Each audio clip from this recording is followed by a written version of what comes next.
Oh boy. Mwah, blah, blah.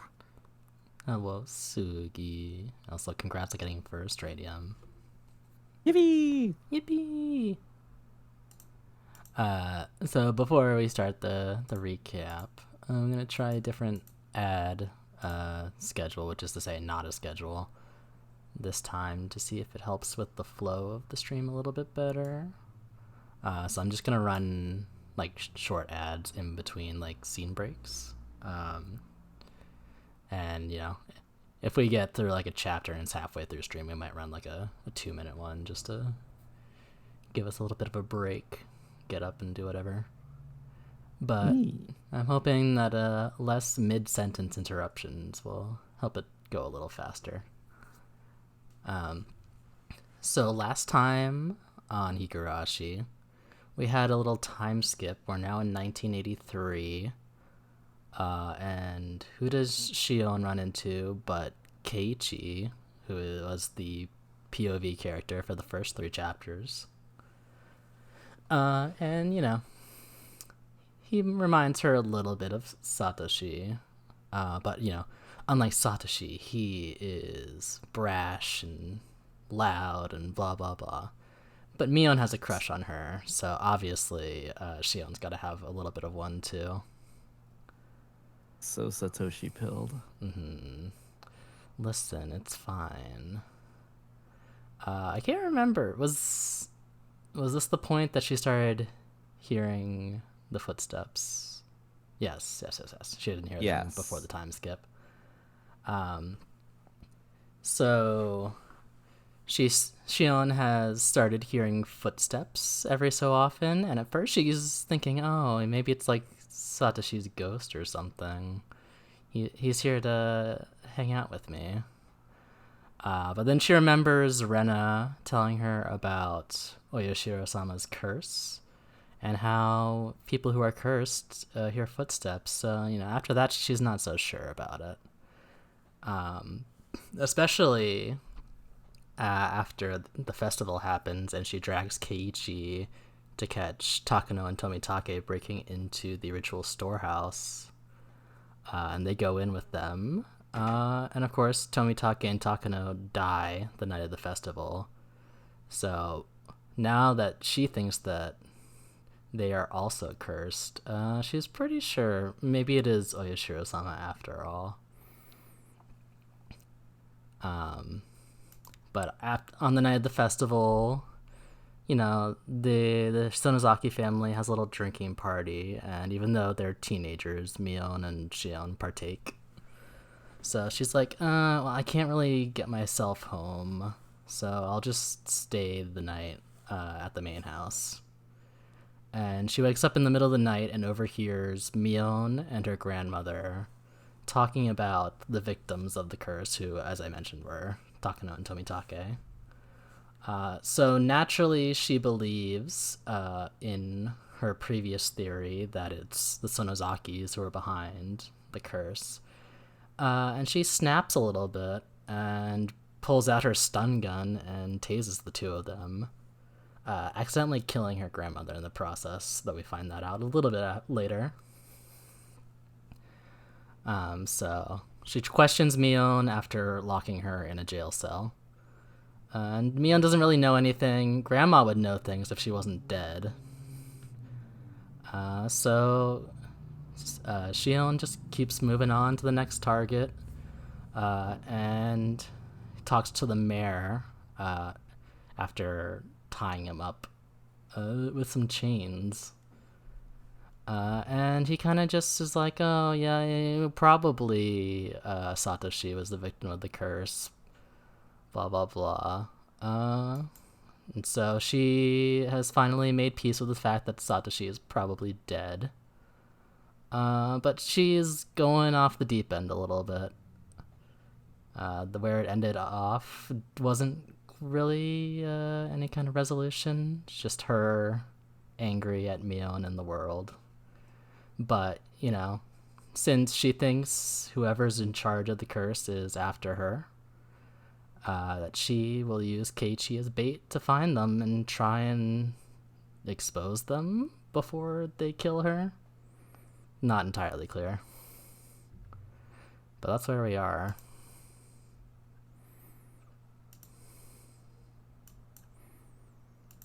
And that's what you missed on Glee.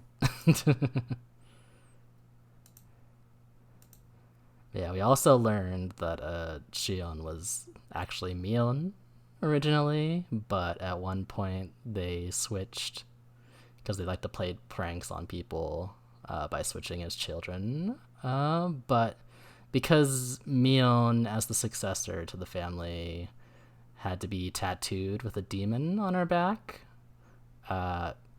Shion, the little sister, was now permanently Mion. So Shion also has a complex about having to be Shion in general.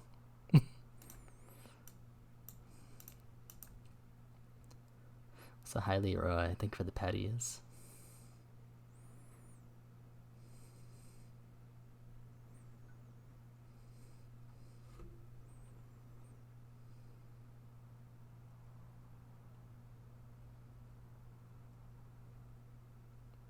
What? Mi-chan, you didn't get much sleep either, did you? Did you? Oh yeah, I also forgot to mention that because she locked Mion up in a cell, she is now Mion as far as everybody else is concerned. So everybody thinks they're talking to Mion, but it's Shion. Yeah. I went to bed at like 3. Girl, same. I'm a little tired. 3? Hey now, you can't keep staying up late. You're an all-star. Get your game on. I wasn't the only one thinking. You probably read the first volume of a manga and thought it was interesting, then read the entire series, didn't you? I understand, I've done that before.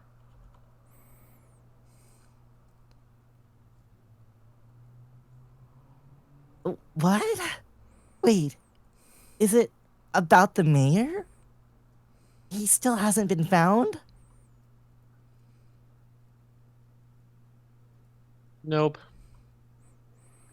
I went to the Furude shrine to join the youth group in their search for the mayor. Since I knew there was no way he would be found, it was really boring for me. That's so boring. So boring. Hi, Delta. This party sucks. Well, just enduring sleepiness wasn't that bad. Not if you consider what Kimiyoshi had to go through since last night.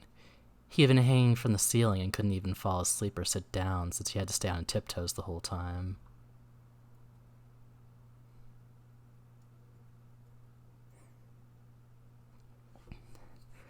The teacher explained to us that the mayor had gone missing and asked if we knew anything.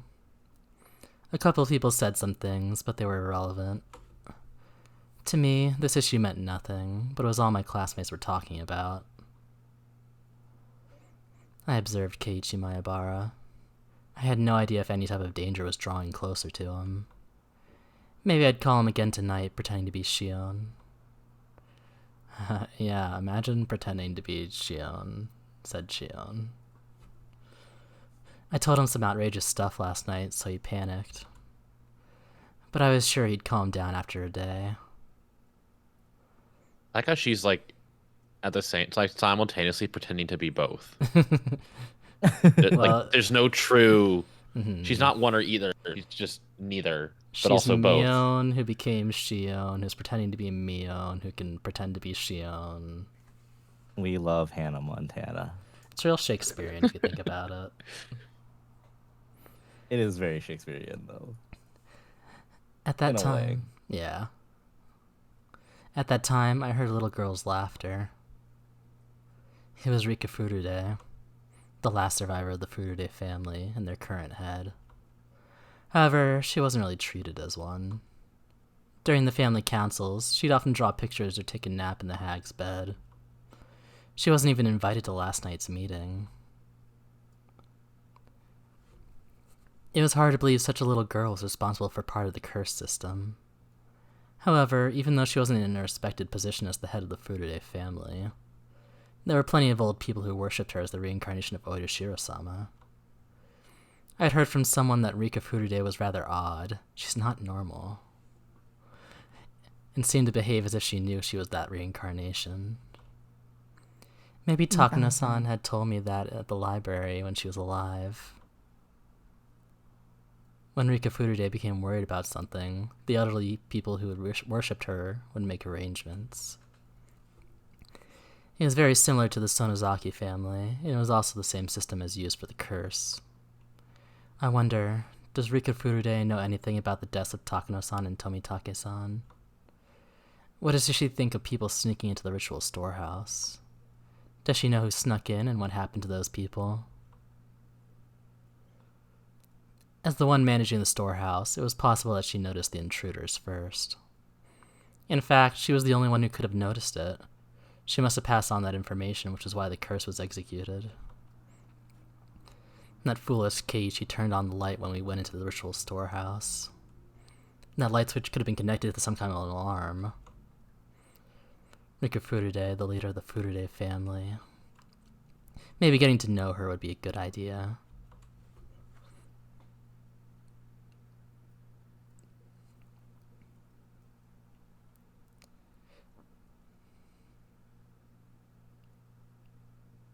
As leader of the Furude family, how much do you know about the incident? I asked her rather directly. It was hard to tell if she understood I was asking her in place of the Sonozaki family head, instead of as Mion Sonozaki. Are you talking about Tomitake and Takano? Rika answered. The news hadn't been made public, yet she knew about it. Although she looked immature, perhaps she truly was the head of the Furude family.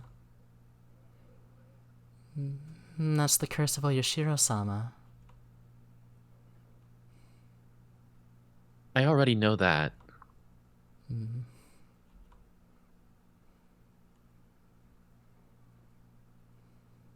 But it's not over yet, is it? There should still be 2 more. Have you heard about what happened to them? I tried to be vague to see how Rika Furude would react. I had been thinking that she had nothing to do with the underside of Hinamizawa, since she was always treated like a child. However, Rika had just said things about the incident which normal people shouldn't know anything about. That proved she belonged to the underside's network. I don't think that matters anymore. She answered the question about Tomitake-san and Takano-san fairly quickly, but took a little longer to answer this time. Did she have to think about it? Shit. The look on her face never changes. It's impossible to figure out what she's thinking.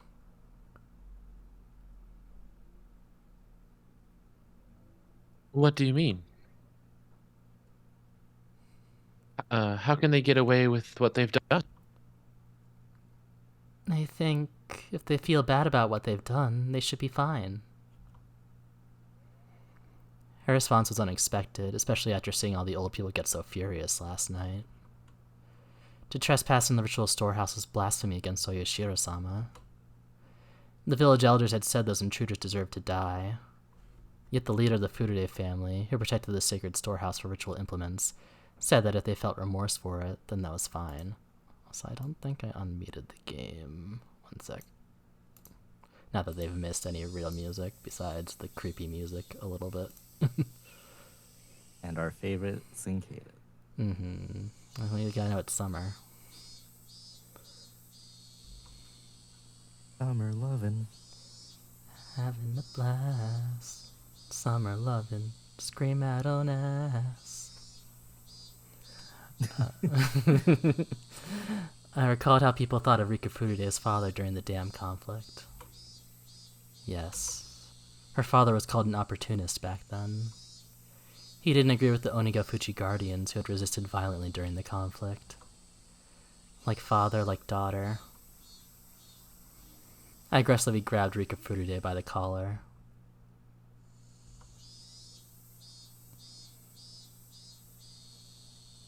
Huh? What the heck are you talking about? You're pretty stupid. Just like your predecessor, aren't you?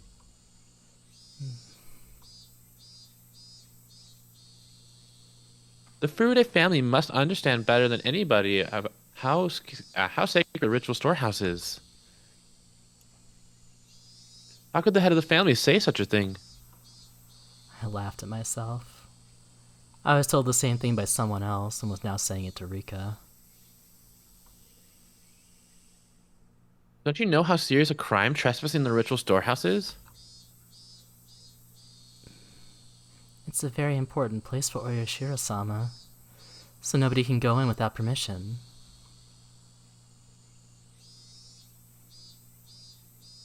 See, you know that. But those 4 people brought their filth in there.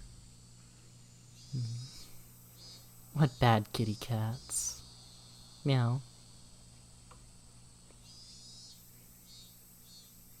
That's right, bad cats.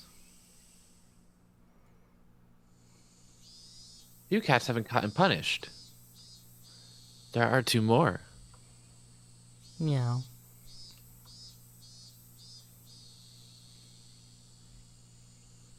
How do you think they should be punished? Tell me in your opinion, as the head of the Furude family. Rika really didn't usually wear any expression whatsoever, making it impossible to tell what she was thinking. But while I grabbed her by the collar and stared at her, I could tell somehow. Rika was a little disturbed. I sensed she was trying to see what I was thinking in turn. I want to forgive those 2 kitty cats.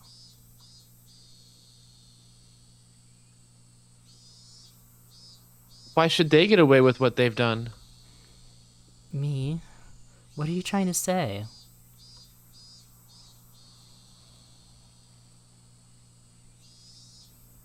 That's a good question, so let me explain. Those 2 must offer compensation for what they've done. They have to clear away their sins. Otherwise, Oyashiro-sama won't stop being angry. Every crime must be punished appropriately. Do you understand? Oyashiro-sama doesn't get angry even if someone enters the storehouse.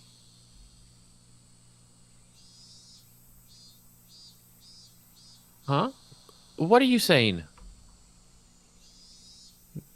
The reason why nobody's allowed to see the ritual storehouse is because there are too many scary tools in there. I'm sure people would get scared if they saw them. That's why we don't let people in there. I'm sure those intruders were scared too. And I'm sure they feel bad about what they've done.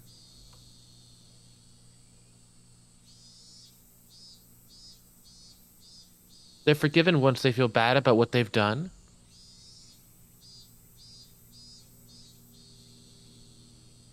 That's not for you to decide. That's what Oyashiro-sama decides. I'm the shrine maiden of Oyashiro-sama, don't you know?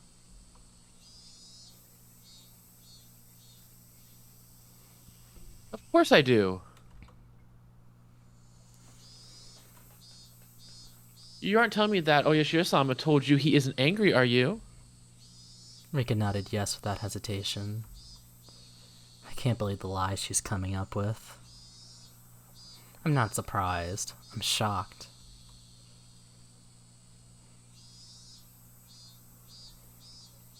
Huh? That's why your parents died of the curse 2 years ago. Oyashiro-sama was angry because they didn't deserve to serve him. That's why he cursed your father. Oyashiro-sama would never do that. My father didn't die because of the curse of Oyashiro-sama.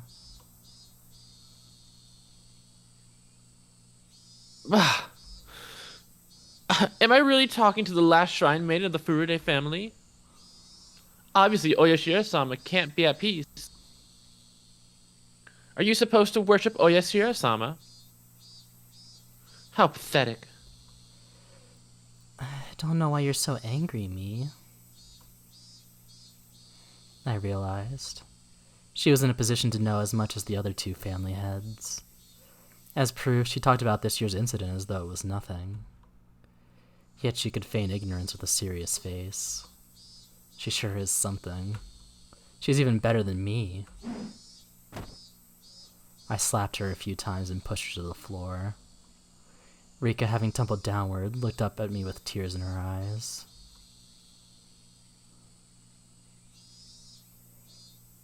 This all happened because you wanted to change the storehouse's lock to something that was easier for you, right? That's true. The old one was too heavy, so I talked to Kimiyoshi and he changed it to a cheaper, lighter one.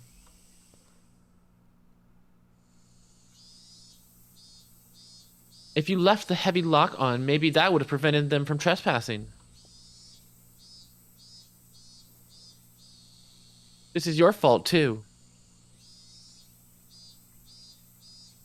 Don't you forget that. Of course, the Kimiyoshi family who actually changed the lock is responsible for this, too. That last part was something I added on a whim. I added it to connect Rika's story to the disappearance of Kimiyoshi. I wanted to pressure her psychologically by doing so.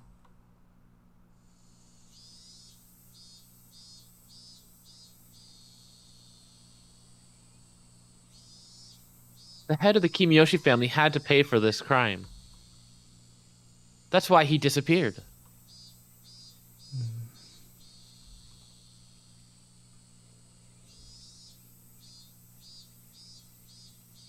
The head of the Furude family has to pay for her crime too, you know.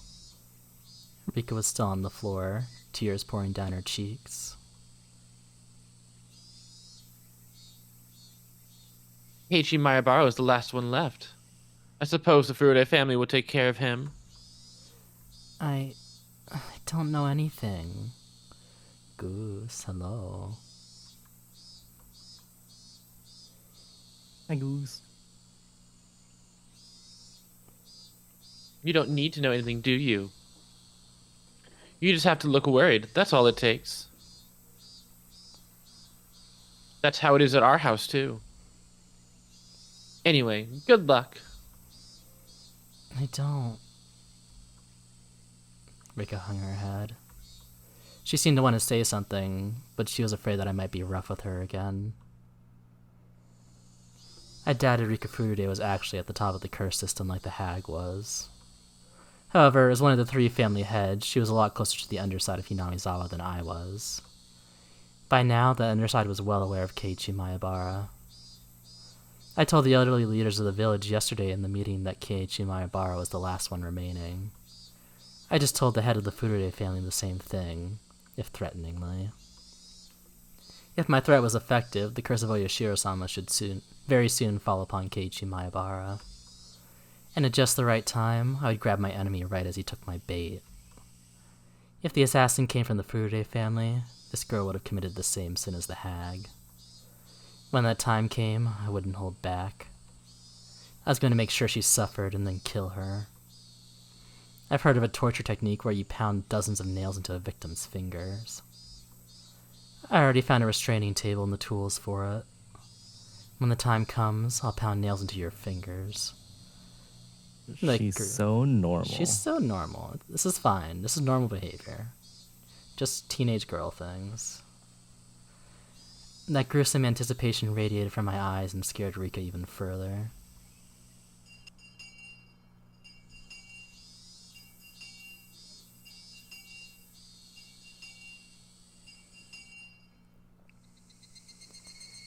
I wonder how Kimiyoshi is doing. Dead, probably. I doubt he died from tiptoeing all night, but sometimes a human can go very easily. He already told me everything I wanted to hear, and he doesn't know anything else anyway. On top of that, he was responsible for the spreading of the infection that was the curse system of Oyashiro-sama. His sins are very heavy. I really liked Uncle Kimiyoshi. He had always been kind. The hag was so tough on her relatives, and that's why he was extra nice to me. When we talked yesterday, I was so happy to hear him say he would forgive Shion. He even said he would fight the hag to save her. That made me very happy. Don't worry. If Shion feels bad about what she has done, she won't be demoned away. Leave it to me. I felt such warmth inside of me. I almost shivered. I was so happy, yet so very sad. For he continued to say that Satoshi-kun deserved to die. He said those nice things because he wanted to make Mion happy, since she was worried about Shion. Satoshi-kun deserved to die because he was a member of the cursed Hojo family, but Shion-chan of the Sonozaki family did not. That's what he meant. In other words, to the leaders of the village, including Kimiyoshi, members of the Hojo family are more contemptible than insects. They didn't care if they lived or died. Their sin was not only that they despised the Hojo family so, but also that they let the hatred infect the rest of the village. Therefore, everyone in the village deserves to be a victim of the curse of Oyashiro-sama. Kimiyoshi and the others created an environment that excused murder in that name. If that was so, if Takano-san and Tomitake-san hadn't committed the serious crime of trespassing in the ritual storehouse, then Satoko Hojo, the last survivor of the Hojo family, and Teppei Hojo, who has been hiding in Okinomiya, might have been the victims. Satoko Hojo. She was always around Satoshi-kun. She expected Satoshi-kun to help her every time she cried. She was one of the people who cornered him. If Satoko wasn't that much of a burden, Satoshi-kun wouldn't have killed his aunt. Somebody told Satoshi-kun to commit that murder, and to hide the evidence of his connection to the mastermind, Satoshi-kun was demoned away. That's what Oishi thought. If Satoshi-kun hadn't killed his aunt, maybe he wouldn't have been chosen as last year's victim. Because the commands were vague, after all, the curse of Oyashiro-sama fell upon the Hojo family as a whole. It didn't matter which member of the family died. His aunt had a terrible reputation in the neighborhood. She didn't communicate with her neighbors, she was always throwing fits, and there was nothing nice about her in any way.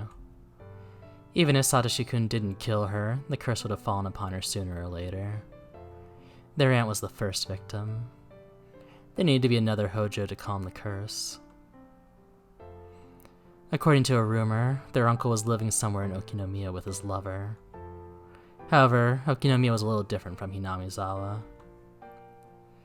The Sonozaki family was powerful there as well, of course, but it would have been more difficult in Okinomiya to demon someone away.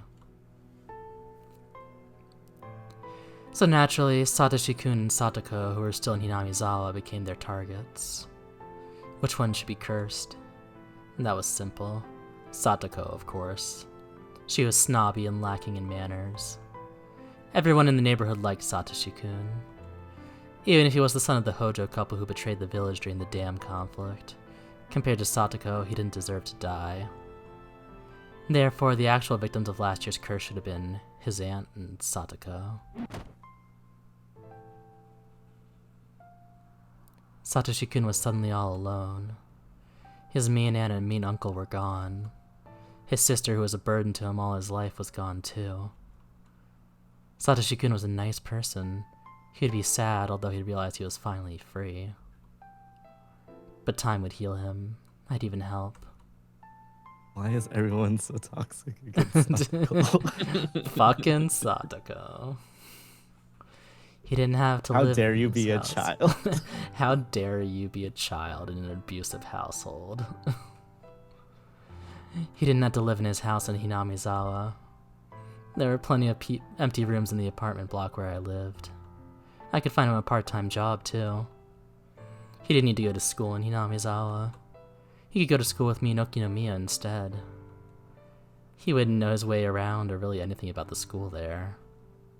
So I'd be with Satoshi-kun all the time. I'd show him a shortcut to school, we'd go shopping, and I'd teach him many different things. What an unbelievably happy ending. Satoshi-kun had been suffering so much, and I had been pushed away all my life. But we would finally be happy. I enjoyed these sweet delusions, but I didn't have any more time to waste. I was sure there were plenty of old people who had been trying to get hold of Oreo all morning, and who were going to try and catch me after I got home from school. Actually, the phone had been ringing constantly while I enjoyed my happy thoughts. When I answered the phone, I casually listened and replied. As I planned, Keiichi Maebara is now known as the next cursed victim within the underside of Hinamizawa. I also tried to let them know that the disappearance of the village chief had something to do with the fact that he changed the lock on the ritual storehouse's door. All the authorities in the underside came to realize the seriousness of trespassing in the storehouse. After all, one of the heads of the 3 families got punished. One of the phone calls was from Oishi. He had also heard about Kimiyoshi's disappearance, and he knew it had something to do with the changing of the lock. I'm impressed. He has some pretty good sources, but all he can do is catch whatever information he can get. There's no way for him to find out where it's coming from. I'd call Keiichi Maebara again later tonight. Some of the more aggressive villagers may have already started to take action around him. I'm sure that by now, Keiichi's feeling the danger that's coming toward him. I'd have to be careful that he doesn't get killed easily. If I can catch the enemy before they bit Keiichi, I can use him again as bait. Keiichi Maebara. I haven't known him for that long. He's funny, if not intelligent. He'll never replace Satoshi-kun, but I do think he's fun to be around. It was Seth dressed like the butler in the den with a pipe wrench. I believe it. Hi, Sancho. Hi, Sancho. Open up the cards, see if he's right. There's just one thing I don't like about him. He rubs my head far too often. His hand is as warm as Satoshi-kun's hand, which is why I can't stand it. But that's about it. Keiichi Maebara isn't Satoshi-kun's enemy. I don't hate him. He's fun to be around, but I wouldn't shed a tear for him if he became a victim of the curse. I won't prevent Keiichi Maebara from being killed, but I won't kill him myself either. I'd made arrangements for the curse to fall upon him, but I never told anyone to kill him. Well, I suppose I did tell Rika Furude to take care of Keiichi Maebara. Wait a minute. To avenge Satoshi-kun, I'm doing exactly the same thing as the hag did. I'm using the exact same system that killed Satoshi-kun. Keiichi Maebara. I'm just using him. I told people to let the curse fall upon Keiichi, but I've been giving him appropriate warnings. I'm going to help him if he tries to live. If I catch all my enemies, maybe I'll let him loose. He's different from Satoshi-kun. Satoshi-kun was tricked into killing his aunt, and was killed himself afterwards so there wouldn't be any evidence remaining. I won't kill Keiichi Maebara. That's how I'm different from the hag.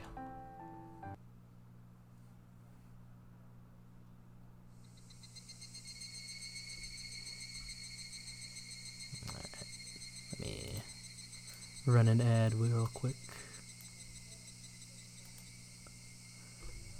Give myself a little break. Caught me monologuing. Yippee, monologues! Yippee! Of course, that's kind of the nature of a first-person narration. It's Right. all a monologue until it isn't. I'll also need to run and grab some water. I just realized. Be right back. Go get water. Water. A bottle of water.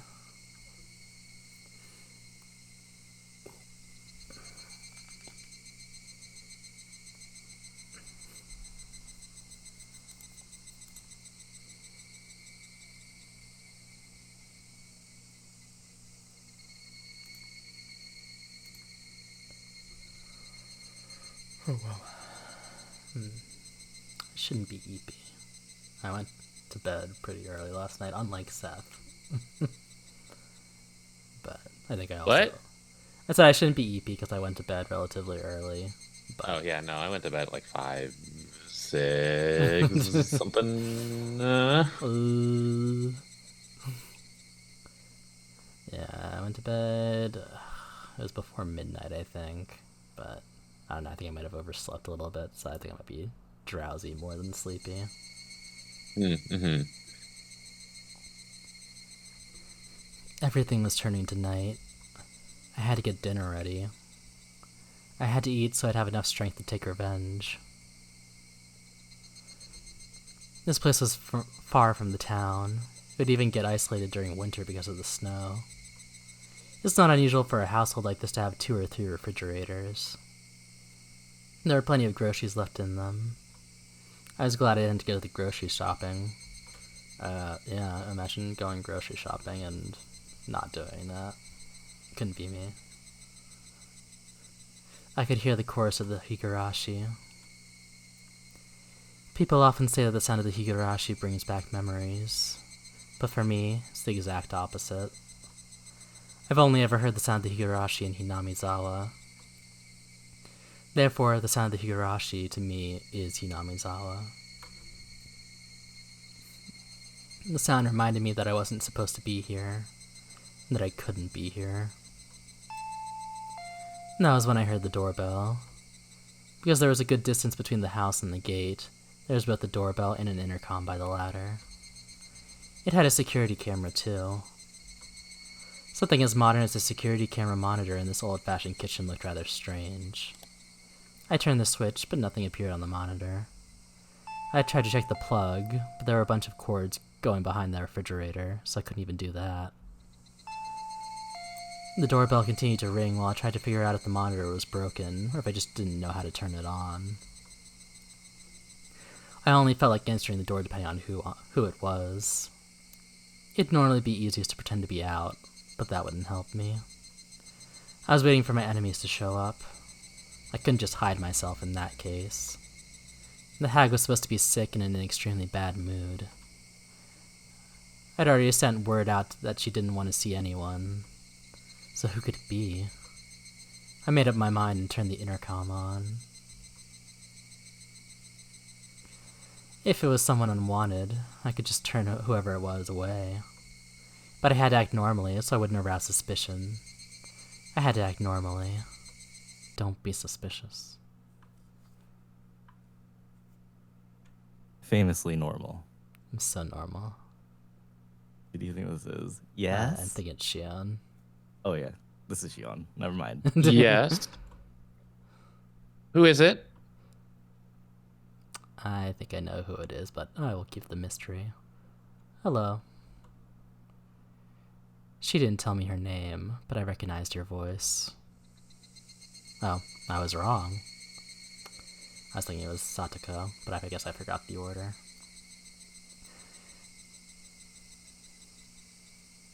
Rika-chan.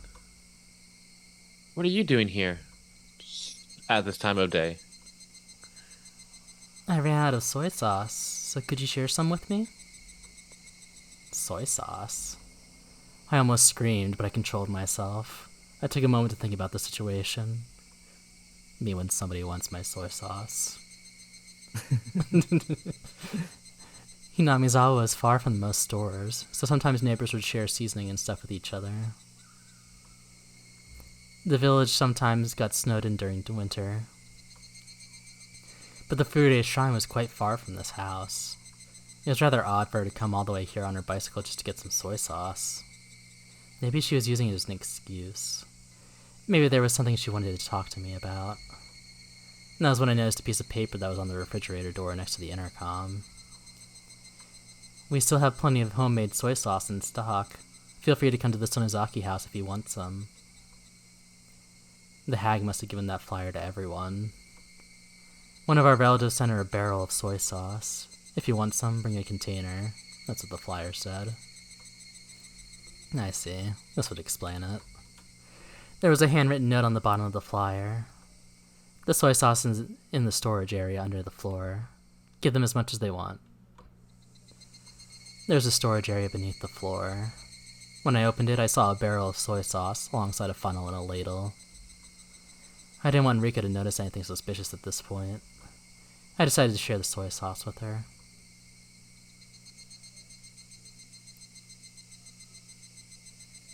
Sure. Did you bring a container? I brought a soy sauce bottle.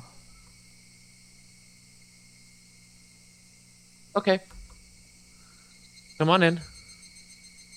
I'll be at the front door. As I headed there, I heard the doorbell ring again. Me, the gate is locked from the inside. I can't open it. Ah, that's right. Sorry. I'll be right there. Just hang on. People didn't pay much attention to safety around here in Hinamizawa. People didn't think too much about locking the doors. But as someone who's lived in a town, I've always locked everything.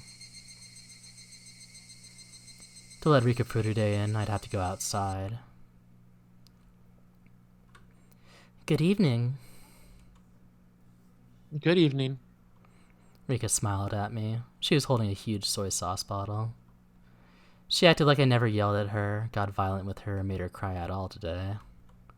Or perhaps she came to curry favor, thinking that she angered me. I invited Rika to the front door. I told her to wait for a moment and tried to take the bottle. But Rika took her shoes off and walked into the house with the bottle in her hands.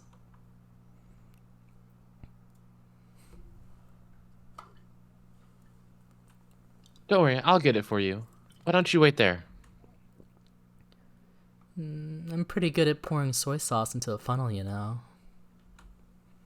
She looked at me as if begging. I guess she wanted to pour the soy sauce into the bottle herself. I didn't want her to come into the house, but I suppose I didn't want her to wait there alone either. If she came to the kitchen with me, I could keep my eyes on her. And so I brought Rika to the kitchen. We walked down the hallway. I only heard my footsteps. I stopped suddenly and turned around to make sure Rika was following me. Rika bumped into me. Meep. Sorry. I made sure she was right behind me and started to walk again. Tap, tap, tap. Tip, tip, tip. Tap, tap. Tip, tip. Rika must have been having fun matching her footsteps to mine. Even when I quickly sped up, our footsteps matched perfectly. Tap, tap, tap, tap. Tip, tip, tip, tip. Tap, tap, tap. I stopped suddenly. Tip, tip, tip. Tip. Rika stopped suddenly too after taking an extra step. When I turned around, Rika smiled at me. Our footsteps matched perfectly, and when I stopped suddenly, I heard an extra step. I've experienced such footsteps before. It was making me feel uncomfortable. But now, although her footsteps sounded the same as the other ones I'd experienced, I saw her when I turned around. That was the difference between them. I left the storage door open so we could see the soy sauce barrel. The memo said she can take as much as she wants, but I wasn't sure there was enough left. I crouched down and tried to open the lid of the soy sauce barrel. Even when I crouched down, I could hear Rika's extra step.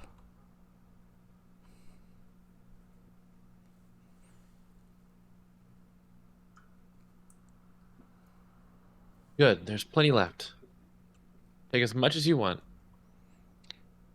When I turned around, Rika was very close to me. But, who was this? I saw Rika, but it wasn't Rika at all. It was like when I switched with my sister. The outside was the same, but the inside was different. Did Rika have a twin sister? I was confused for a moment. That was when Rika sprayed something from a small bottle into my eyes. Pepper spray. Pockets in.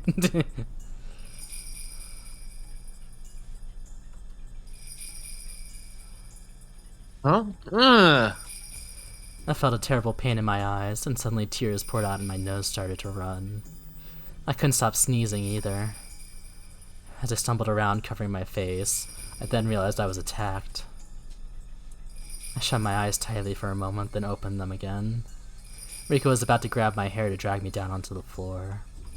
When Rika saw me open my eyes, she sprayed at me again. I shut my eyes to avoid the spray, but my nose still breathed in the substance. I avoided the pain in my eyes, but the tears, the runny nose, and the sneezing continued. Shit. Ugh. My brain isn't working quickly enough. However, when I finally understood that I'd been attacked by Rika Furude, my brain started to grind into motion. Rika Furude knocked me on my back and got on top of me. I tried to escape from her by rolling on the kitchen floor. As I rolled, I hit an oven, a huge jar, and destroyed a pile of something on the floor as I fought back. But Rika didn't let go of me. She stayed on top and restrained me. She was sitting on my stomach and I felt intense pain and pressure. She sure could fight well. I still couldn't see anything. Rika had the upper hand, my eyes were shut, and I was in real danger. As I tried to blink, I saw Rika's expression. I didn't know Rika Furude all that well. I only knew her from the few times we met when I went to school as Mion, and from the things I'd heard from other people. As far as I knew, there was no way Rika Furude would ever do something like this. This is just impossible. Impossible, impossible. No, I can't fill my head with that word. Yeah, don't be like Keiichi. I had to calm down and figure out what to do next. Shit, I'm too much of a mess to even think. I tried to peek at her face again. She still had the spray bottle in one hand. What I didn't expect was the thing in her other hand. How could I mistake it for anything else? It was definitely a syringe. When Rika realized I'd regained my eyesight, she pointed the spray bottle at me and let loose with it. I shut my eyes tightly and tried to ignore the pain. That was when, even though I was blinded, Rika made a miscalculation. She had sprayed at me from such a close distance that she inhaled the substance as well. I heard Rika sneeze and realized that it was my chance. Even if I couldn't see, I knew she was right there. I hit Rika's face a few times. When I felt Rika's weight shift, I escaped. I then got my stun gun ready. Rika must have inhaled just a little of the spray. She wasn't sneezing anymore and was glaring at me instead.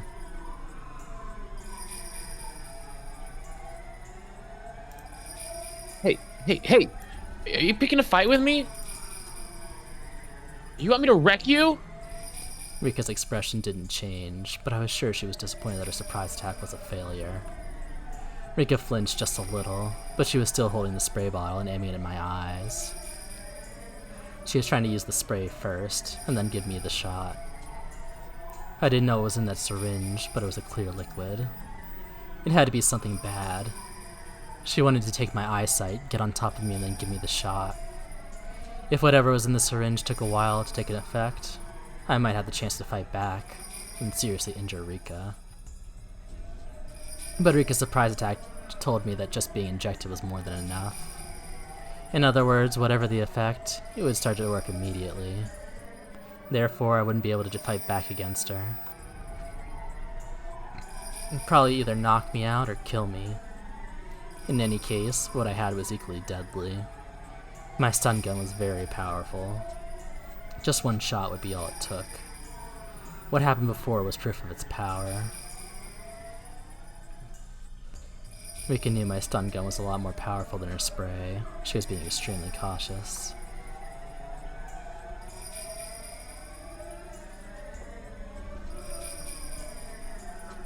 Hey, what do you think you're doing in my house, huh? If you aren't moving, then I'll come to you. I threw a pile of newspapers at her. The pile wasn't tied together, so the newspapers flew all over Rika. I jumped at her immediately. I shoved my stun gun into her and pulled the trigger. Rika spasmed and fell to the floor. You fool. Hesitating in a fight where a single blow wins.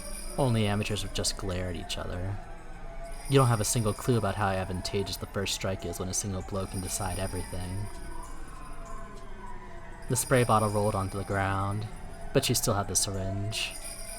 Rika was down, but I couldn't let my guard down either. I kicked her in the side and clambered on top of her. I took the syringe. I held Rika's arm down and gave her the shot. My actions could hardly be called gentle. I injected her violently. I injected everything that was in the syringe. Rika began to convulse.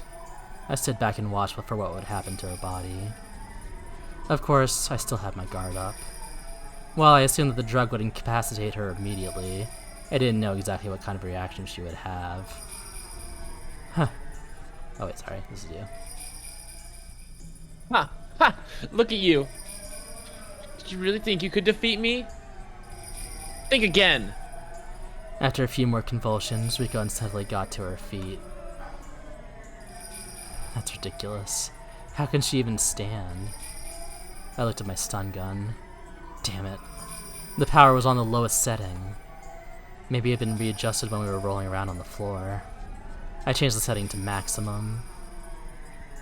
Rika turned pale and started sweating all over. I didn't know its exact effects, but if Rika had given me the shot, I'd be the one experiencing her symptoms. She looked really sick, so obviously she must have been feeling awful too. She couldn't even focus. She was very wobbly and had her hand on the wall. She had lost her balance, and it must have been hard for her to even stand. She didn't look so brave anymore. Rika wobbled some more in mud as if she was about to throw up.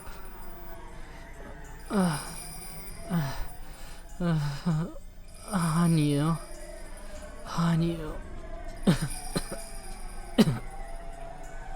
Rika looked scared as she moaned and wobbled, but at the same time, she looked kind of funny too. Certainly, she hadn't even dreamed she'd be getting the shot herself. As the man sows, so shall he reap. That's what you get.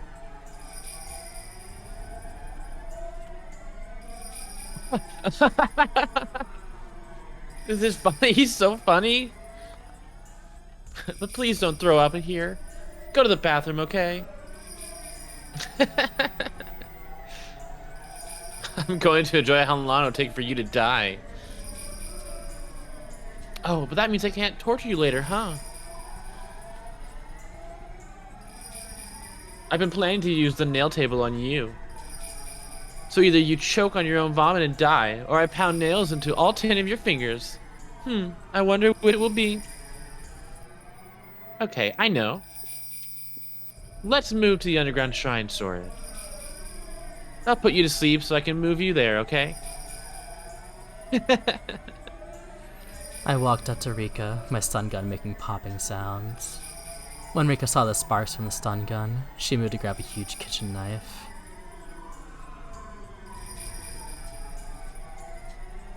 Oh, are you still trying to fight? That makes things more fun. I have so much I want to ask you. I would suggest you back down. Well, actually, if you do, you'll go through the same misery anyway. Sorry, but I'll refuse that invitation, you torture maniac. What she said wasn't anything I'd expect to hear from the Rika I knew. But I didn't hesitate. I had the advantage, so I didn't need to worry. Besides, this was coming from the last survivor of the Furude family, one of the 3 families. That sudden change somehow felt natural.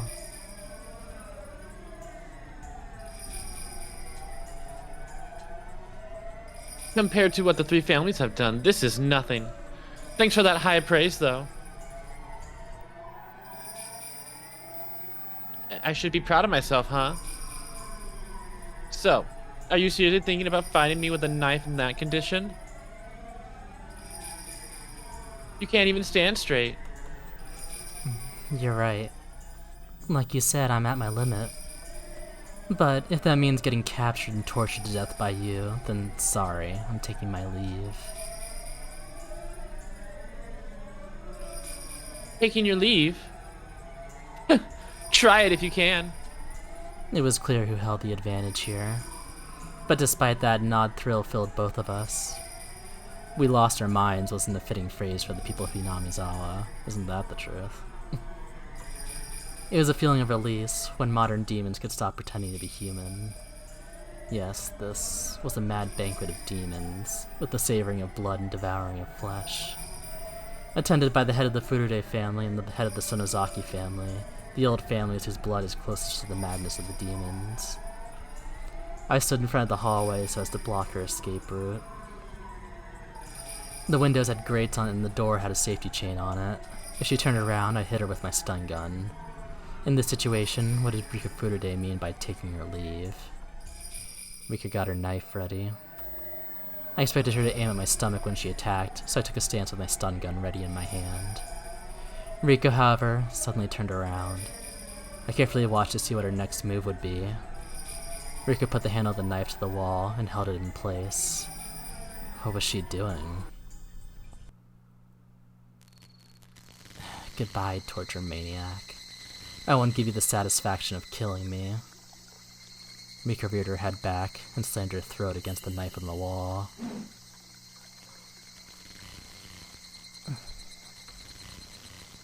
Her blood splattered all over. Rika bent backwards repeatedly and let the knife slash at her throat. Again and again. Her neck and chest were dyed red. I'd always thought of blood was darker, but her blood wasn't dark. It was so bright.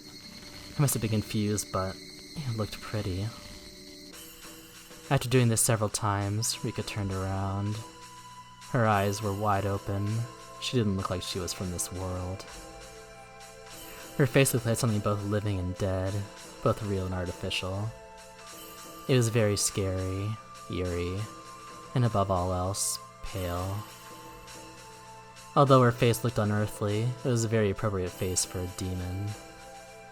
It didn't have a mirror, so I couldn't tell, but I was sure I looked exactly like her. Rika continued to violently slash her throat. It reminded me of someone trying to break a huge piece of ice with an ice pick. That was exactly what Rika looked like. The white chips of ice coolly flying through the air. What I saw before me was a beautiful sight. Every time Rika struck her throat, tiny drops of her red blood splattered the boring white world around her. It was like a dance. A dedication dance by the final head of the Furude family. The demon's last dance of dedication to Oyashiro-sama.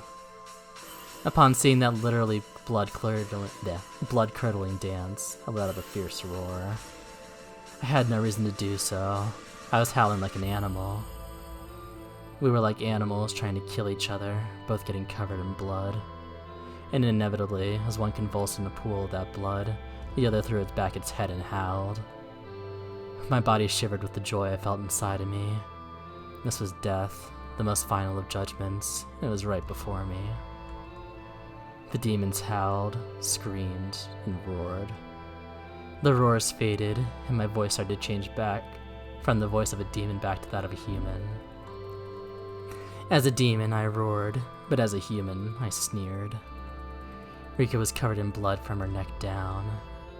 Her blood was pouring out, making a little noise. Rika was still staring into my eyes. I stared back at her. I wasn't sure they were still eyes, though. They were no longer human eyes, but the eyes of the dead. Rika's corpse vomited blood from her mouth and nose and smiled. Then she dropped the knife. She stuck her hands out and turned her palms upward. Her wiggling fingers reminded me of an insect's legs. And those fingers reached for her own throat. I'd never seen anything like it. I'd never seen anybody do this before, because Rika was scratching her own throat, and she was ripping her own throat apart. Maybe that wasn't a good description. She was trying to rip out the inside of her throat through the opening she'd made with the knife. Her fingers found the biggest tear. Rika smiled. At least, that's what I would have called it if she were alive. She ripped open the tear in one tug.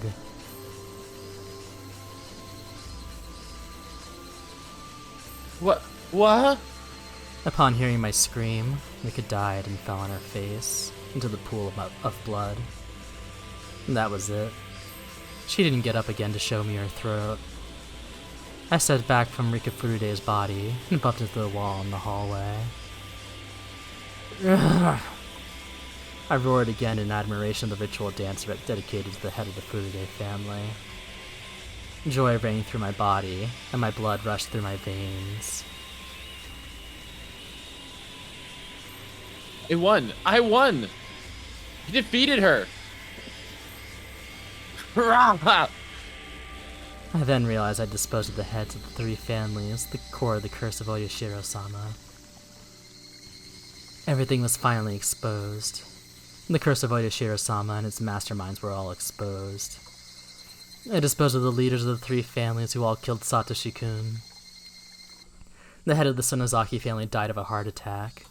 She was at the bottom of the well along with a wheelchair. I apprehended the head of the Kimiyoshi family. He'd continued to tiptoe until he died. The head of the Furude family died, in a way that was perfect for the final head of the 3 families of Onigafuchi. I did it. I accomplished my mission. I defeated all the masterminds who killed Satoshi-kun with the curse. Every one. Satoshi-kun, you were powerless. You didn't have the means to fight back. Those evil people simply sneered while they let you die, after marking you as a member of the cursed Hojo family. I will never, ever forgive them. They believed you deserved to die because you were one of the Hojos. As long as it was done by the curse of Oyashiro-sama, they didn't care how you were killed. I will never forgive those people for creating this world. What could I have done to save you, Satoshi-kun? I couldn't save you. Shion Sonozaki couldn't do anything else at the time. If I was Mion, not Shion.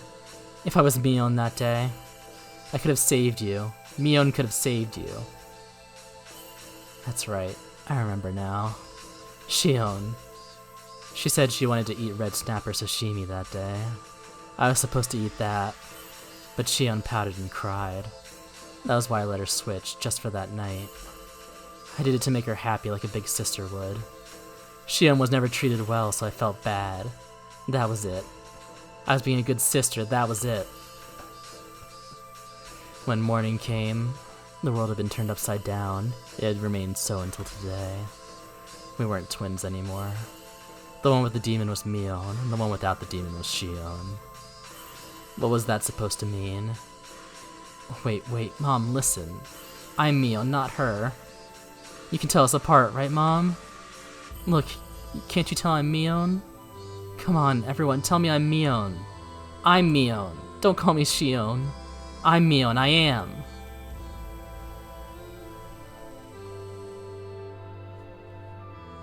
Then I realized, you knew, didn't you? That the relatives weren't gathering for a simple party that night? You knew! No, I didn't! I really didn't know! Huh? How can you say that? You were so persistent that day.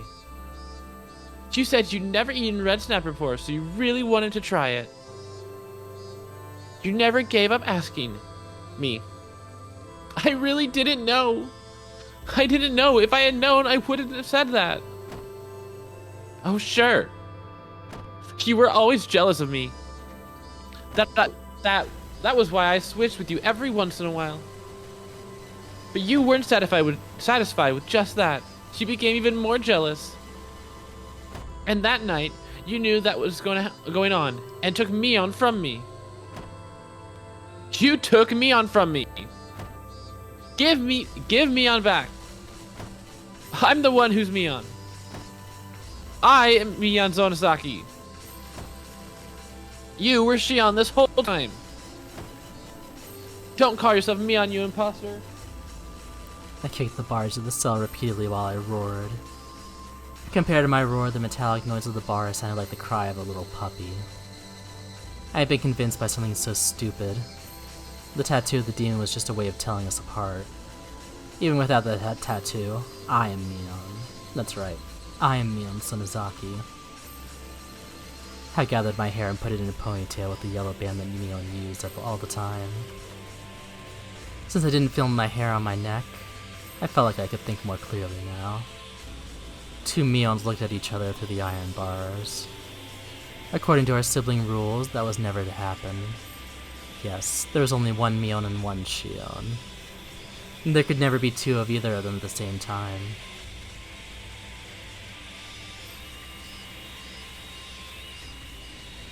Shion, let your hair down. I am Mion, and Mion is here. You were never Mion. So don't pretend to be me ever again, do you hear? I said, do you hear? If you do, answer me. Answer me, Shion. I took myself back on this day. Shion admitted she was Shion. Ah, how wonderful it is to be Mion. I feel great. I can think clearly now. Because after all, Mion is capable of anything. Unlike you, Shion. How dare you pretend to be Mion? Do you have any idea? Huh, Shion? Yeah, yes, sis. Shion called me sis. And so, I was Mion. Ah! The demon who had been asleep deep inside of me was finally allowed to wake up. The demon roared, and my whole body shivered to express its joy. Mion, you've committed a great sin. You were Mion until now. You were in a powerful position as Mion of the Sonozaki family, yet you didn't even try to rescue Satoshi-kun. You had millions of chances to save him, but you chose not to do anything. I won't forgive you. I'll never forgive you. I could have saved Satoshi-kun. You took him from me and you killed him. I'll never forgive you for that. Shion was shaking on the other side of the bars. I will kill you. I'll kill you in the best possible way. Starting today, I'm gonna think of the best, most gruesome way to kill you. Shion, you better spend every minute fearing what's coming to you. I won't just kill you. I'll make sure your death is long and miserable. And after you're dead, I'll throw you into the well. You better apologize to Satoshi-kun when you get there. This is what you get for pretending to be me. Do you hear me? That's your sin. Ha!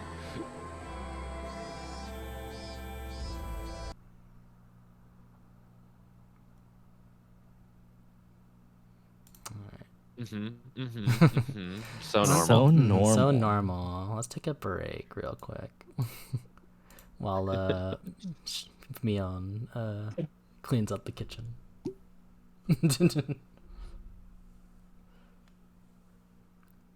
I like the mood switch to suddenly no sound at all. Oh, yeah. Oh, let myself go a little bit there.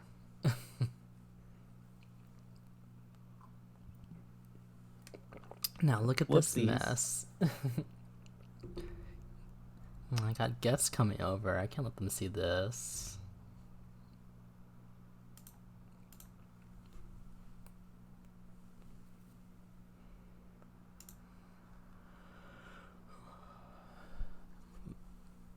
I don't know why, but it feels like way later than normal. I don't know.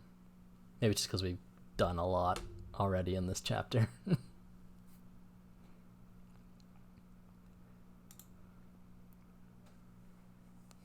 Yeah, it's like, So, quick question. Do we still have any answers? Well, most of the people who have been able to give us answers are dead now, so we have some answers about other stuff. We'll see. maybe the real answers were the friends we killed along the way. I mean, I think that's fairly accurate. I think so. I need to at least clean up the kitchen. While I was putting old newspapers on the floor to absorb the blood, the phone rang. I didn't want to answer, but maybe I should. I should answer it and talk to whoever it was.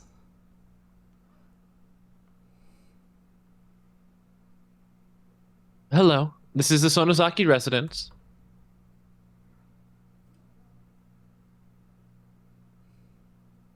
Thank you for answering. Wait, No. oh yeah. Sorry. Thank you for answering. This is Hojo calling. I was surprised to hear the Hojo name, but I realized right away that it was Satoko. Oh. What's the matter, Satoko? Sorry to call so late. Is Rika not there with you? Yes. Ever since Satoko Hojo was abandoned, she'd been living with Rika Furude. Of course, she gets suspicious that Rika hadn't returned yet. Ah, yeah, she's here. Well, that was stupid. Should have just said that she never made it. Yeah, she never came, actually. Maybe we should get a search party looking for her. Oh, she's still there? It's long past dinner time.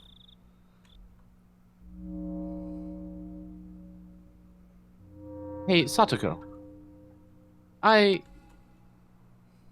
made too much dinner tonight. So I told Rika-chan to eat here with me. Eh? Is that so? Oh.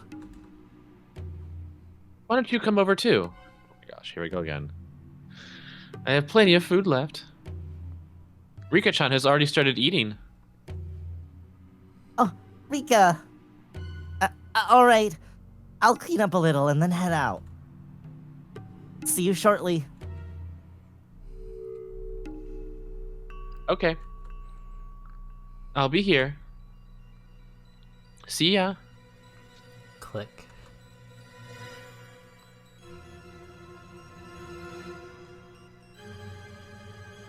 So normal. So normal. Well, if I knew we'd have an actual break here, I would have read it, but it's fine.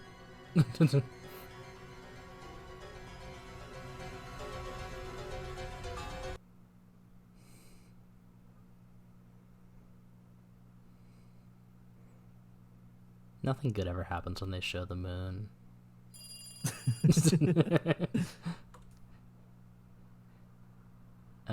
It's probably Keiichi's mom. Katie, I've been calling your name for a while. Oh wait, no, it's the mom. I don't know.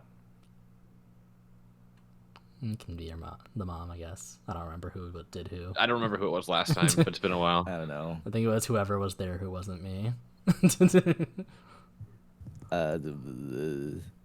Keiichi! I've been calling your name for a while. You have a phone call. It's from the Sonozaki-san. Sonozaki-san? Which one? Yes. The older sister or the younger one? I don't know. Ask her yourself. Hello? Wait, are we gonna... Are we gonna see if she's gonna attempt to kill Satoko, or are we just going to assume that that happened? I don't know. Or is it Shion? That's a great question, Keiichi. I'm still trying to figure it out. Well, if we believe her, Shion is actually Mion. Mm-hmm. But from our point of view, she's been Shion this entire time. So, we'll give her whatever name you want to give her. Shmion. It's me, Shion. Good evening. Shion, sorry about last night. I got all riled up. He must have been worried about how I hung up the phone so suddenly last night. We're tied to the same fate. Yeah, you go ahead. Making sure the other is alright is the only way to guarantee our own safety. Yeah, I agree.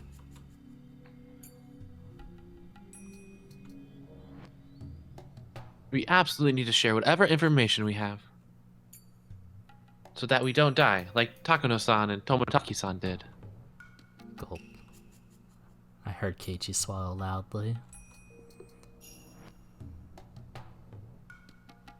Then, wait. I think. Yeah. Then, let's continue from where we left off. You'll listen without getting angry this time, right? Yeah, I'll be fine. Keiichi agreed to be quiet and listen. I explained the dangerous situation Keiichi was in once again. Just like how some evil people in the village attacked Takuno-san and Tomitake-san, they might attack us any day. It was ironic, of course, that while I was warning him, I was also the one who made sure the curse would fall upon him.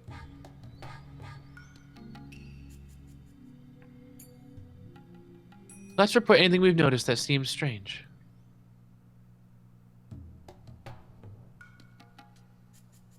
If we connect all the tiny pieces that we have, then just maybe we'll find out who killed them. Or maybe even the truth behind the incidents of the past 2 years. You're right. You're right about that. Then I'll start since I suggested it. I feel like somebody has been watching me lately. What? I was making this up. I just wanted him to realize how urgent the situation was. Of course, I made it up. Gaslight It might be my gatekeeper imagination, boss. but I'll tell you anyway. I think it's just me, but if you feel like you're being watched too, Kei-chan, then maybe it's not just in my head. Well, don't worry. At the very least, everything's fine with me. It seemed like nothing had happened to Keiichi today, at least. Now that the heads of all the 3 families were gone, it was possible the curse system had been destroyed entirely.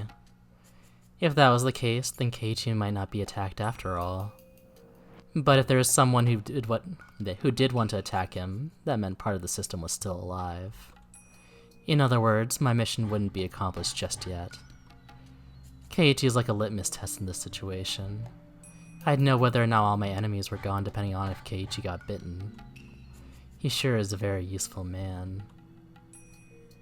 After that, I went along with what Keiichi said. I made sure he was fearful of Mion as well as of the 3 families. I explained to him the possibility that the whole village was involved, and that the curse of Oyashiro-sama might be some sort of system. Then I remembered Shion wouldn't know too much about the disappearance of the mayor, so I continued. I just heard this myself. Is it true that Uncle Kimiyoshi went missing? You mean the mayor? Wait, Shion, you haven't heard?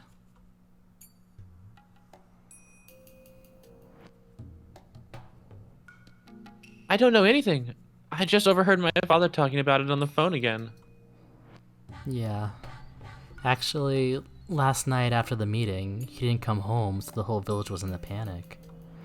They searched all over Hinamizawa, but if they found him, I haven't heard. The police should be searching for him as well.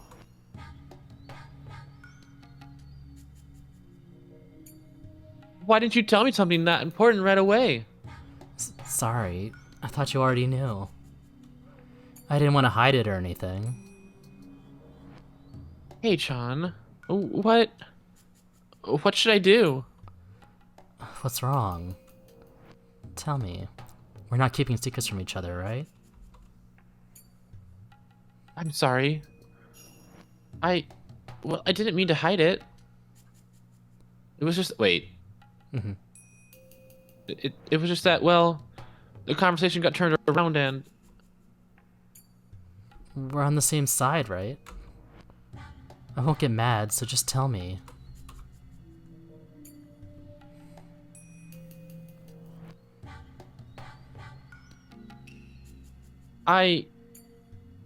Uncle Kimiyoshi, I told him everything. Old man Kimiyoshi. He's someone you feel comfortable confiding in, Shion? Yes. He would... When I was little, he was really nice to me. All I did was play tricks on him, but he would always just smile. He listened to anything I had to say. He was such a kind person. Calm down, Shion. It's not like he's dead, right? Not yet. Don't lose heart so easily. Keiichi tried to make me feel better, but he had no idea what was actually going on. It really made me laugh. That night, I told the mayor that we snuck into the ritual storehouse. Also, that somebody saw us. and was out to get us. Does the mayor know how absurdly Takano-san and Tomitake-san died? Yes. He knew about it.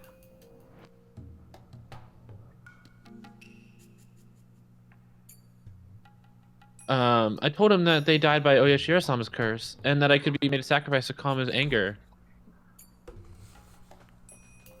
I just said it straight out. Right. What then?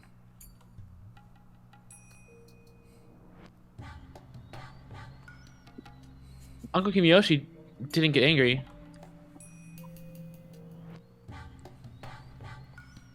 He smiled. He smiled and told me that if I was remorseful about it, there was no way I'd be demoned away.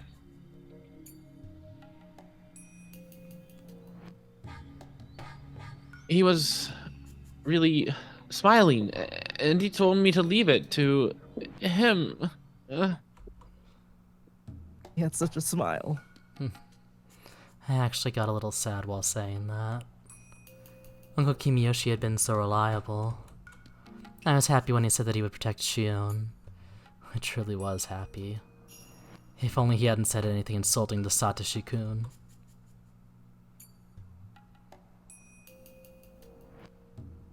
It's my fault.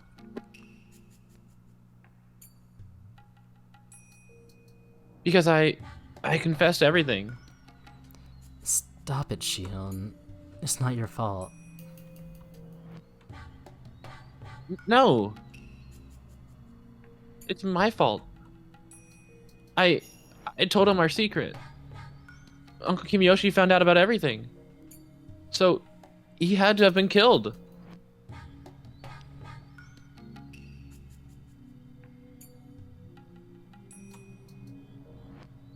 It was right after I confessed to him, after all. He disappeared the same night, and he told me everything was going to be alright. It was such a strange feeling. I wasn't upset at all. But as I pretended to be upset and mutter words of prayer for Kimiyoshi's safety, I started to feel that emotion growing inside me. I was only pretending to be distressed to fool Keiichi. Yet the emotion I feigned began welling up inside me. I felt like I was being consumed by that emotion. So the words coming from my mouth weren't words I intentionally said. They were words that consuming emotion forced me to say. It was like someone else inside of me was doing the talking instead.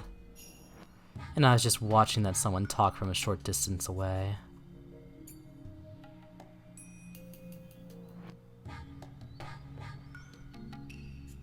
I never should have told him. All of this should have only been our fault. Only the four of us. It wasn't something I should have told someone else. He got killed because I told him. He got killed because I told him. Wait, sorry. He got killed because he knew. He got killed because I confessed to him. Hey, stop. If they were doing that, then they would have obviously killed you before killing the mayor. It doesn't make sense. You or I should have been killed first. Why would other people die before us? It does make sense. They must be planning to kill the last of us all. Kill us last of all. Kill us last of all. Huh? They What? killed the series The Last of Us. If only. They start by killing those we are close to. And after they've caused us so much pain, then they'll kill us. That must be what they're doing. What I just said scared even me. Even though I'm totally lying and making it all up. Killing our loved ones first to harm us emotionally, and only then kill us at the height of our suffering. Whoa. I felt something crawling up my spine.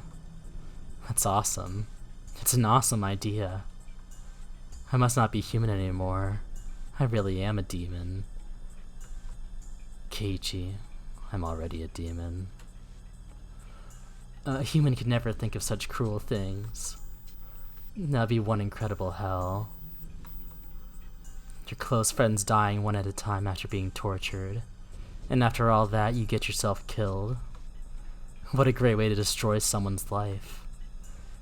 Why was I getting so excited about this? Because I could get going with that plan right away.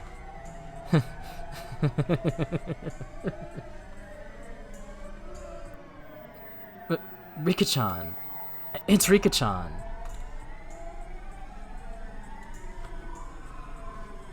What?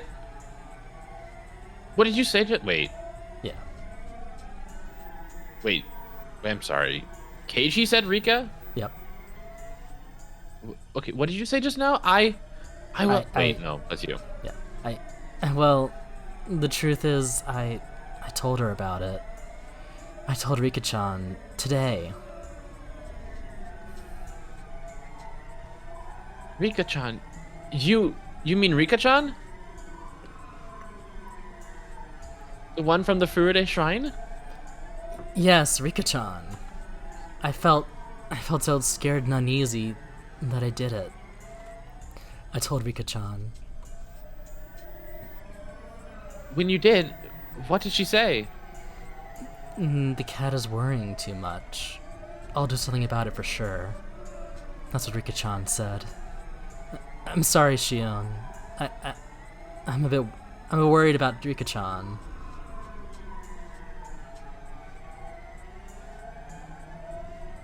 Right. If you're that concerned, then don't worry about me. Please go find out whether she's safe. Yeah, I'll do that.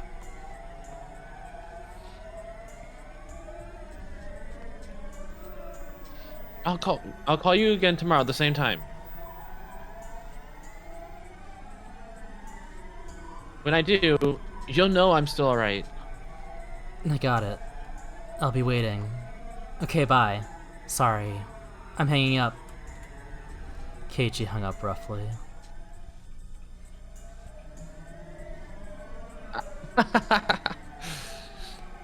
What a hilarious conversation with Keiichi.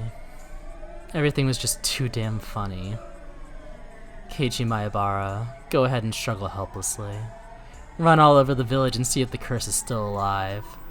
Go ahead and see if my enemies are still around. I laughed for a while and then calmed down. I'd already gotten rid of the bicycles and shoes belonging to Rika and Satoko. My house was, for the moment, taken care of. I could expect Keiichi to run around in a panic, to ask for help from someone, and then ultimately come to Mion. More than likely, the youth group would end up looking for Rika like they did with the mayor. I'd probably have to endure another long night again without knowing nobody would find her. I decided to wait until the phone rang. I killed time by watching TV until it did.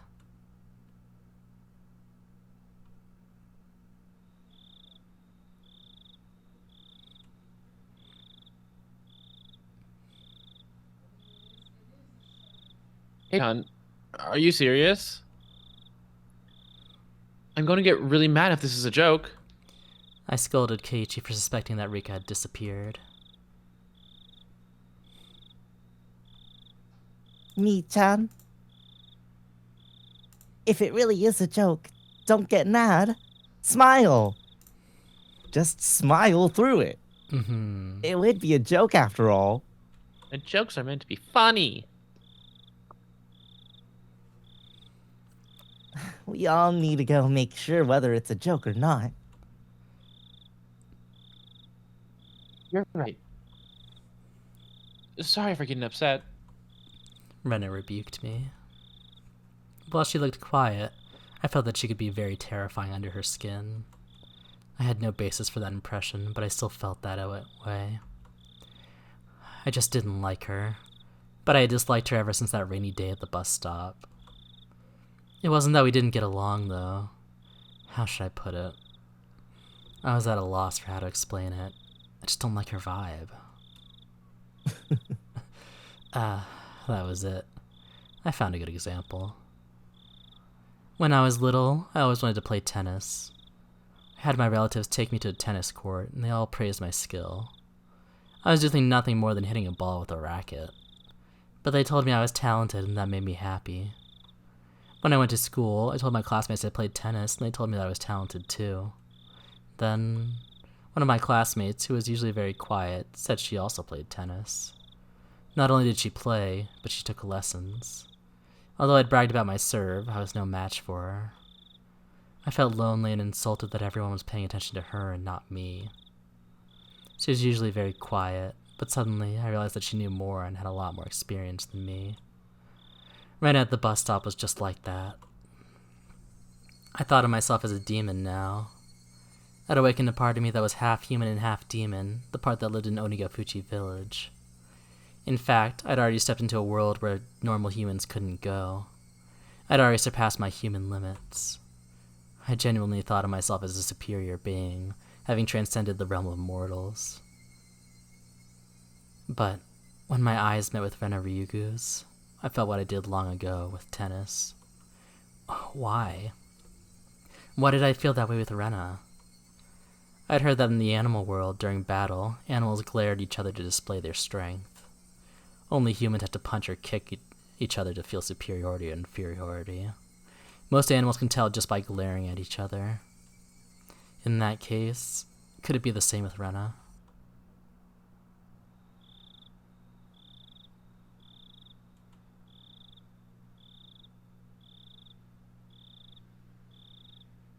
Nii-chan, are you okay?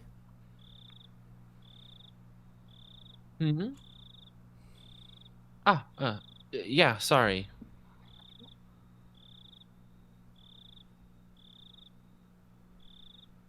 I haven't slept since yesterday, you know? Sorry.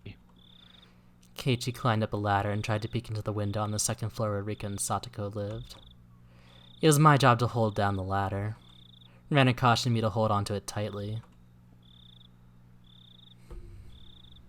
Nii-chan, I'm going to go check the main house, just to be sure. Okay? I'm sorry.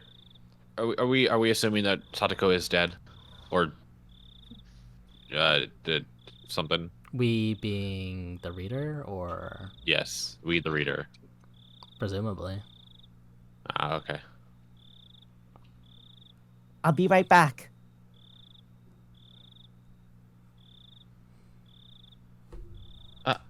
Okay. Be careful. Rena ran off after that. When I looked up, I saw Keiichi trying to open a window, but all of them were locked. Okay. What did Rena mean by main house? Keiichi asked me from the top of the ladder.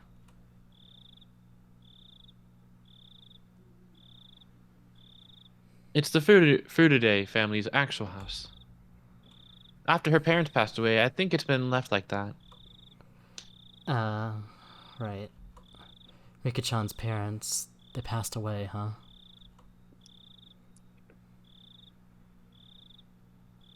Satoko's also an orphan. Her parents fell from a cliff because of Oyashiro-sama's curse. Then her older brother, Satoshi-kun, disappeared. Satoshi. I've heard that name before. He'd heard the name before? I felt anger growing inside of me. Don't you know whose desk you're using every day? You act as if it belongs to you. You drop food on it while eating lunch. You drool on it while taking a nap. Don't you know who it really belongs to? Why am I acting this way? I'm Mion. Satoshi-kun doesn't even exist anymore. He was demoned away. It's hardly Keiichi's fault that he didn't know.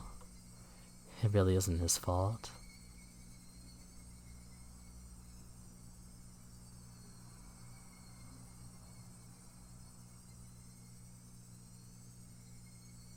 Satoko and Rika-chan have been living in this shack ever since. Neither of them has any family, but at least they're together. They help each other out. Didn't Rena say there was a main house? Wouldn't it be easier to live there?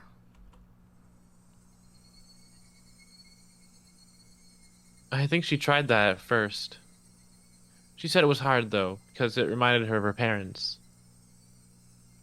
After everyone in Satoko's family died, she started living with Rika. It only made sense. Satoko and Rika were best friends. They didn't care about the Hojo family or the Furude family. They've been best friends since before the damn conflict. That damn conflict. That damn conflict. That damn conflict. The reason why the curse never fell upon Satoko. Rika Furude probably had a lot to do with it. That made more sense than anything else, at least. Satoko was pardoned from the curse of the Hojo family. All thanks to Rika Furude's arrangements. Satoko had never been a victim on the night of the Watanagashi. According to the curse system I'd uncovered, the last survivor of the Hojo family still living in Hinamizawa would be the perfect target for this year's curse. Therefore, whoever was responsible for executing the curse must have tried to take her life. However, nothing happened to her, proving that Satoko had escaped from the curse. That was really and truly infuriating. She might have been the head of the Furude family, but I still couldn't accept that such a little girl had enough power to protect her best friend. Shion. Shion must have had the same power then. Just like Rika protected Satoko, Shion could have protected Satoshi. Damn it.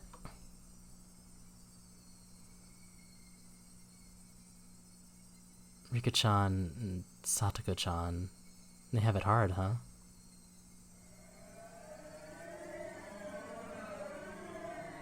He's cursed. Huh? Mion. What? Oh. What did you just say?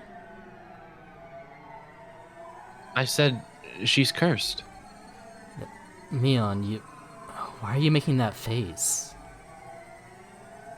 Satoko Hojo. She's been cursed by Oyashiro-sama. I can't accept that Satoko was pardoned from the curse, although she was a member of the cursed Hojo family. She was one of the cursed Hojos. Satoshi-kun wasn't pardoned, but Satoko was. She was cursed, but she got away. She escaped the curse, but Satoshi-kun didn't. I can't accept that. In fact, Satoko should have been the one to be most should have been the one to be the cursed the most. She cornered Satoshi-kun physically and emotionally. That was why things got weirder and weirder. In the end, everything went crazy. When I think back on it, it was Satoko who I hated most of all. Oh, we know. We knew that. We've been knew. She cornered Satoshi-kun. And as a result, Satoshi-kun disappeared. What? She's going Oh boy, crazy. is that a Renpire? She can't listen to her own thoughts anymore. She started it. She caused it. If only she hadn't been there. Just as Rika Furude and Satoko lived happily, maybe there'd been a happy future for me too. Maybe Satoshi-kun and I could have started our lives together in Okinomiya. Yes, if I look at both the beginning and the end, it's so obvious. I kind of want to see. I can change the language and see what it looks like in Japanese. Iwe, hello. Highway. Wow. Yep. Nope. Wow. Thank you for the patties. Satoko's existence caused everything. Satoshi-kun had to kill his aunt because of Satoko, and the three families used that need to create the curse, and then they killed him. The police were convinced he just ran away, but he'd never do that. He was the type of person who always did his best at everything. All by himself. He was doing the very best he could for only his only sister, yet he was forced to vanish. He worked so hard for Satoko, and though he was living just for her, he was erased. Poor Satoshi-kun. He was so underappreciated. And that girl knew no gratitude. She was cursed.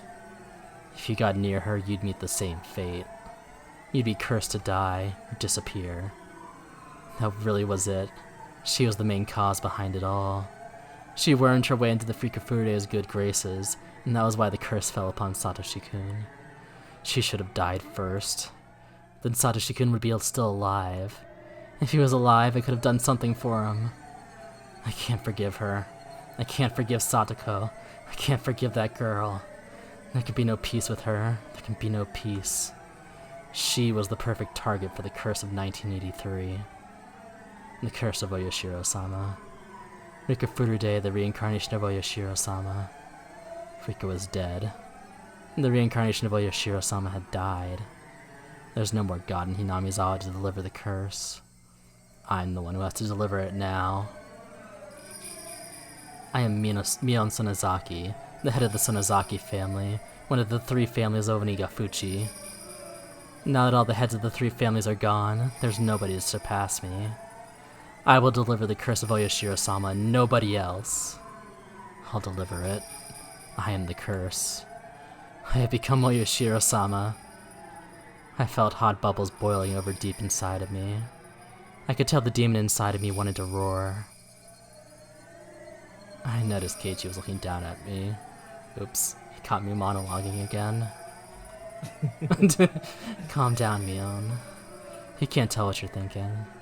Calm down, calm down. At that point I heard footsteps coming closer. I saw 4 or 5 adults, accompanied by Rena, running towards us with flashlights in their hands. One of them opened the lock on the cabin door, and we all went inside. Of course, there was nobody there. Satoko and Rika lived alone. I doubted Satoko would have left a note saying she was going over to the Sonozaki house when Rika was there already. But it wouldn't be fun if she had. Because of that, I hurried into the room ahead of Rena to make sure that there was nothing left behind. The rumor of Rika and Satoko's disappearance spread around the village quickly. More and more villagers gathered at the Furude shrine. Acting in place of the head of the Sonozaki family, I commanded them to search the village. The villagers nodded and scattered. How long had it been since the last time I was truly Mion? I felt so pleased that my body almost went numb. Lots of villagers went in and out of the shrine. They yelled at each other that she was nowhere to be found. Some suggested other places to look, and they all left. They made a lot of noise with their comings and goings.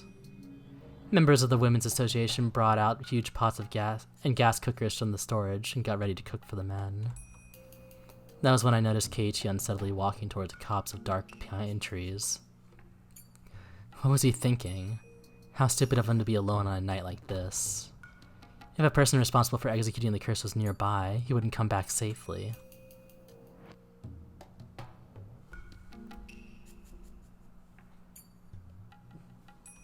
Villager A.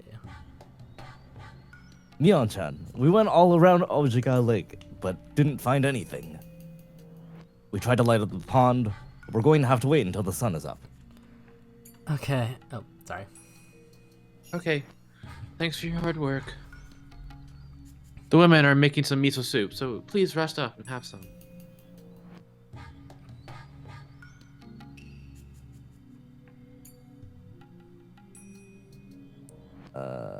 Mion-chan, do you know where they usually park their bicycles?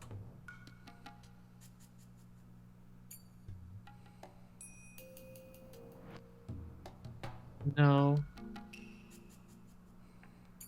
They're probably parked them at the bottom of the stairs leading up here. I don't think they'd come up in a while. I don't think they'd come up while carrying them.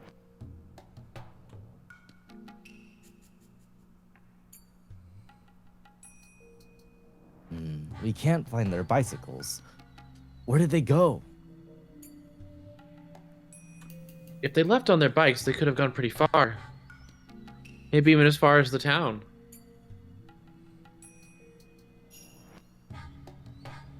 In that case, we'll have to look outside of Hinamizawa.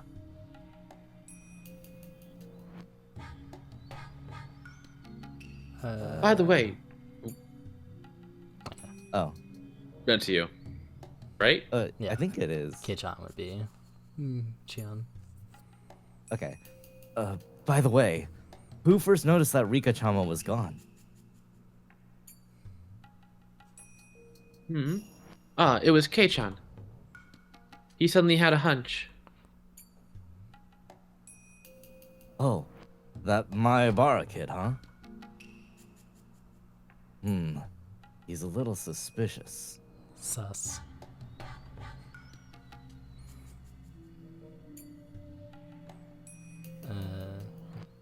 Is this villager I'm gonna say villager B. B? Speaking of which, why hasn't the Maebara family shown up when we were in crisis like this? The Mayabaras still haven't joined the town council, so they're not in the youth group's phone directory. Really? Well, ain't no helping it then. I don't know who's talking. I don't know. Maybe. Let's go with villager maybe 1. it's No, Shion. out. Huh? Maybe I don't know. Maybe it's. Man, We'll just go with it.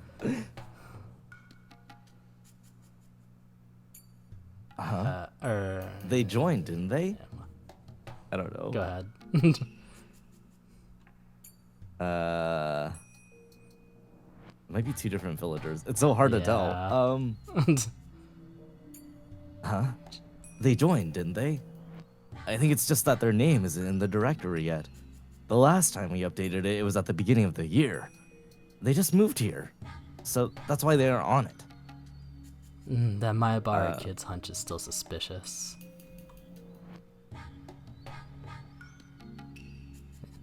Oh, they do say that the first on the scene is the most suspicious. Where did he go?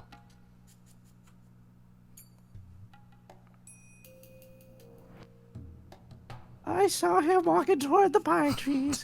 Can someone go get him? Conveniently, I saw Keiichi and Rena walking back towards us.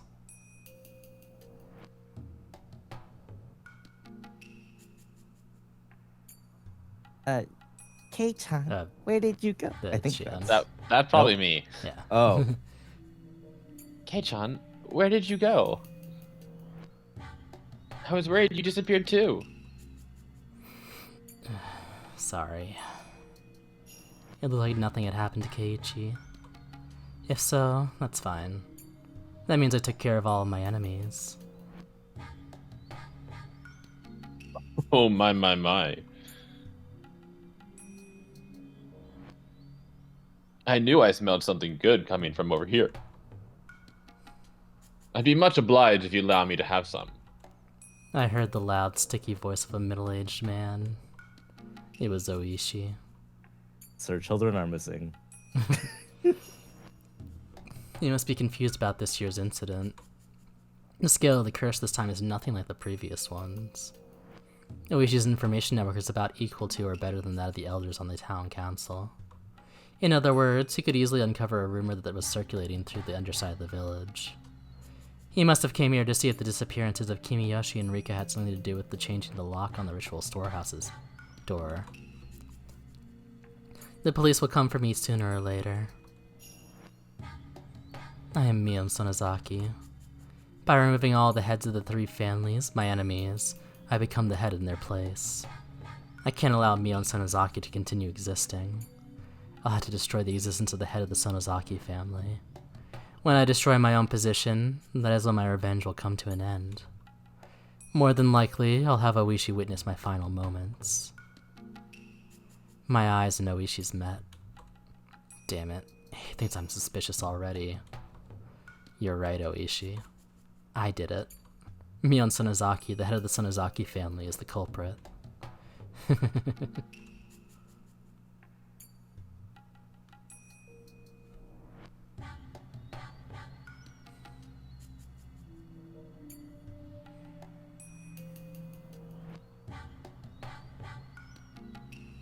2 new tips, 195 and 196.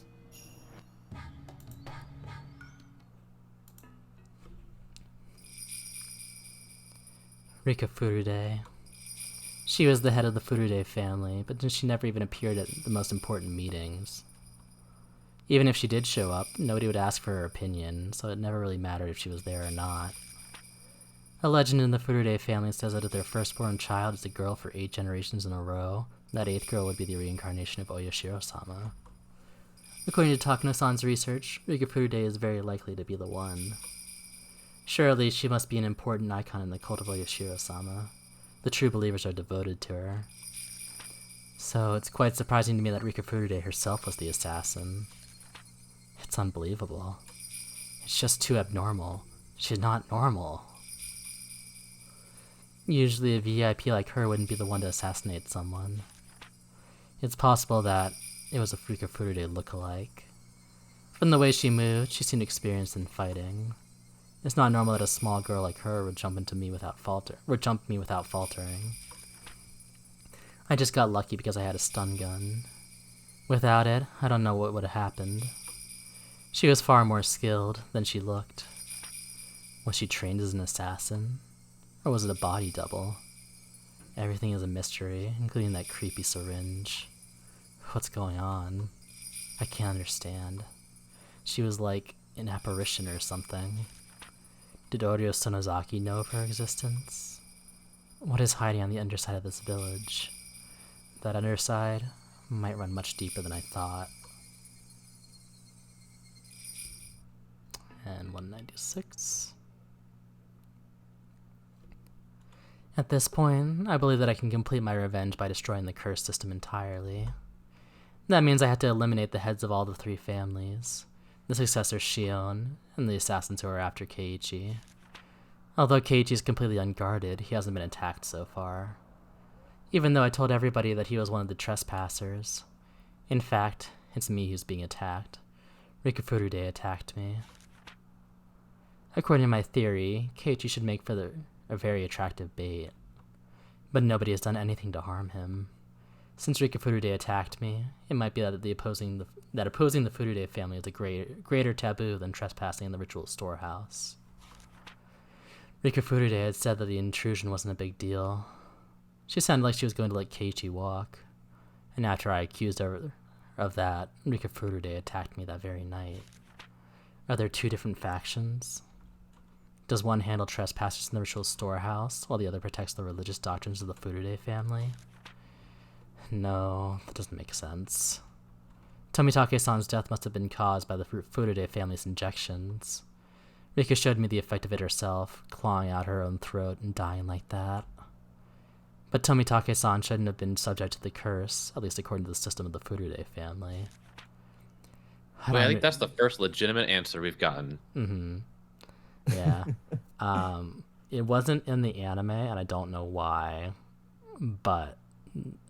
Wait, what do you mean? Why would it be in the anime? So, well, Rika having a syringe in her pocket when her body was found in part 2 was at the end of the part where Oishi's talking to Keiichi in the hospital, but they just did not include that information in the anime for some reason. I don't know why. So the way that Keiichi died in the first chapter. Mm-hmm.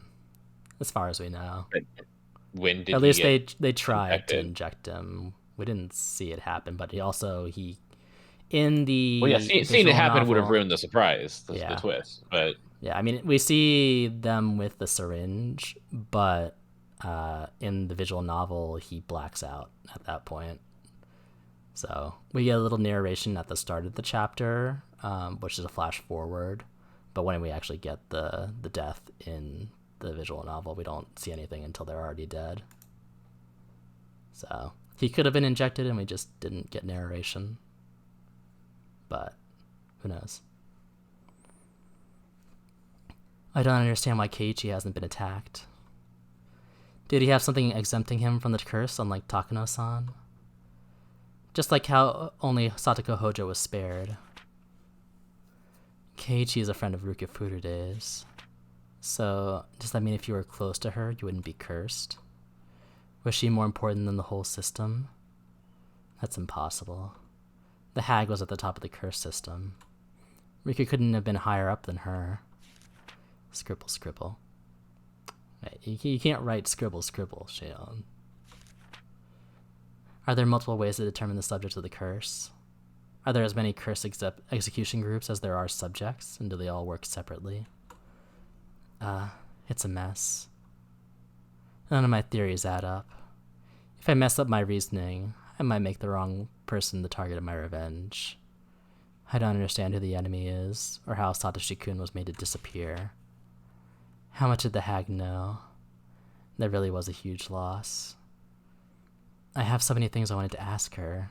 I killed her by accident. Shit. In that respect, I've already failed in my revenge. The underside of Hinamizawa really does run too deep. Scribble, scribble. The whole page is blacked out with scribbles. Ah, I see. So the scribbles were for our help. She wasn't actually writing. Scribble, scribble. Alright, let's see if we're gonna take a longer break. I'm gonna go piss girl. Oh, piss squirrel. Also, while the break happens, I'm gonna look up. I had a little timeline of when I reread the first 3 chapters, so there might be something I can tell you guys about. But until then, BRB screen and Edge.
Oh boy.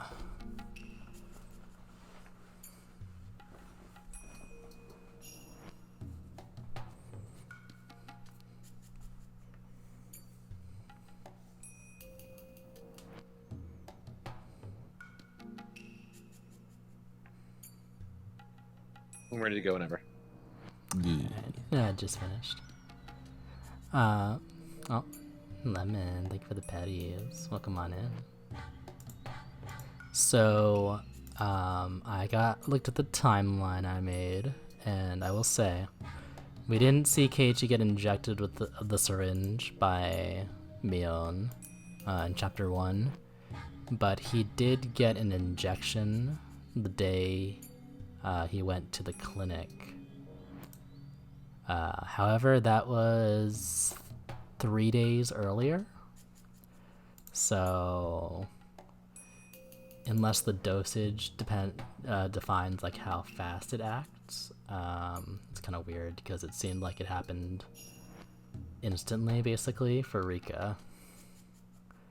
So why would it take 3 days for it to happen to Keiichi if it was the same injection there?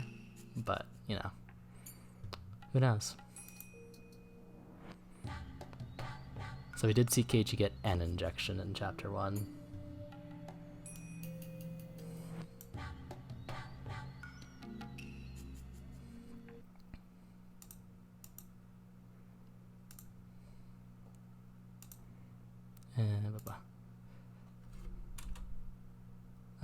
Shion, I assume.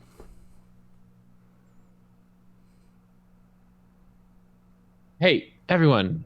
Are you all still alive? Kimiyoshi was hanging from the collar, with his head turned up to the ceiling.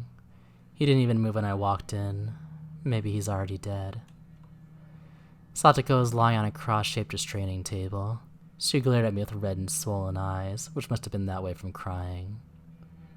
Oh, see, Satoko's fine. I wanted to put her on that special restraining table to pound nails into her hands, but Satoko was too small for that. I walked up to Kimiyoshi and poked his body with my toe. There was no response.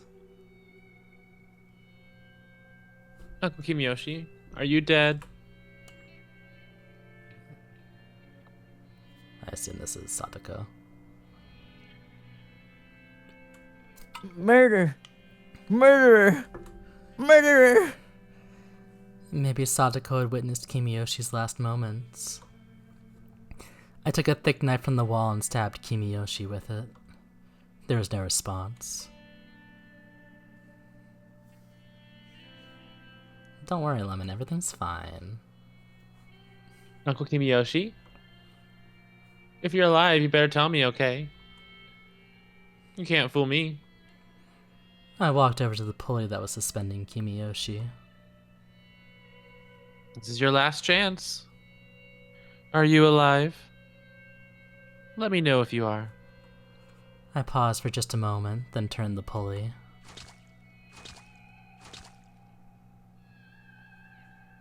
Kimiyoshi's body swayed strangely in the air.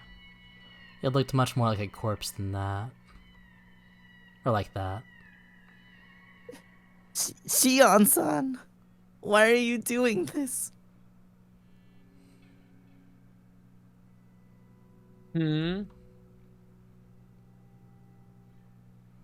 Ah, I get it. The door to the huge cave was still open. I bet Satoko had talked to the one in the cell while I was gone. That's how she knows my name. Although, that's not actually my name at all.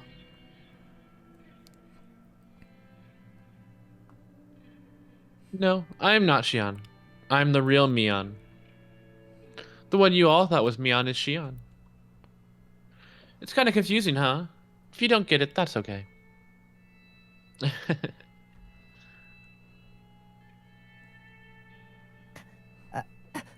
How dare you? How dare you kill Rika? I had allowed Satoko to watch me take care of Rika's body. Of course, I let her see Rika's neck, too. Rika Furude deserved it. She came over to kill me. I just fought back, that's all.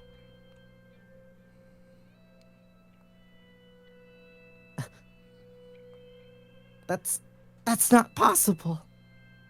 Rika would never do a thing like that. If you don't believe me, that's fine. It's none of your business anyway. What are you gonna do with me? I'm going to kill you. And Satoko's eyes went wide. She was expecting my answer, I'm sure, but she still looked shocked. I bet she didn't expect me to state it so openly. I heard the noise of something hitting iron bars echoing in the huge cave. Shion's voice echoed there as well. No! Don't kill Satoko! I answered her clearly. Did you finally realize what you've done? Did you finally realize you didn't do anything to save Satoshi-kun, although you had the power to? That was why he was killed. You ignored millions of chances to rescue Satoshi-kun. Yes, that is your sin. Satoko? Yeah! Before even finishing my sentence, I stabbed Satoko's right arm. Her blood What a weird started to sound. flow out. Yeah, it's kind of weird. It's not really... I don't know. It's not gushing. It sounds like squishy. This is nothing compared to what happened to Rika Furude. I twisted the knife into Satoko's arm. She bit down hard, crying.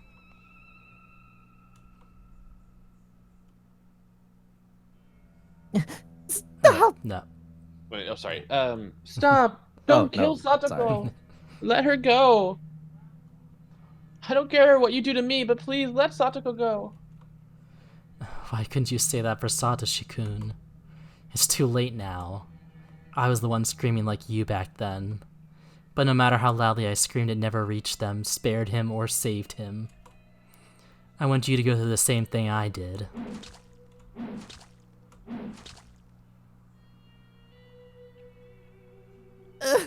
Yeah! I stabbed Satoko's arm repeatedly, but the knife kept hitting her bone. It didn't feel like I was cutting any of her flesh.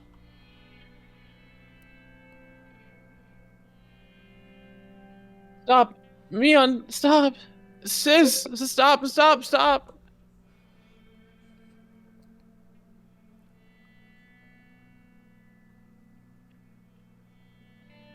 Okay, Shion. How about this? I'll tell you how you can save Satoko. Apologize to me 1,000 times. I'll let her go when you're done. How about that?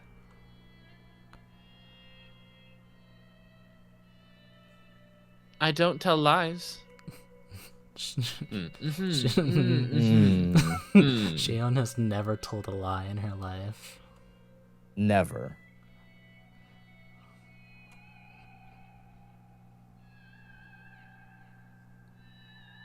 If you really apologize 1,000 times, I'll keep my promise. Well...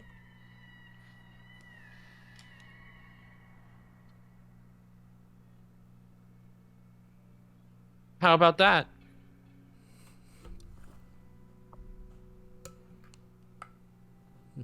Just do it for a while, you don't need to... Oh, actually, okay. They cut you off.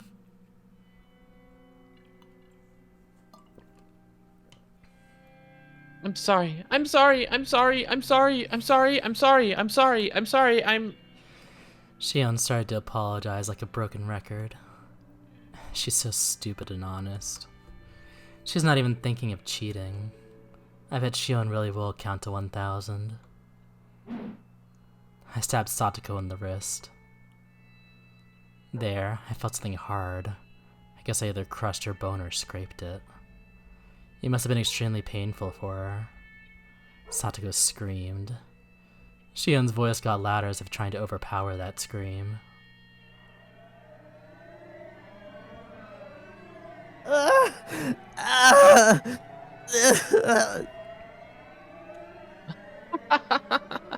All you ever do is cry to get what you want.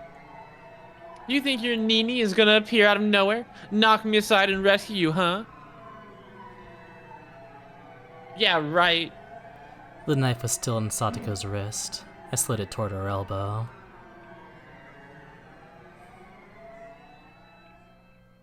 Yeah!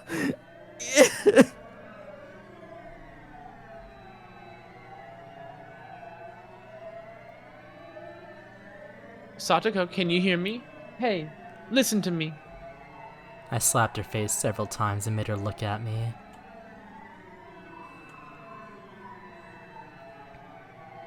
Do you know what you've done? Do you know how your very existence is what cornered Satoshi-kun?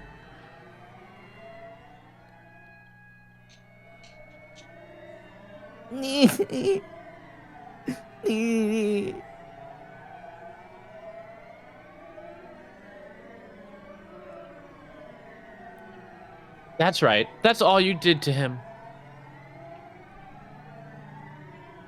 Every time you cried, Satoshi-kun protected you. But have you ever even considered what kind of a burden you were to him? He wasn't some superhero. He was just like you.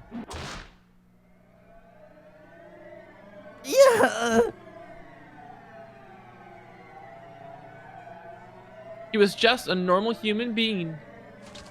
Have you ever even thought of what he had to go through because of you? No, you didn't.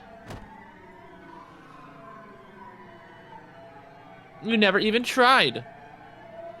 You just let Satoshi-kun take care of you.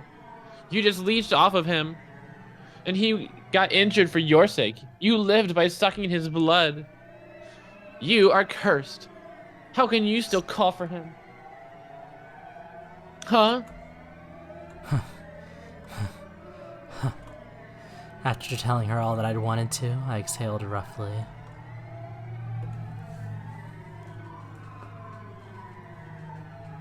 Ha! Ha! Ha! With my help, you are now going to pay for your sin. Cry as much as you want. Scream as much as you want. And realize Satoshi-kun will never come for you. You cornered him. You made him disappear. You killed him.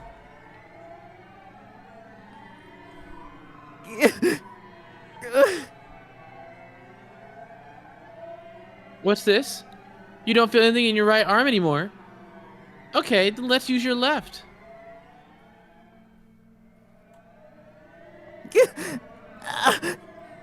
I stabbed her left arm repeatedly and her blood flowed out. But Satoko's reactions weren't fun anymore. She didn't cry or scream like she did before. That put me in a bad mood, so I stabbed the back of her left hand and twisted the knife again. But Satoko still just moaned. She didn't scream anymore. What's the matter? Are you stifling your screams in protest, thinking that I was enjoying your cries?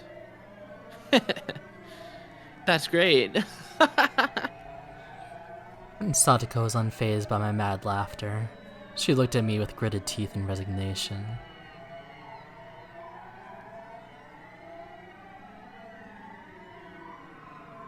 Yes. I think that's the truth. Huh? I cornered Nini. That's why he disappeared. I've known that ever since the day he vanished. I wasn't strong enough. I depended on Nini. I'm sure it was hard on him too, but I couldn't stop. You are absolutely right about that. I have no excuse. Satoko didn't sound as if she was mocking me or trying to please me. She spoke so naturally.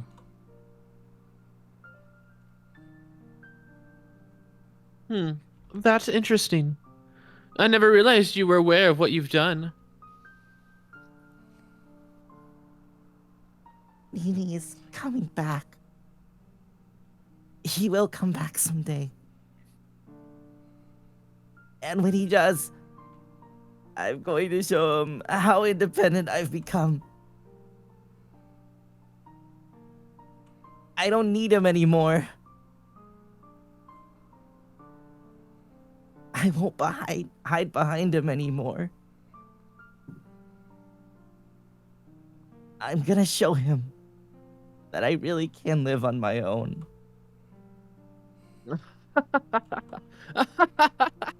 When he comes back, huh? I stabbed Satoko's arm in a mad frenzy. But she still didn't even scream. She bit down tightly and swallowed her pain instead. Nini is coming back. I know he is. I'm waiting for him. I will apologize for depending on him so much. So I won't give up until that day comes. I'll never depend on him again. Ever. No matter what kind of hardships I have to endure, I won't ask him to help me. I won't call for help. I won't cry. I won't scream. If I cry, Needy will come for me. So I'm going to endure this by myself. Damn you. What do you think you're saying? If it's fun for you, go ahead. Stab me if you please. But if you think I'm going to cry for Nini, well, too bad. I will not cry. Ever. If you refuse to believe me, then try it. Nini is watching me. He's watching me endure this. He will see that I was not like I was before. And when he sees that, he is gonna come back. Come on. Try it. I will not cry. Try to see how strong Satoko Hojo really is. Shit. I'll show her. Take that and that and that. Nini, you're watching me, right? I've become so strong. This won't bring me down. This is nothing. This won't make me cry. I won't cry for your help. I can endure this. I'm going to endure this. This is nothing compared to what you had to go through for me. Shit. Why doesn't she feel the pain? Doesn't it hurt? There's no way it doesn't. I've been stabbing her so much, and the knife went in so deep. Her blood is poured into the ground, and I've been turning her flesh inside out. How can she still talk that way? Why doesn't she cry and scream? After Satoko said what she wanted to say, she shut her mouth. She didn't say a word after that. No matter how much I stabbed her, twisted the knife, tore at her, and ripped out her flesh, she didn't even make a sound. What in the world is this? This isn't the Satoko I know. Satoko is never as strong as this. If Satoko is this strong, she wouldn't have been a burden to Satoshi-kun. Why wasn't she as strong before? It's too late. Everything is too late. This idiot's maturity came far too late. Her blood made my hand slippery, and I dropped the knife.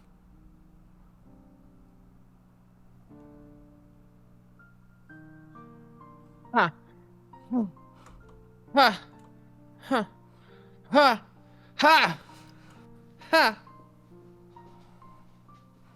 I was covered in blood from head to toe. Satoko was still enduring the pain. She was enduring this cruelty so she could display her strength. I couldn't defeat Satoko. I couldn't crush her strength. Satoko had achieved her goal. She had become independent, so she didn't need Satoshi-kun anymore. She still believes Satoshi-kun will come back one day. She looks forward to a day when she can show her brother how strong she had become. But Satoshi-kun hasn't seen any of that.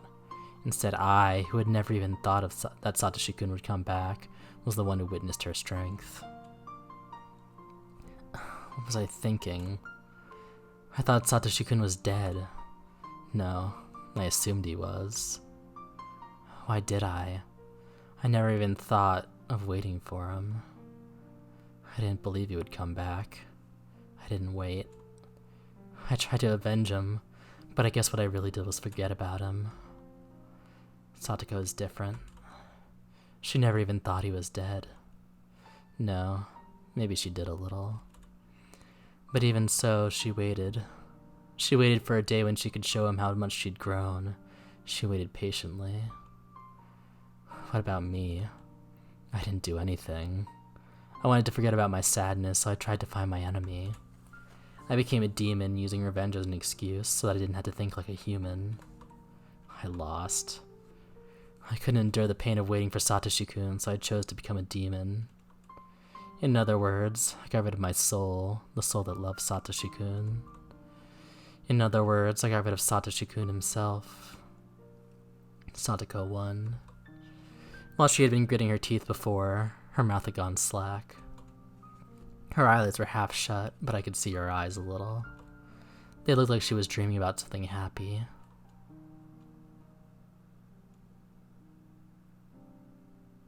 Satoshi-kun was there in her eyes.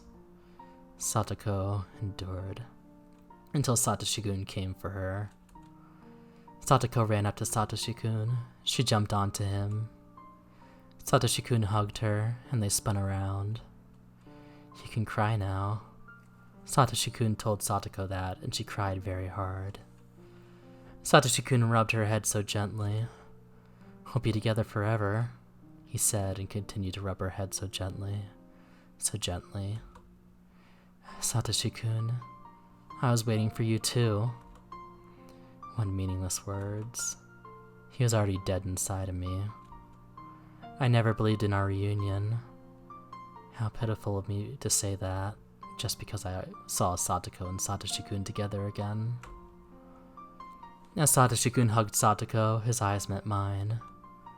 Shion, Satoshi-kun said, I asked you a favor. What favor? I tried to remember. What kind of favor did Satoshi-kun ask me? Satoshi-kun looked at me so sadly because I couldn't remember. That sad look tore my heart to shreds. The blood flowing out from me wasn't as pretty as Satoko's blood. My blood was a slimy liquid like vomit with filthy chunks of food in it. That was what filled my body.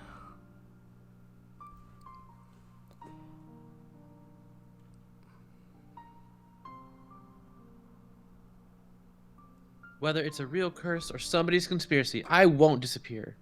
And I won't fall victim to it. I think... I don't know. Is it Mion and Shion? Probably. I think you won't was the last line. You won't disappear. You won't disappear. No. Oh. Not until I buy it. Oh. Satoshi. Yep. Whether it's a real curse or somebody's conspiracy, I won't disappear, and I won't fall victim to it. You won't disappear? No. Not until I buy that teddy bear. I'll get the money pretty soon. I won't go anywhere until then. Huh? A memory of the past. But when? I feel like there's a missing word there. Or maybe that's supposed to be an O. This is a memory of the day before last year's Watanagashi. Satoshi-kun called me on the phone then. My aunt is home. I have to go. Okay. Mion. Huh? His aunt was home, so I'm sure he wanted to hang up as quickly as possible. Satoshi-kun paused and spoke. I'll leave Satoko to you. My knees and elbows started to shake. My teeth chattered and my fingers were shivering. Satoshi-kun asked me to... What have I done? I couldn't wait for Satoshi-kun to come back, so I filled myself with evil thoughts and acted as I pleased. I didn't believe he'd ever return. I even forgot about Satoshi-kun's last request. How can I say I love him? I just wanted to forget about my feelings of loss, so I made myself all bloody. How can I welcome him back now? I didn't believe Satoshi-kun would come back.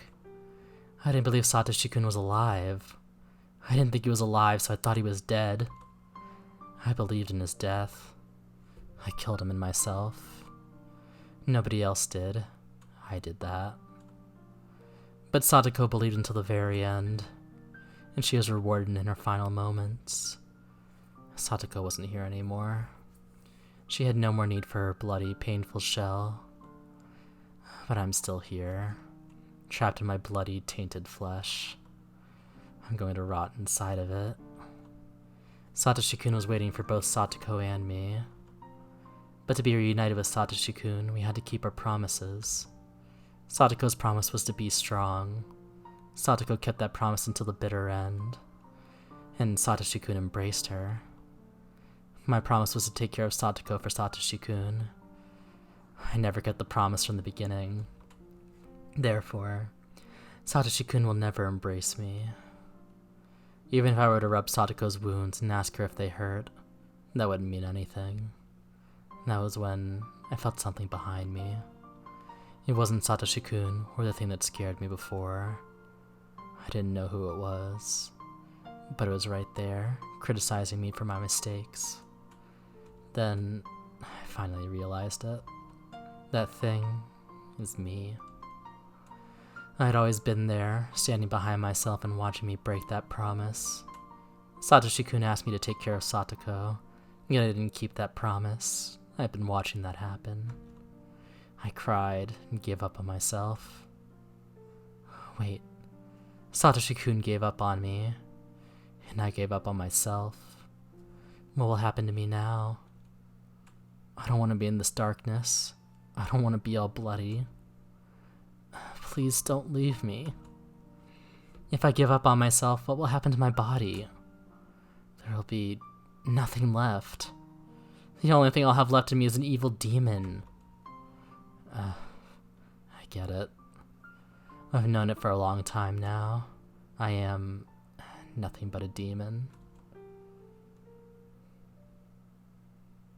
A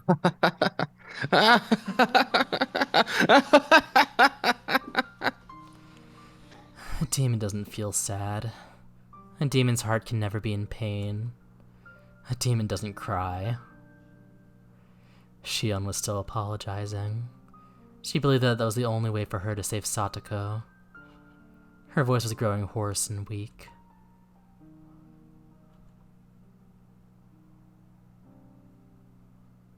Shion, you don't need to count anymore. Good job.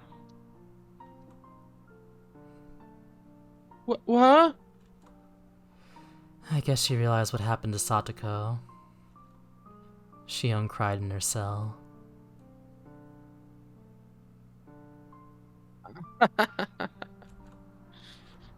Being a demon isn't that bad, huh? I never knew how fun it would be to see other people cry and scream. I've already had plenty of fun in this human world. Maybe soon I'll kill myself and go back to hell. But don't worry. I'll make sure I kill you first. That's why I'm here, after all. Demons are pleased when they see people cry and grieve, see? Wait, you like Kei-chan, don't you? Okay, I'll rip Kei-chan apart before your eyes. What a great idea. I'll kill you, and then myself after that. Onigafuji Village is a village of demons. Demons came out from the swamp and attacked the village. I'm gonna act like those legendary demons and wait for Oyashiro-sama to judge me. That will be a suitable disaster for Hinamizawa, don't you think?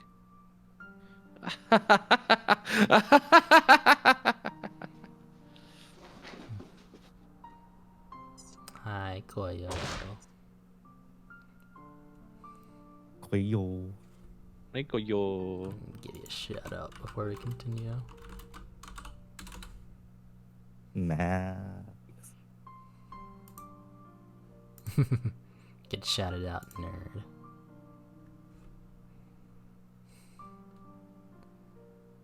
Ah, Kei-chan. It's me. It's Shion. You took a long time to pick up. I thought you weren't home and I was about to hang up.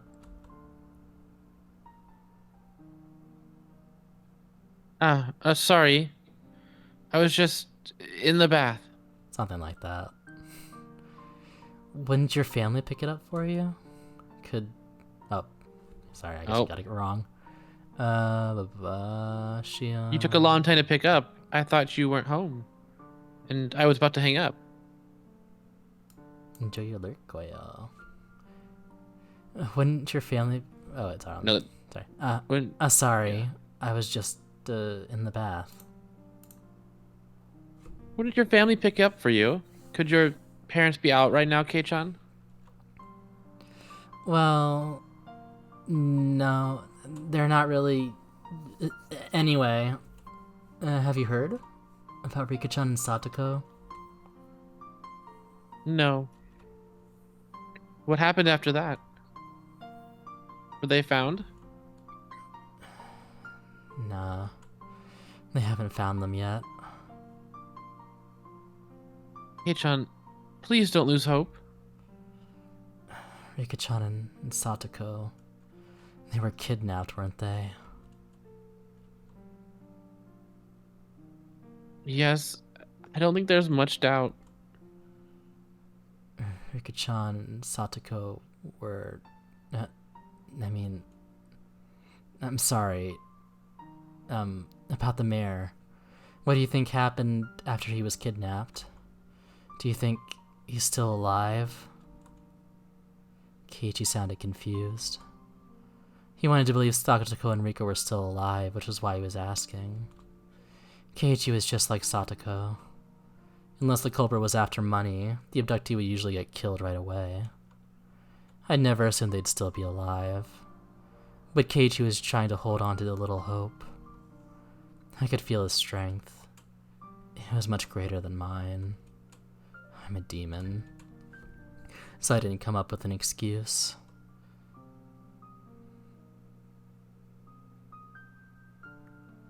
I think he was killed. Hey, wait. That was abrupt.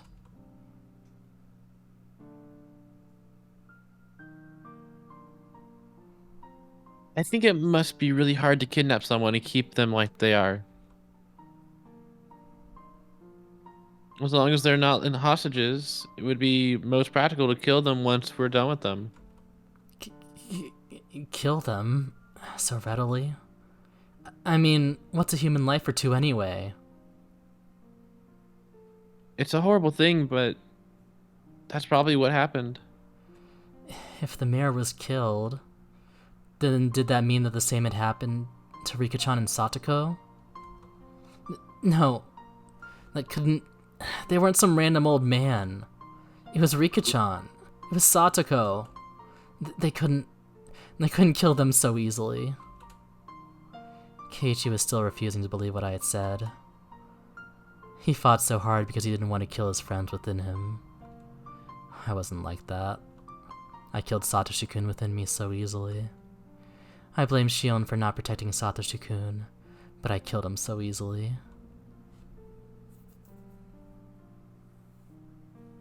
It's probably better to think that Rika-chan and Satoko-chan ended up the same way.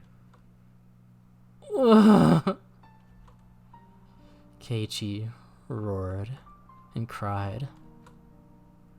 It was like their deaths were physically agonizing to him. Why kidnap someone and then kill them? Screw curses. Are people's lives really that cheap? Erasing them and killing them without a second thought like this?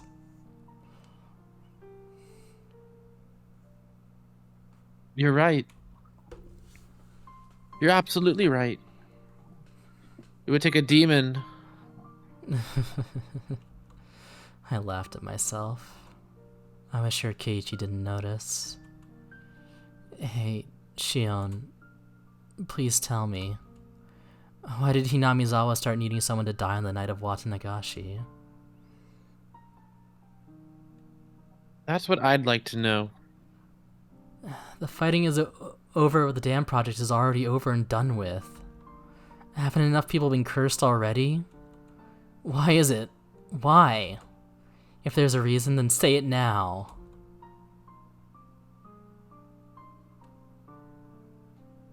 I understand how you feel, Kei-chan. I really do.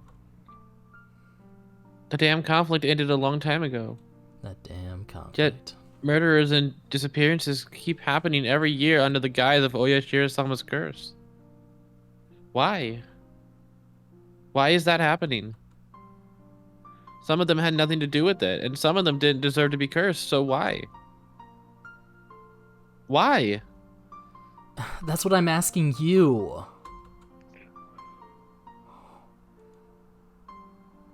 I want to know that as much as anyone. Of course. The curse of Oyashiro-sama never existed. It was just a bizarre environment that allowed people to kill in the name of Oyashiro-sama. The environment, nothing more. Nothing would have happened unless there were demons who danced within it. Listen, Oyashiro-sama's curse never existed. It's too unrealistic. Just like you said, some of the village is using the guise of Oyashiro-sama's curse as a justification for continuing these murders and disappearances every Watanagashi. They were cunning. They've been using the curse as a convenient tool and made a system where they could get rid of 2 enemies in the village every year. And this year, the system killed Takano-san and Tomitake-san.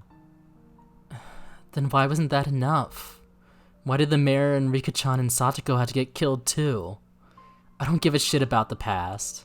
The only thing I care about is why Rika-chan and Satoko needed to be killed. Why is that? I didn't say a word to Satoko, you know? Why even her? Why? Satoshi-kun was speaking through Keiichi's mouth. How could I respond? I didn't know what to say. I could only feel myself being stabbed by the sharpness of those words. Hey-chan, please, stop being mean. I don't have any idea what's going on either. Everything changed when we went to the ritual storehouse that night.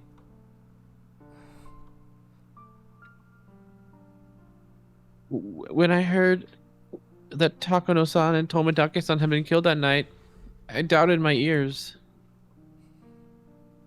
Then I realized it instantly. I realized what sort of position I was in now. The 4 of us snuck in there. Kei-chan, you and I won't be so conveniently forgiven. When I thought about that, it made my chest so tight. It was so terrifying. You know that feeling, Kei-chan, don't you? That's why I confessed everything to Uncle Kimiyoshi. He wasn't mad. He smiled and told me if I was really sorry, I'd never be demoned away. He really did smile at me and told me to leave it to him. Oh. I remembered Uncle Kimiyoshi speaking ill of Satoshi-kun.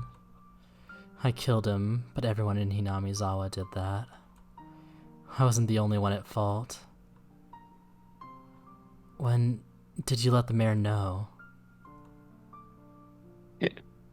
Huh? I'm sorry, Shion. It must seem like I'm kicking you while you're down, but... Shion, you told him, right? You told old man Kimiyoshi, the mayor? Yes. When did you let him know? Huh? Keiichi's tone was becoming sharper. The edge was cruel, but it was a sharp conviction. It wasn't a dull edge that caused excessive pain. It had a clean, pleasant sharpness to it. Did you know that the mayor had a severe case of hemorrhoids and had gone to the hospital for treatment? Kei-chan? What does that have to do? Please answer me. If you didn't know, then just say so. I knew that. He had hemorrhoids. It looked like sitting down was really hard for him. He was going to the hospital. You know which hospital, right? I'm sorry, I don't know that much, but Kei-chan, what does that have to do with? I want to ask you straight. Shion, when did you tell the mayor about everything? When and where? You can give me a rough answer, but please give me one. Kei-chan, why are you asking that? Very good, Maebara Cage. Somebody didn't remember to switch the names around. Very good, Keiichi Maebara. You know who I am, don't you? It was impossible. The day the mayor disappeared, from dawn until he vanished, there was no opportunity for you to contact him. Eh? That's... The mayor left first thing in the morning for his examination at the university hospital all by himself without telling anyone. Shion, you said you don't know what the hospital he went to, so you couldn't have contacted the mayor until he got back. Isn't that right? His train back was delayed by an accident, and he didn't return to his house until the meeting was about to start. So there was no time for you to have told him before the meeting started either. Shion, did you go to the meeting too? Did you attend it and tell him there? If you didn't, then there wouldn't have been any time left. After the meeting was over, the mayor disappeared on his way home.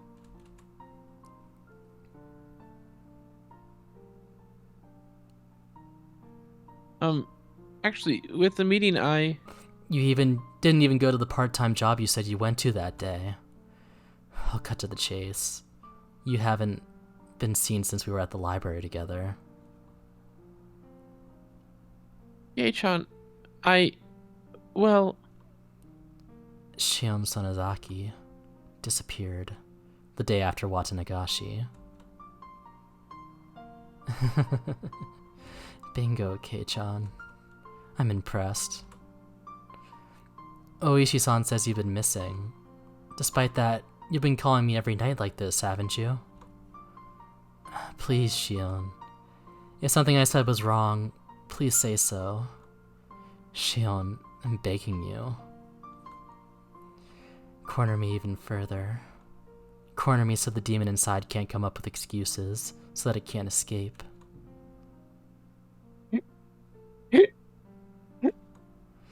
Shion, there's no way you could have seen the mayor, but if you did see him, the only time I could possibly have seen him on that day was...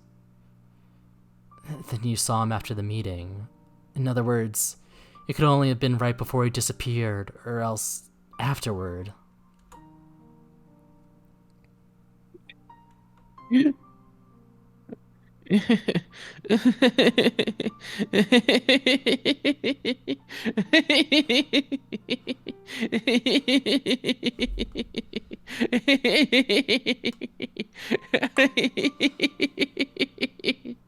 Collect.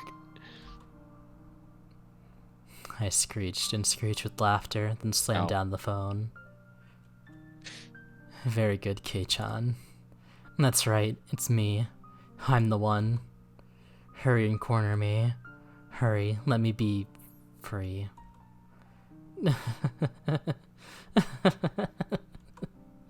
Was he going to tell the police, or was he going to come here by himself?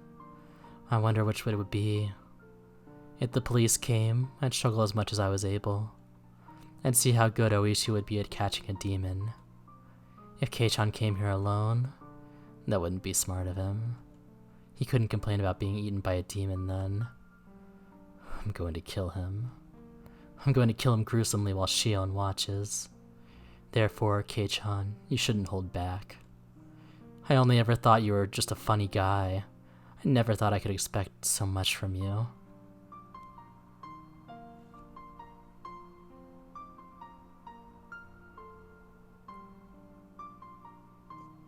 Alright. I'm gonna go get some more water. We'll run another long ad. We'll He's be back. so normal. She's so normal. Everything's fine. All my friends are here with me. Yeah, BRB screen. What?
I see, I see. I was hoping running the ads would like stack them, but it is just however much time from whenever you run the ad gets added. So it might depend on the length too. I'll have to see if we have time to sneak another small one in, but it just reset it back to 60 minutes when I ran the big one. Granted, there was only like 10 minutes left on the timer anyway, but yeah, ads work in mysterious ways. They truly do.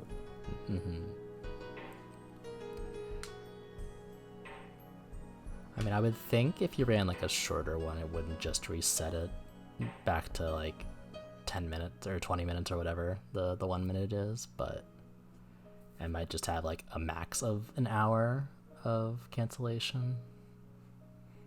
I'm not sure.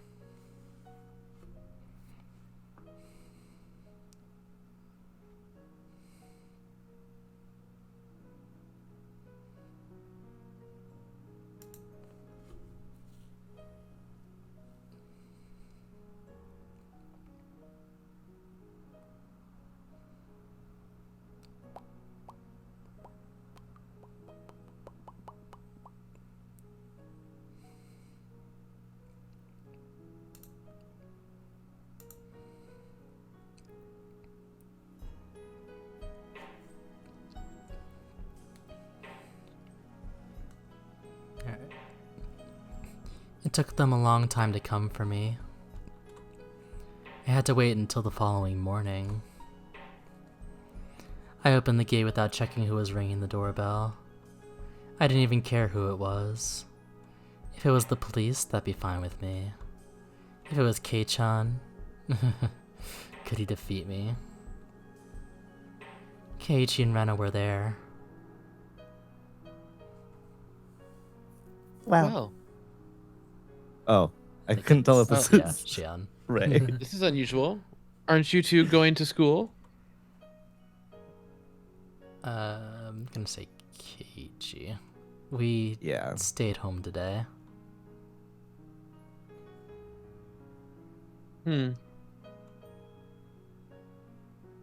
Kei-chan is one thing, but you two, Rena? You two are such troublemakers. I laughed. Well, let's not just stand here. Come on in. I didn't think Rena would come. I thought it would be either the police or Kei-chan alone. I'll try tricking Kei-chan into coming with me to the underground storehouse. Rena, why don't you try to figure out what I'm attempting to do and stop me? You too, Kei-chan. If you figured out I was Shion, why don't you try to figure out the rest? I will act like a demon. I will struggle until the very last moment. So don't hold back. Please, don't hesitate to kill a filthy demon like me. Mion, first, I have something to apologize for. You do? What for? Well, on the night of the Watanagashi, the ritual storehouse behind the shrine, I went in there. I didn't expect this to start with an apology. Okay, so he admitted his sin of entering the ritual storehouse. I guess that was manly of him. I don't even care if the storehouse is forbidden anymore. Whatever. That rule came from those who believed it was even a secret place at all. Mion, you called Rika-chan and Satoko the day before last, didn't you? I don't remember doing so.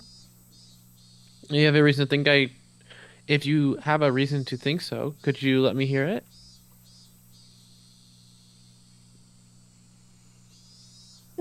It was evening, before dinner time. Rika-chan would have come here,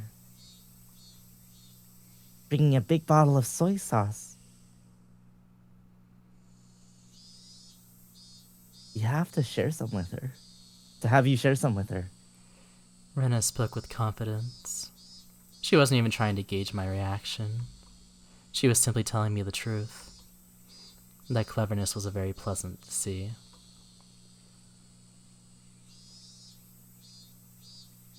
Why do you think that?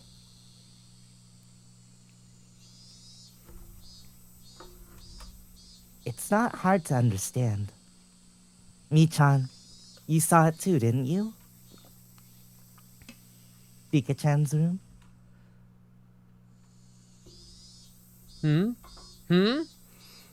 Actually, I wasn't paying attention at all.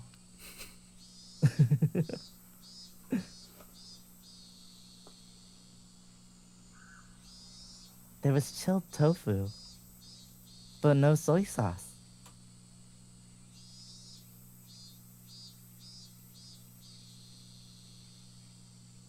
Plus, the big bottle of soy sauce that should have been under the sink was nowhere to be found.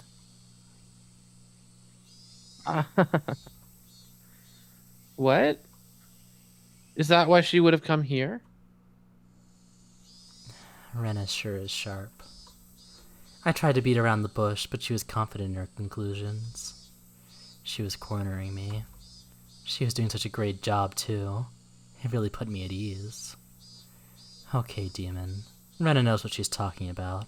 What kind of excuse are you going to come up with now?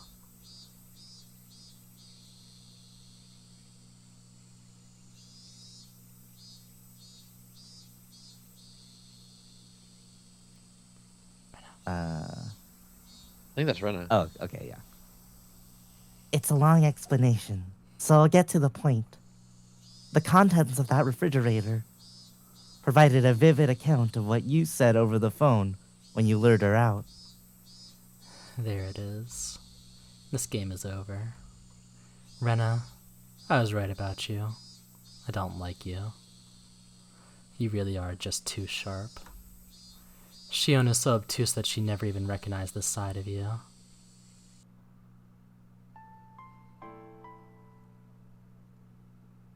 That's...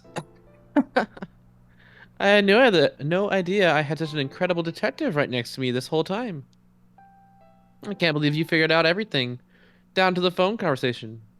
Just from what was inside the fridge. You've got me there. You've got me.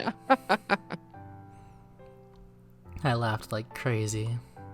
I laughed because I was having so much fun. I sensed the poison inside of my stomach dissipating and felt free and refreshed.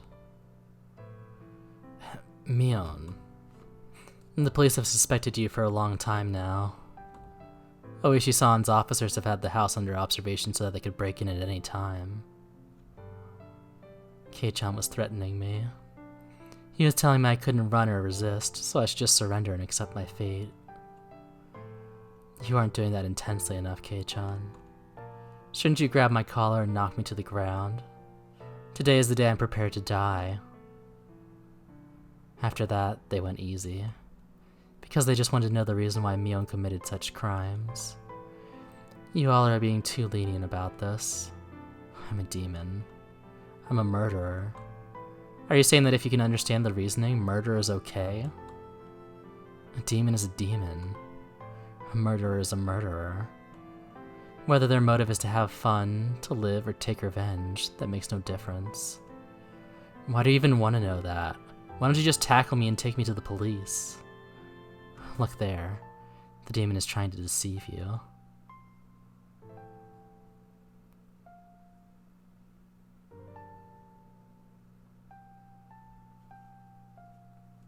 It's a pleasure to meet you both.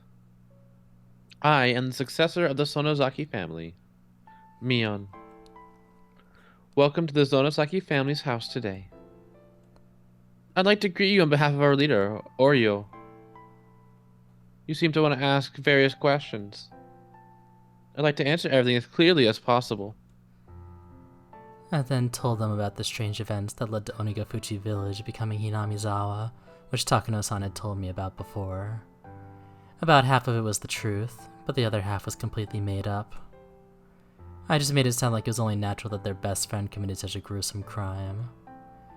Keiichi and Rena were both overwhelmed by the history of Onigafuchi village, which was swallowed by this gloomy fate. Oh well. I guess I made it sound interesting enough. I'm sure they enjoyed hearing me tell the story. But you know, I'm the one who committed the incidents that happened in the present time. What was the point in listening to those old folk tales? Are you thinking it'll make your best friend's crime easier to swallow? You're just trying to satisfy yourselves. I'm a demon. I'm a murderer. I have sinned. These old folk tales have nothing to do with the crimes I've committed. The way those two listened to me was so intensely almost made it fun. I told them that people used to make canned human meat and conducted gruesome research during the war. Those were things Takano-san told me. Hey, you two. Haven't you realized yet? Haven't you realized that what I'm talking about has nothing to do with what we're dealing with right now? You both look so serious.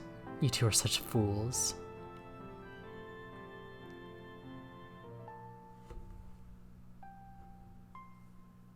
That Hinamizawa village might once more be like Onigafuchi village, so that we may again be a sacred existence worthy of worship. That's the mission of those who inherit the demon of the Sonozaki main family. Those who inherit the demon? For generations, the Sonozaki family has had a custom of including the character for demon in the name of its successors. If you write out my name on your hand, it should appear plain as day. Keiichi tried to write Mion on his palm. Oh, she's right. The character for demon is in there. Not only in my name either. The demon is engraved on my body as well. I stood up and made to show my bare back. Of course, I don't actually have a tattoo there.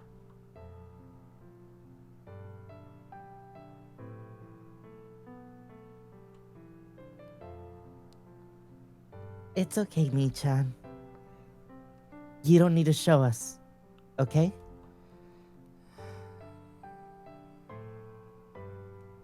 Thank you. I laughed a little. They must really believe I'm their best friend, Mion. My goodness. The demon is on already. They were doing so well at the beginning, too.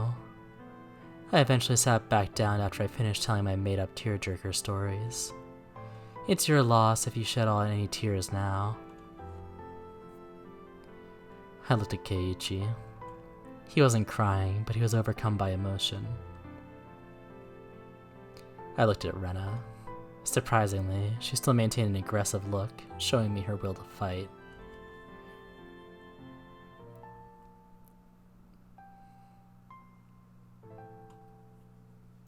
But, Rika and Satoko-chan, you killed them, didn't you, Mi-chan? You're good, Rena. You know what I just told you was an excuse for murder. You usually act like such a goofball, but that's not how you really are. You sure are something. You're far sharper than Shion.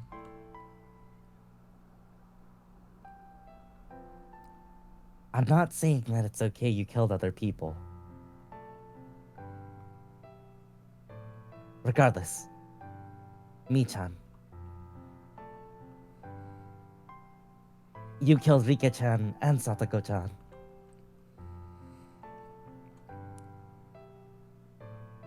I'm not trying to justify what I've done.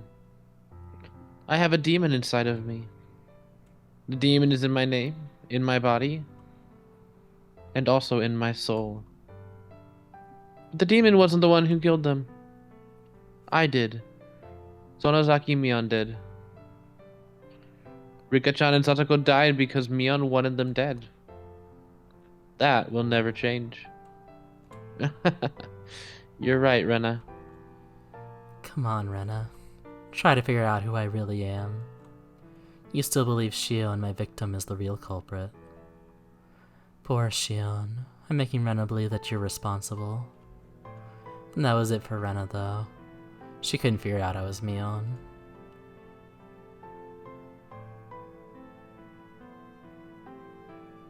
Please, turn yourself in. Rena spoke to Mion. We'll go with you.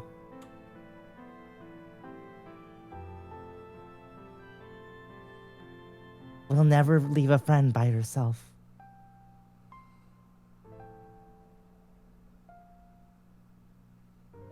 Crying children and Rena are the only things I can't beat.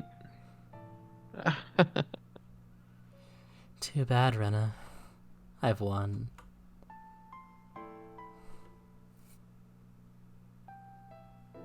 I'm well aware.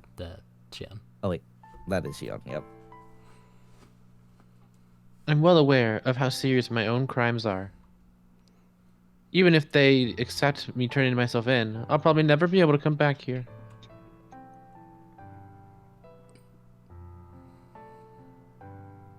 So I'd like to hear one last selfish request.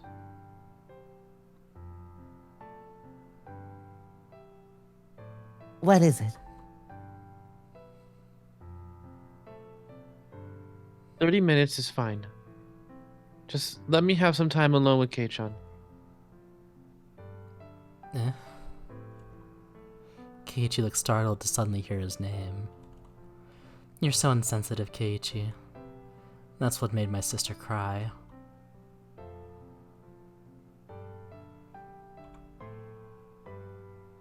Keiichi-kun, is that okay with you?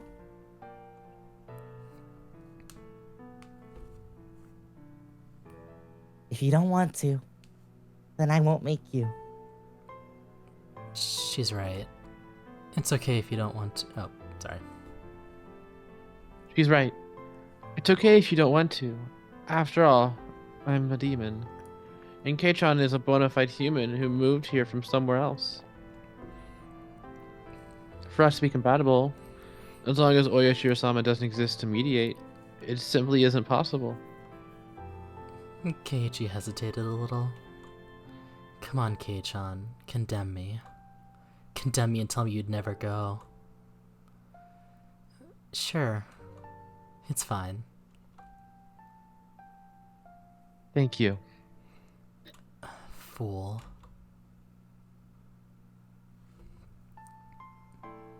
I'd like to thank you too. Keiichi-kun. Rena stood up. As promised, she made to leave. It's fine, Rena. You can wait right here. I just wanted to go around the garden with Kei-chan. If you're bored, you can go to my room. You can read my manga if you like. And if there are any volumes you want, you might as well take them. I don't want to. Mi-chan's books belong to Mi-chan.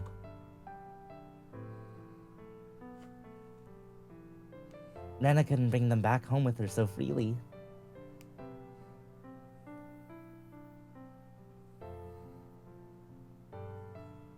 You're such a good kid. Only at times like this. I took Rena's head and rubbed it like Satoshi-kun used to do with me.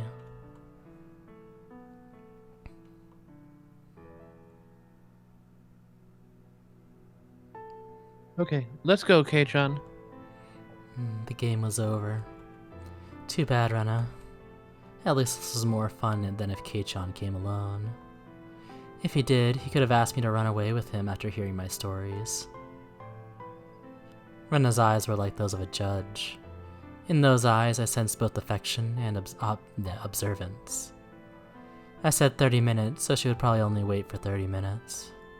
If I took even a second longer, she'd call Oishi. I'm a little disappointed. Rena still thinks I'm Mion. She didn't manage to see through me. I thought someone like her would see the demon in me. I guess I was wrong. Too bad. Keiichi followed me after putting his shoes on. Can I hold your arm? Such a humble request. I don't mind. I took Keiichi's arm. It was as warm as Satoshi-kun's. I felt a little bewildered.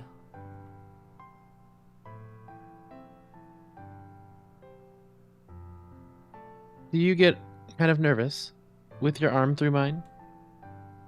You're not thinking, for example, that I'd suddenly put you in a world-class joint lock or anything? You two say the same things. I don't think that. At all. He was remembering the time when I'd held his arm in town. I think Shion liked you, Kei-chan. I see. I told him how my sister felt.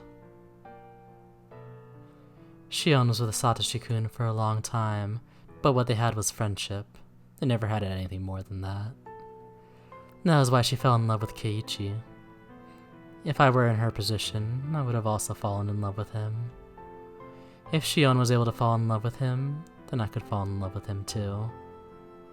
Keiichi smiled gently. I almost saw Satoshi-kun in that smile. The Keiichi I knew was worthless and superficial. I never realized he could smile like Satoshi-kun. Mion and Shion, you got along well, didn't you? Well, I wonder. Kei-chan, do you think your right hand and left hand get along? Huh? My right hand and left hand? I don't think you could describe them as getting along or not.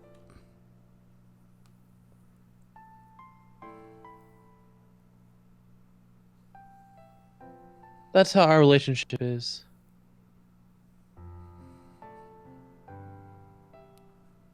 You can't measure it by how well we get along. We'd been together since we were born. We'd been living in this world as a pair. But I was Mion and she was Shion. Mion was treated specially, and I insisted on being her. Of course, that was unpleasant for Shion. Deciding to be fair, we switched places all the time. We were probably different from the other identical twins. We didn't only like the same things or do things the same way. We even managed to share our knowledge and experiences. When we talked about our experiences, we could share them. As Mion and Shion, we shared everything. That was why each of us was both Mion and Shion at the same time. No, maybe Shion was the only one who thought that way. I was a little different than that.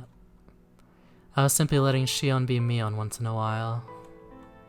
I was Mion, the successor to the Sonozaki family.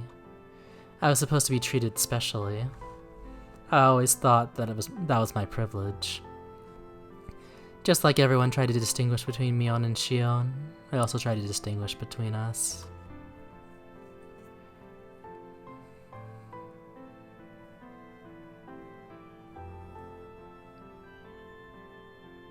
For example, one of your hands is dominant, so there'll always be a better hand. If you only had one oven mitt, you would put it on your dominant hand without thinking, right? I think maybe it was like that for us.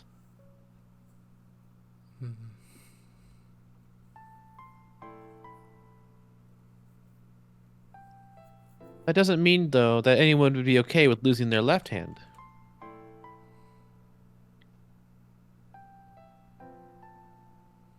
It's kind of unexplainable. It's that kind of unexplainable relationship.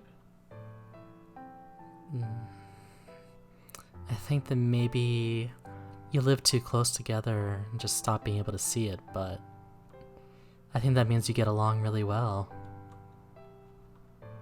I wouldn't say they live close together. Hmm. I'm an only child, so the day before the festival, I was really jealous of when you and Shion were messing around with each other.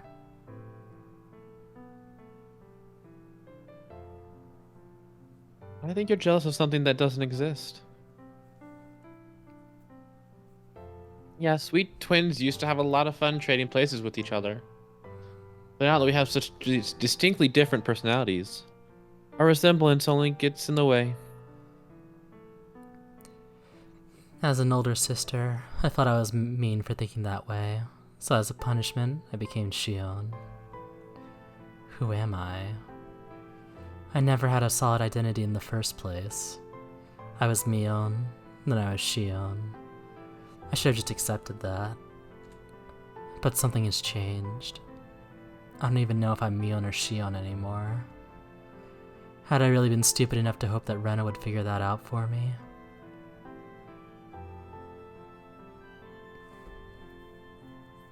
Shion is still alive. Really? Keiichi looked into my eyes. I nodded quietly.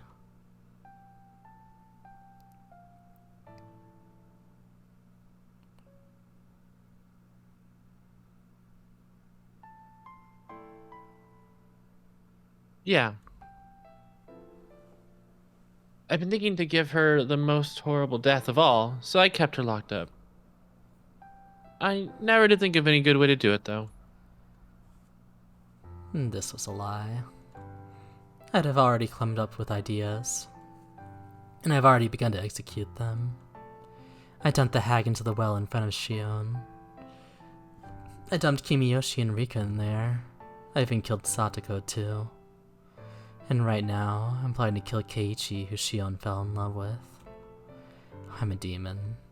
Any such gruesome act is simply pleasure to me. That's when I felt a warm hand rubbing my head. It wasn't Satoshi's hand, but Keiichi's.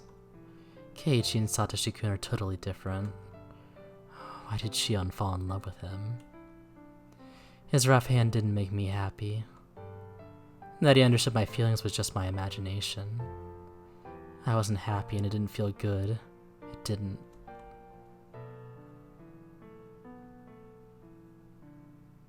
Come with me. I want you to see all of my sins. Although, Keiichion, it might be the worst thing you've ever seen. I'm going to commit my final crime. I'm going to let you see it. I'm going to let Shion see it. When I do, are you still going to think I'm your best friend? Poor Shion. Kei-chan is going to die thinking it's you who's killing him.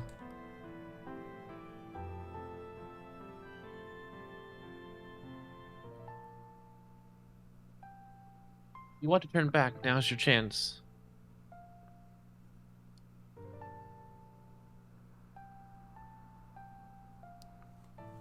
I don't know what impression you have of Mion Sonozaki, but it will surely change once you go inside. It'll never change. That's a bold statement. I'll say it as many times as I need to. Mion Sonozaki is the best friend I could ever have. You're such a fool. You don't sound cool at all. I don't understand human feelings because now I'm a demon. But I think I can understand why she loves you. I opened the iron door to the underground storehouse and beckoned Keiichi inside. Come on, Keiichi. This is obviously a trap, don't you see? This basement is transparently suspicious. Don't you think you should run to the police? But Keiichi was reckless. He swallowed and then stepped inside. You really are a fool. We went down the stairs to the basement, and I led him into the torture room. Everyone is shocked by their first time visiting this room. I used to be that way. Of course, Keiichi looked surprised too, but he was trying not to show it. Obviously, he wanted to express his shock at seeing this horrifying room, but he also knew that if he voiced that shock, that he would be rejecting his best friend who was trying to confess her sins to him. So he did everything he could to stifle his surprise.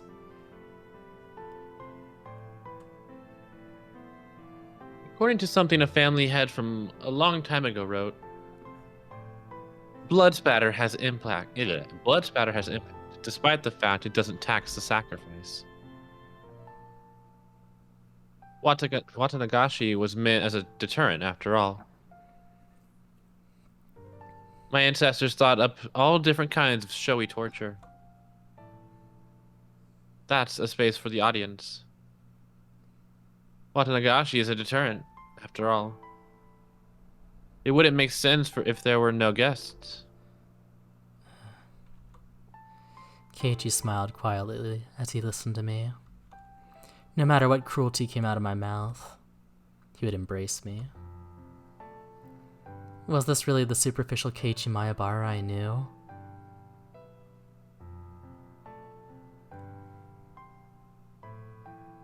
Right here is where I killed everyone. There were no spectators to watch me, but I hailed a Watanagashi of my own. Well, perhaps there was one spectator. Huh? A spectator?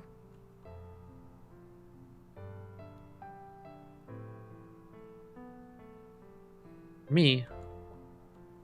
I, the demon, was watching the entire time Mion held the ceremony. I started to laugh. How many hints do you need, Keiichi? When are you going to figure out I'm not really your best friend? Come on, hurry up. You're running out of time. The game is almost over. This was a game. This was a game of murder. I had killed people, using my revenge for Satoshi-kun as an excuse. The demon was trying to capture Keiichi and kill him before Mion's eyes. But Keiichi had a chance. If he figured out I wasn't his best friend, then he'd win. If not, he was out. When did I come up with that rule? I guess it was sometime today. Or did I come up with it just a minute ago? Since the two of them aren't too bright, I decided to be easy on them, I guess. You are Mion's best friends, right? Don't you believe in her? Have you already made Mion into a murderer within yourselves? Why don't you try to protect the Mion within you? Why don't you try to believe your friend can't be a murderer? If you could believe until the very end like Satoko did, you would have realized I wasn't Mion, your best friend, but just someone who looks like her. But if you can't, if you still believe that I'm Mion, then you're just like me. I killed the Satoshi-kun within me so easily, and you will do the same. You don't deserve to live.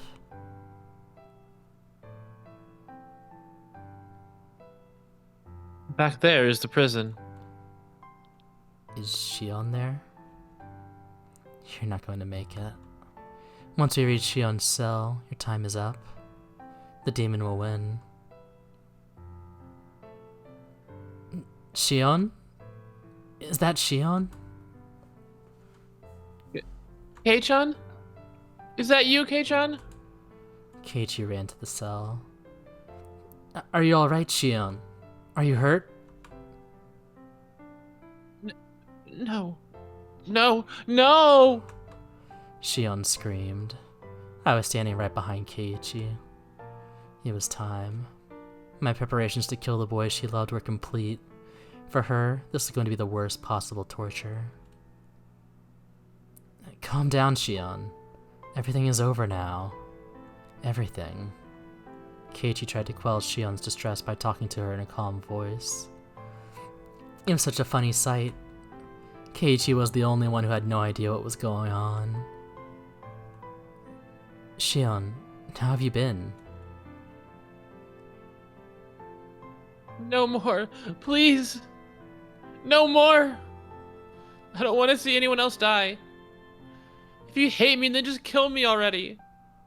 I'm the one you hate most, right? Kill me. Kill me right now. Sis! Calm down, Shion. It's all over now. It's going to be alright. So calm down. Relax. I won't kill you. No, I won't kill you just yet. It's game over. I gave you enough chances. You cornered me quite well once. But that was it. You couldn't figure out that I'm not your best friend, Mion. You couldn't believe that Mion isn't a murderer.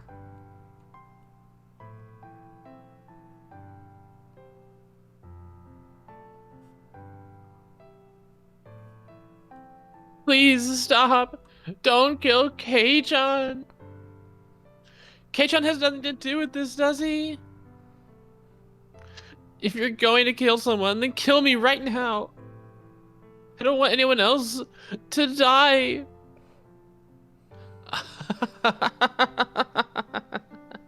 If you want to die that badly, then after I've killed this man, I'll take my time making mincemeat out of you.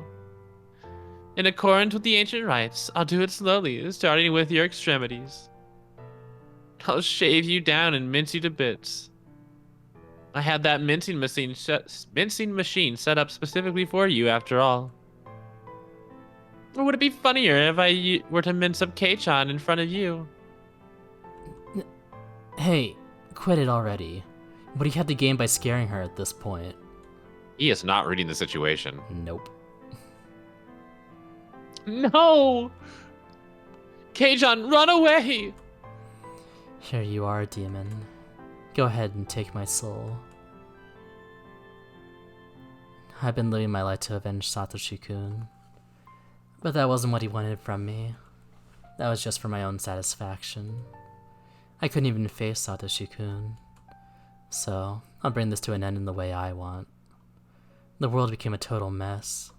Satoshi-kun hates me and I hate myself too. I'm going to complete my revenge. I don't want anyone to sympathize with me. I won't pretend to be some tragic heroine either. I'm going to become a murderer that nobody could sympathize with. So please, grant a suitable final moment to me. A bluish-white flash filled the huge cage. Keiichi fell down like a doll. Shion reached out to him from the other side of the bars. She screamed at me not to kill Keiichi. Go ahead, cry and blame me. Don't even think of offering your forgiveness. I am the most rotten existence in this world. So please, grant me the worst possible ending. Shion begged me desperately not to let Keiichi go. I simply abused her, slandered her, and disgraced her. The more Shion suffered, the deeper I'd fall into hell. It wasn't enough. It wasn't even close to deep enough. It wasn't deep enough to compensate for my sins. I dragged Keiichi to the table that I tried to put Satoko on and restrained him there. Keiichi began to move sluggishly. The stun gun must have not worked too well on him. Can you hear it, Shion? I'm going to get started now. Savor Kei-chan's fresh screams to your heart's content. Give it a fucking rest. Keiichi squeezed out those words. He sounded good, like he was about to bite me. Awake at last, are we? I lied before, you know. About having wanted to give Shion the most miserable death of all. But locking her up because I hadn't thought of a good way yet. That was a lie. I smiled as I laid out the huge nails and hammer especially made for the nail table. I'll let her hear the screams of all those people that died because of her. And after they've soaked into her very soul, then I'll kill her. I've got pretty good taste, huh?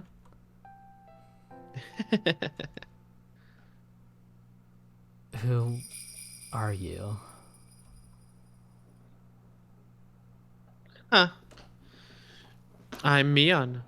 Mion Sonozaki. Have you lost your mind from fear? No, you're not. There's no way you can beat Mion Sonozaki. I stopped moving. Kei-chan? Shit.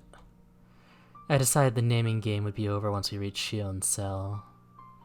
Therefore, even if he guessed this time, it would be too late. Oh well. Sure, I'll listen to you. This is your last chance. I see. Then if I'm not Mion, who am I? Come on, Kei-chan. Come on, Kei-chan. Oh, sorry. Guess who I am? Why don't you try and save Mion, the girl who fell in love with you? A demon. Huh? You're not Mion. Mion was just here. Give her back. Hey, Chan, is your brain really doing okay? You're not going crazy with fear? Don't touch me, you damn demon. Give her back. Give Mion back. My best friend. Give Mion back. I listened to him with a blank expression. I know it's nonsense to demand Mion's return when she's right in front of me. But this person in front of me can't possibly be Mion. I can't accept that.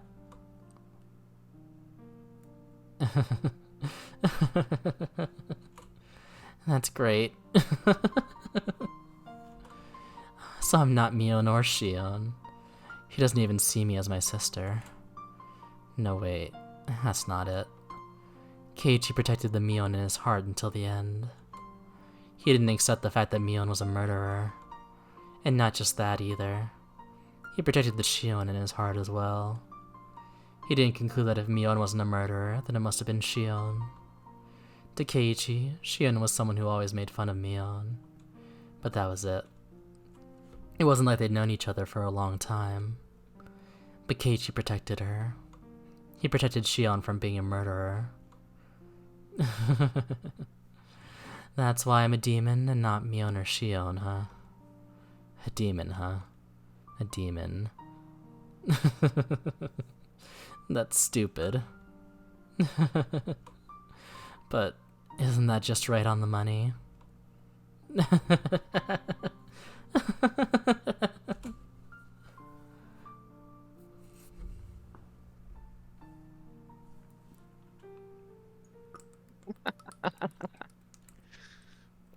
Kei-chan, are you trying to drown me in my own tears?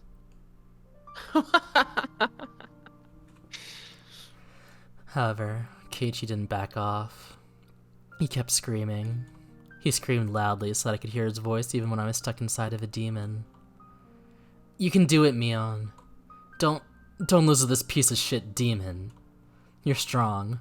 Show me how strong you are. What? What? Surely he isn't talking to me knowing that I'm the real Mion, right? He's just confusing us again. So there's no reason to let my heart be disturbed by Keiichi's screams toward Mion. Come on, Mion. Mion! Why? Did you lose to a demon like this? You're not that weak, are you? Don't give up. Fight. Fight! He's right. I didn't fight back. How did he know? How did he know that I didn't fight back? I lost to the demon. After all, I'm weak. I'm not strong enough to defeat the demon. Even so, Keiichi continued to talk to Mion. His voice had become hoarse, and he had begun sobbing. He kept mumbling, Mion, Mion. Kei-chan, this may not be something pleasant to take to the grave with you.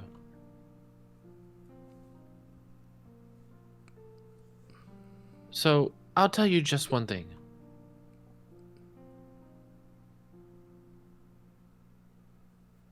A long time ago, the demon came to live inside me.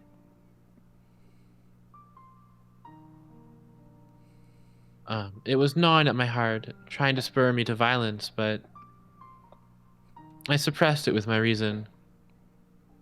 The demon had become quiet, and I got to thinking it had gone away somewhere. As it turned out, I was wrong. It hadn't left, it was just sleeping inside me. And that was the truth. When I learned about Satoshi-kun's disappearance, my weak soul couldn't take the sadness, and anger filled me to the brim. But the insanity had stopped there. Time had healed me, and embraced me with the memories of Satoshi-kun.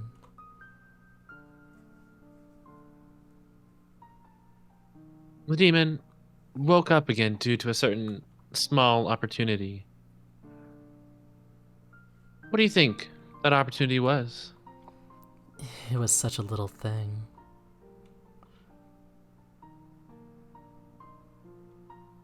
This might be strange for me, a demon, to say, but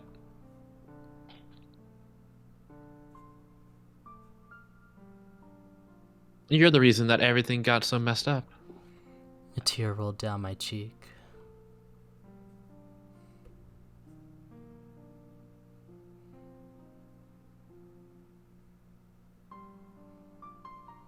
At that time, if you had given me that doll you got, without hesitation, maybe everything wouldn't have gotten so twisted.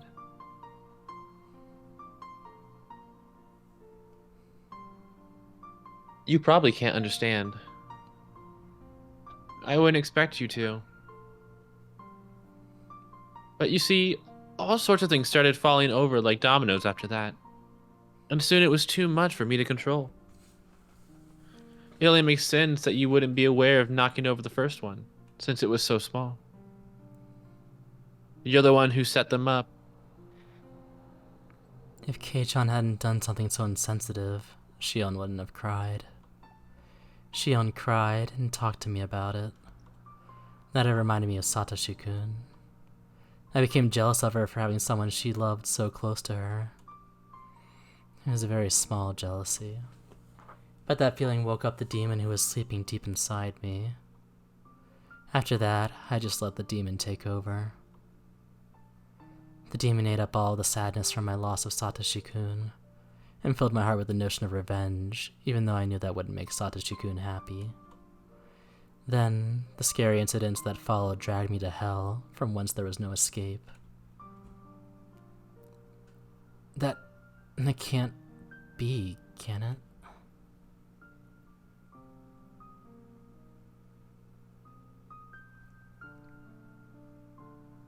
It only makes sense that you wouldn't be aware of it. Even so, Kei-chan, you are without a doubt the cause. If you had nonchalantly given me the doll that day, then I don't think this would have happened. Was I simply transferring the blame to Keiichi?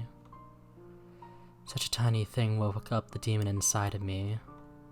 The demon would have woken up eventually. I was at fault. I didn't fight back. I let the demon live in my soul, and I let the demon possess me. Keiichi didn't hide his tears. They were pouring down his cheeks. Maybe he was crying in my place, since I'd become a demon and couldn't cry of my own will. Can I start now then? Oh, sorry. Can I start now then? This method of torture is very simple. I'll nail one of these into the first joint of your left pinky finger. Then I'll nail each one in order until I get to your thumb. And then I'll go back to your pinky and nail one into the joint of the middle. So on and so on until I hammer 15 nails in your left hand. When that's over, I'll do your right hand next.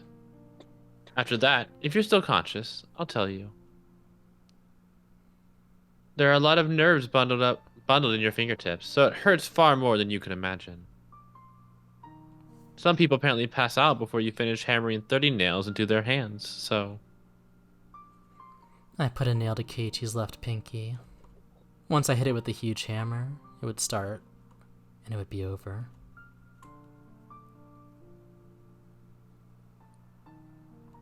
I didn't hesitate at all when I was torturing the others, but somehow I do when it's you. If this will satisfy your demon, Mion, if it will save the demon, then do to me what you will. I didn't understand what he just said, so I tried to repeat his words in my head. Are you serious? Compared to how much I hurt Mion, this is nothing, right?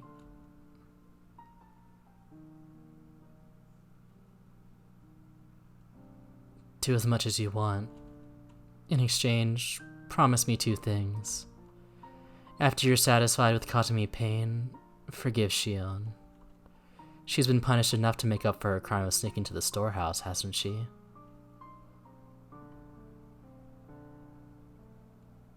You. After all this, you still care about Shion more than yourself? I am Mion Sonozaki. So why are my eyes growing so damp when hearing Keiichi show concern for Shion? Now I'm getting them mixed up. The other thing is that when you've had your fill, you disappear. Give that body back to Mion. That's all.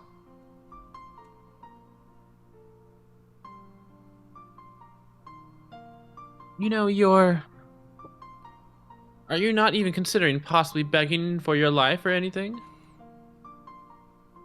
Can I ask you to promise 3 things instead of 2? The third is to leave me alive. Ah. You said 2 in the beginning, didn't you? So you can't have any more. That's a shame. Even in this situation, Keiichi and I joked around and laughed. Then I knew. I knew why Shion fell in love with him. He's different from Satoshi-kun, but he's a good guy.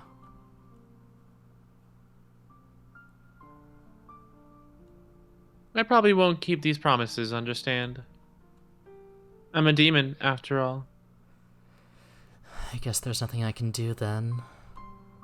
Keiichi smiled and then closed his eyes.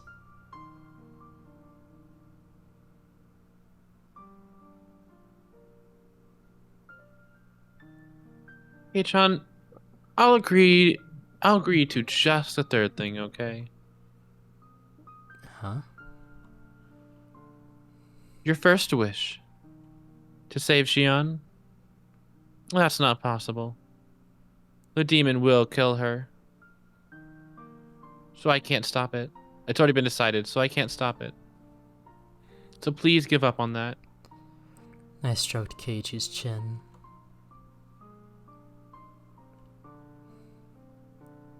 As for your second wish, to give this body back to Mion, that won't happen either. After today, Mion will never come back.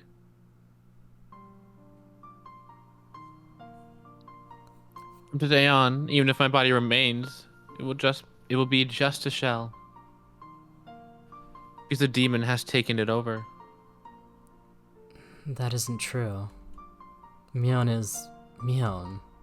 Don't say such sad things, like she won't ever come back.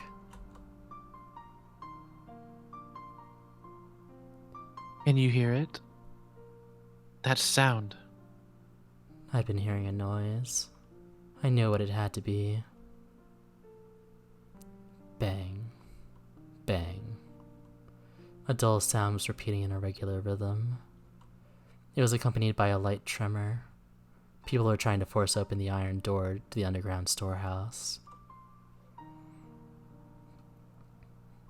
You're late. So Rena probably called Oishi. That spaced out girl being so quick thinking was one thing I didn't anticipate. I'll agree with you there. Really? I wonder how much Kei-chan really knows about Rena. Rena Ryugu. I won this time. Rena couldn't figure out who I was until the end. Or maybe she did. Rena didn't seem confused about whether I was Mion or Shion. Perhaps Rena could tell Mion and Shion apart through her sense of smell. She was good at that kind of thing. No way. I'm overestimating her. I brought out my stun gun so Keiichi could see the sparks. You've probably never seen one before, right? It's a real stun gun. It's illegally modified, and its power has been increased quite a bit. Was that what you hit me with before? That's not a toy children should be playing with, you know?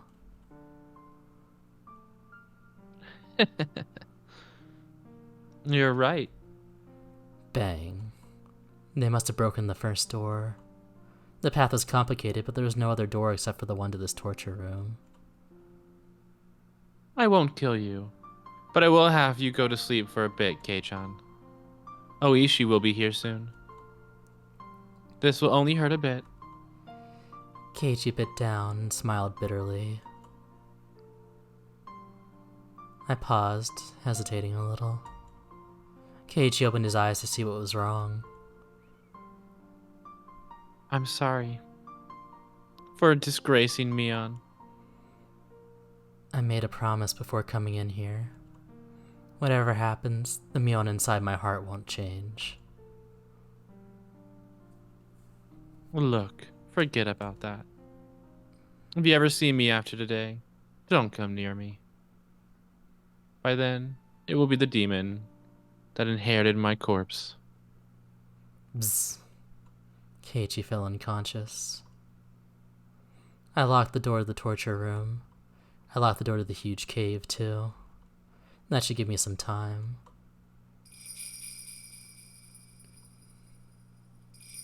Shion, come on out. I opened the cell and told Shion to leave it. She was crying.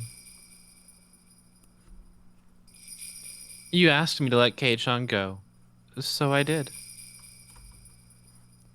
He's out cold because of the stun gun. The police should be here soon, so they'll set him free. Thank you. Thank you. Oh. You still have something more to do. Shion has to escape from here.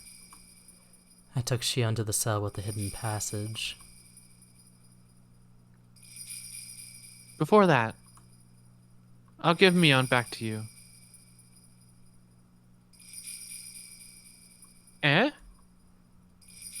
Take those clothes off. We're switching again. Here, the rubber band for your hair. Shion had no idea what was going on, but she changed her clothes as I ordered her to. I gave her the flashlight and she hung it around her neck. You go first. Find the hidden escape route at the bottom of the well. The light from the flashlight wasn't enough to entirely illuminate the way down. Nobody in their right mind would want to descend that well, but Shion obeyed and timidly climbed down the ladder. When she had passed entirely below the rim of the well, I brought out my stun gun and put it to Shion's head. Shion understood the meaning of that. This. I didn't kill Kei-chan, just as you wanted. You told me I could kill you instead, didn't you? I'm going to keep our promise. Shion's hands and feet were clinging to a very unstable ladder, so there's probably no way she could protect herself. She was in a critical situation. You, who looks like Mion, need to fall into the bottom of the well and die. I look like Shion. Kei-chan would testify that I'm the victim. I'll wait in the cell for the police to get here. I'm sure they'll eventually find out the truth from our fingerprints. But by the time they get that far, I'll be hiding somewhere else. Pretty good, huh?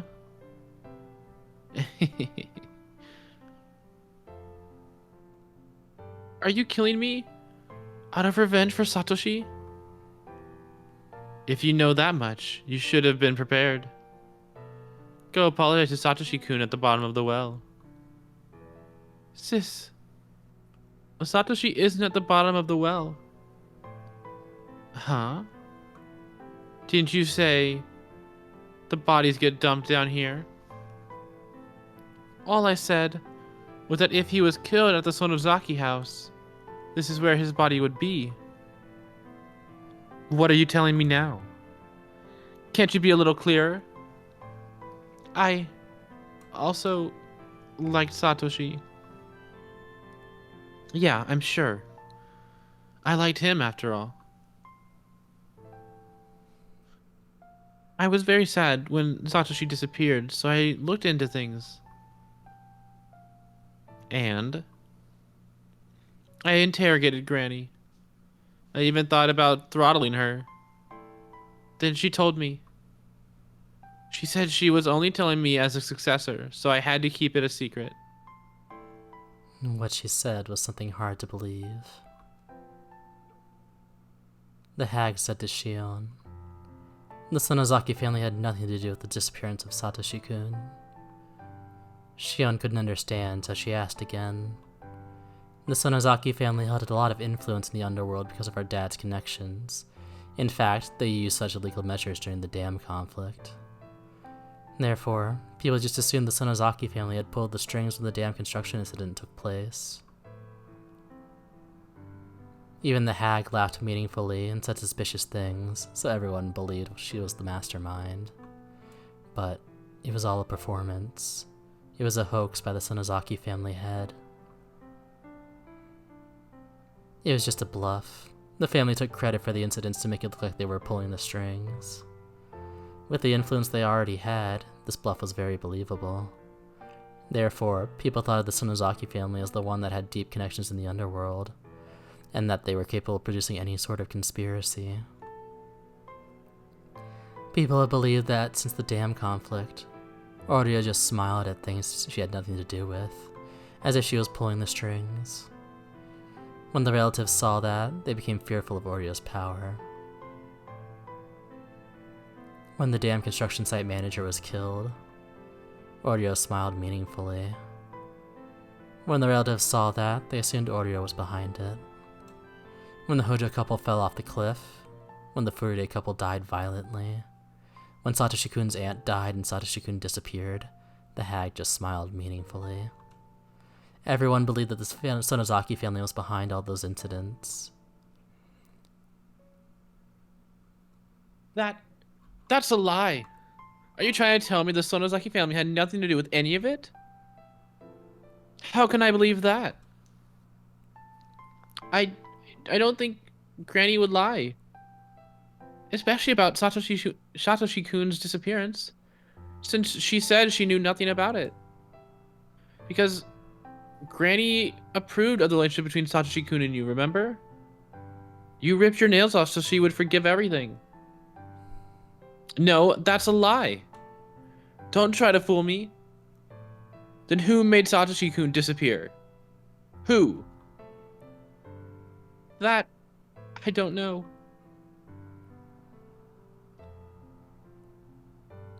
But it wasn't the Sonozaki family. It wasn't Granny. You know the curse system, right? The hag didn't need to give the command for Satoshi-kun to be attacked. All she had to do was look concerned, and then someone else would take care of it. That was the system. Shion couldn't say anything in response. Even if the hag had forgiven him personally, as long as he was the object of the curse, the executioner would follow him forever. Granny told me that she had tried to find out who was actually behind the curse of Oyashiro-sama for a long time. But she couldn't. Everyone believed it was someone in the village, but she couldn't find out who it was. She couldn't find out? Then why did the curse take place every year? Isn't it weird? But there wasn't anyone. There really wasn't.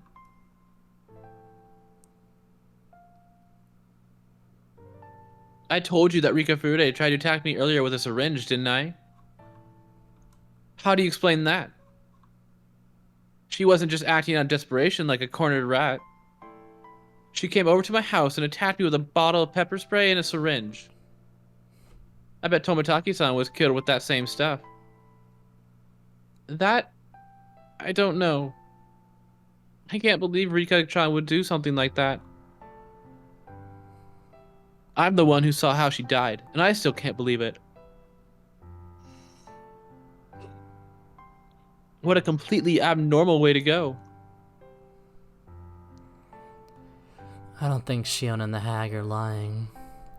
That would mean the hag wasn't in as much control as we thought she was, though. She didn't know anything about that scary drug, or if the Furude family was the one executing the curse. If the Sonozaki family had nothing to do with it, then who made the serious mysterious deaths possible? Was it just a coincidence that something happened 5 years in a row on the night of Watanagashi? That's impossible. A human must have made it happen. And it was all decided somewhere the Sonozaki family wasn't aware of. The Kimiyoshi family didn't know anything. Kimiyoshi believed the Sonozaki family was behind it. Was it the Furude family? With Rika's behavior, and the elderly people who believed in her so blindly?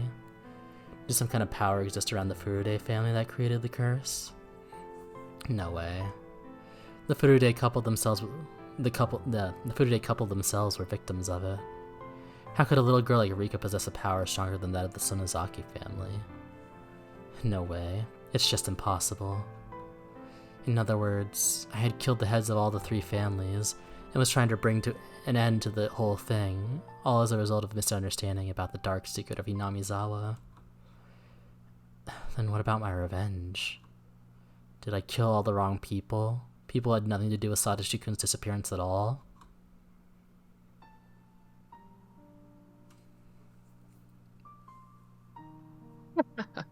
That's good, Shion. You're still trying to turn the tables on me, huh? Sis, believe me. Sis, please, believe me. I'm not your enemy. I really am not.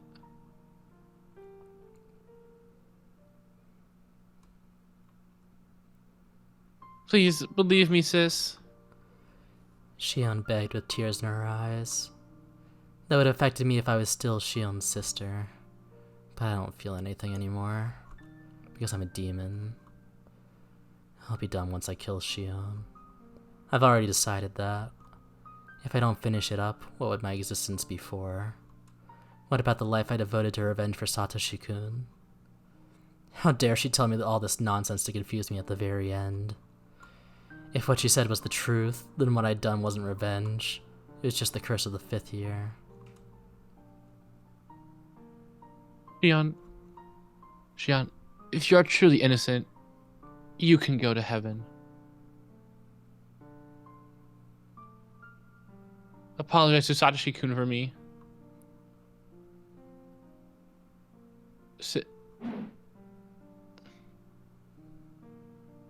The bluish-white spark lit up the darkness, and Shion disappeared into the well.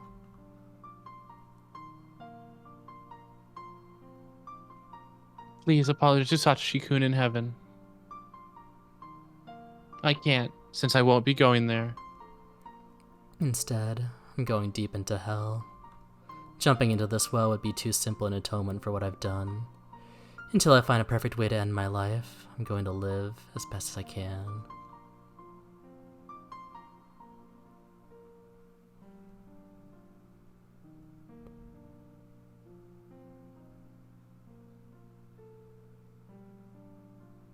All for this damn conflict. That damn conflict. Wait, so we know nothing. If we believe Mion, yeah. Yeah, if we believe Shion, whatever. Well, Mion, who is originally Shion. Shion, who is now Mion, but not Shion. Mm-hmm. The one we have been referring to as Mion.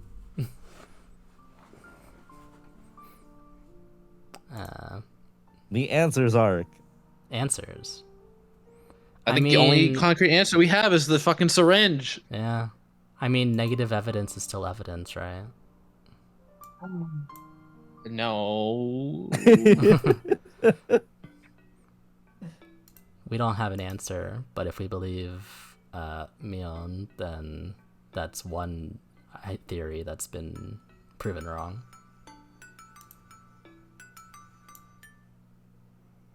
God. That was an interesting song. Mm-hmm. Have we shown you Dear You or You'll see soon enough. I wouldn't actually. Well, I guess you can listen to like the regular one, but there's character versions that have spoilers. I love the character versions. Shion Sonozaki's last confession is dubious. Did the hag convince her that the Sonozaki family had nothing to do with it? Or is that the truth? In my own investigation so far, I've proven there are aspects of the curse which can't be explained by the Sonozaki family alone. So, my notes were all bogus from the beginning. These 200 pages are full of bullshit. I thought of burning this notebook, but I won't do it. This notebook proves my guilt. I won't distort the facts. I won't burn it. After all, my life was only a notebook long. I wonder if anybody will read this. If somebody does, please let them learn something from my stupidity. The series of mysterious deaths in Hinamizawa, dubbed Oyoshiro-sama's curse. If you're reading this, please find the truth. That's my only wish. 1983, 6 X-teen. 11 o'clock, question mark? Oh, I don't know why we're in milliseconds on this. Mion Sonozaki.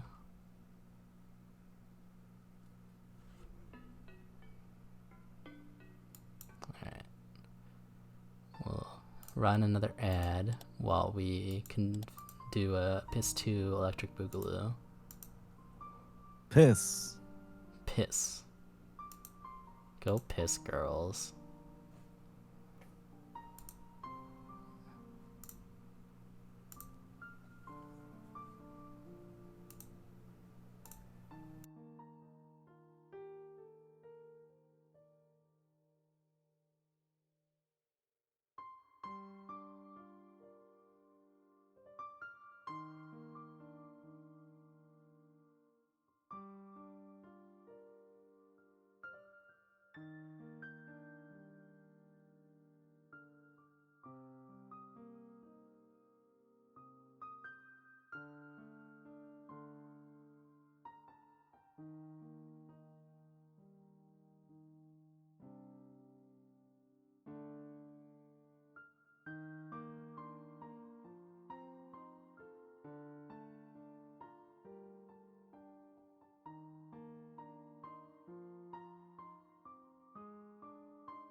I return. Welcome back. Thank you.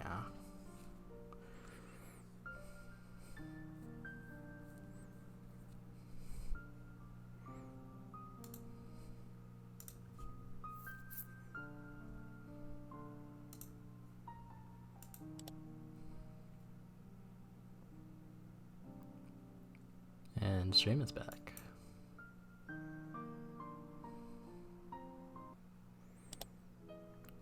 June 1983. There's been a series of disappearances in Hinamizawa Village, Shishibone City, Prefecture. The suspect is Mion Sonozaki, 16 years old. Allegedly, she abducted 5 Hinamizawa residents, Oryo Sonozaki, Shion Sonozaki, Kiichiro Kimiyoshi, Rikafurude, and Satoko Hojo, and imprisoned them from June 19th through the 21st. Whoa. Preliminary investigations on the incident were delayed at the time due to insufficient evidence, but by chance, the case was solved rather abruptly. On the morning of the 22nd, a vehicle patrolling the Sonozaki property heard screams from inside and rushed in as an emergency measure. They secured the suspect's missing younger sister, Shion Sonozaki, and her 2 missing classmates, Keiichi Maebara and Reina Ryugu. The suspect fled the scene.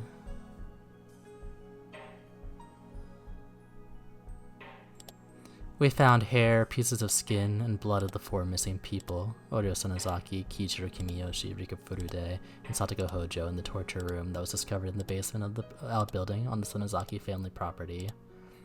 Supposedly that's where they were killed. We concluded that the victims were tortured in that torture room. That's usually what a torture room is for.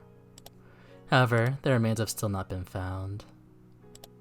According to one of her imprisoned classmates' advice, the body should be somewhere in the basement of the outbuilding, where the torture took place. However, nothing has been uncovered as of yet, including the escape route the suspect took. In addition, investigations continue regarding any possible connection to the series of mysterious deaths in recent years. But no evidence that Mion Sonozaki was involved, either directly or indirectly, has been found. There are still many unclear points as to the motive behind the incident, and as those of the Sonozaki family and the residents of Hinamizawa have been extremely uncooperative in assisting us, we expect to require a long time to clarify them.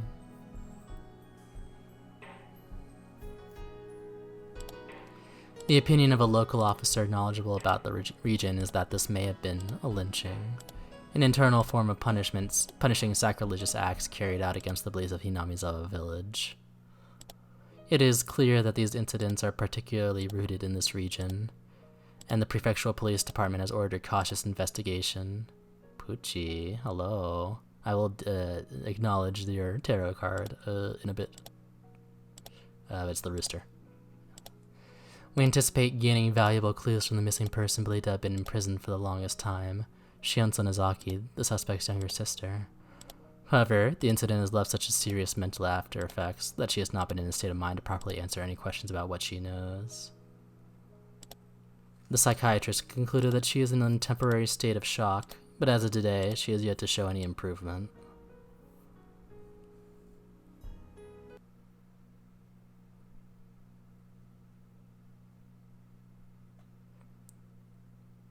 So, you pulled the 2 of coins. Coins refers mostly to the material world and finances and stuff like that. And 2 is about like duality and making decisions and stuff. So reversed is the opposite. You're not really making any good decisions. So you either are committing too many things at once without like deciding which ones are better for you, or you just don't have any like organization at all. So disorganization, overcommitment, and imbalance, as a verse 2 usually indicates, since upright 2 would be balance. Yeah, and it's a rooster in the Chinese zodiac theme of the coins in this deck. Bubba. I'm surprised it's still on screen. I don't remember how long that timer was, though. Either that or you broke it. Well, it's possible. I was acting at first. It was just an act to avoid being interrogated by the police. Oh, it's gone now. As it turns out, though, fake insanity could become real. You see, I couldn't bear it any longer. I continued to be haunted by the presence Ren and Ryugu had talked about. It was so close that it could almost touch my back. It wasn't Satoshi-kun, and it wasn't a hallucination. It had become Shion's ghost.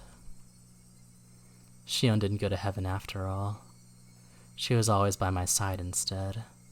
Shion didn't like the fact that I was still alive when she wasn't. So she had decided to haunt me until she'd witnessed my death. Every night, she whispered to me, telling me to die. I get it. I get it.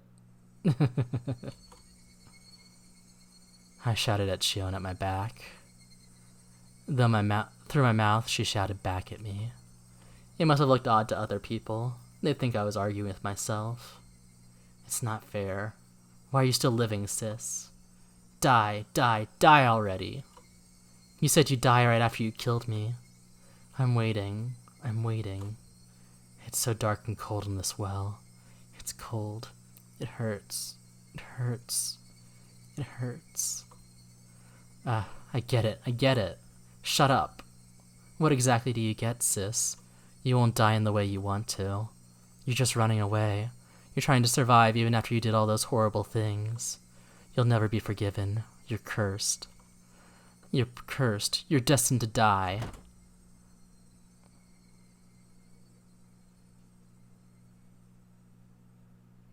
Shut up, Shion.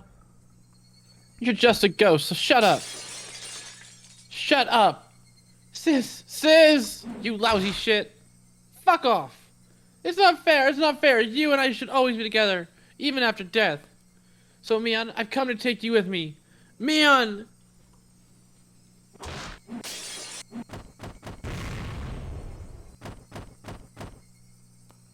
Bang, bang, bang, bang. Shion banged on the door. Bam, bam, bam, bam. That noise is too loud. It's cracking my ears and my head open. Shion's trying to break in. Oh, shit. Alright, Shion, I get it. The perfect way for me to die is to be cursed to death by you, isn't it? But I won't be going so easily. I won't simply disappear. It wouldn't be fair if your beloved was left alive after all.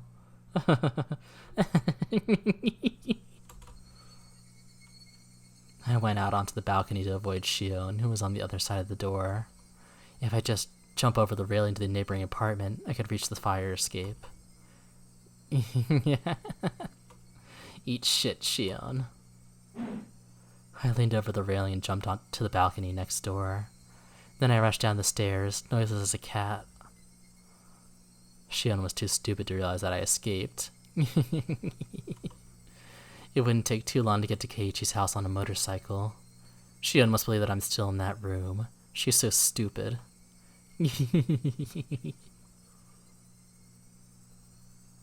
Soon enough, I could see the Mayabara mansion. I'd never seen it before, but I heard a great deal about it from Shion. She told me that Keiichi's room is on the second floor. I should wake him up. Throw a stone. I threw a couple of stones at the window. Shortly thereafter, the light turned on and the window opened. I saw Keiichi there. The moment I saw him, my madness cooled off for a while. Even from here, I could tell that Keiichi was running down the stairs.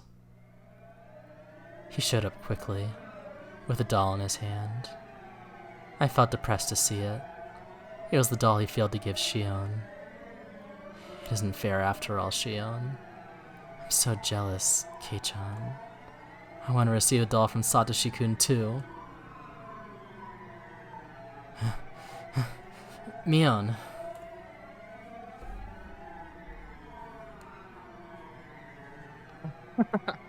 It's been a while. How are you? Been doing alright? Despite the burning insanity within me, I spoke to him calmly. It's true. My body is controlled by the demon now. Otherwise, I wouldn't be here this late.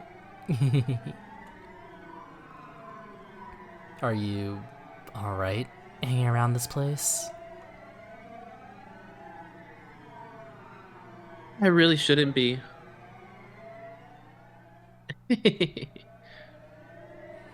Anyway, what's wrong? What do you need at this hour? I wanted to talk to you one last time.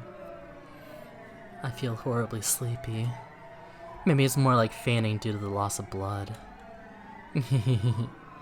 That sensation is proof that the insanity is swallowing me. Well, I... I can't stay for any longer. Are you alright? Are you not feeling well? I tried so hard until now, but I can't tell. I'm done. This is my limit. They're about to come up behind me to take me away. I won't get to decide how I die. Shion won't allow me to go. No wonder. I dropped her down the well. It wasn't only her. None of the people I killed chose to die how they did. Considering that, debating how I'll die must seem like luxurious concern to the dead.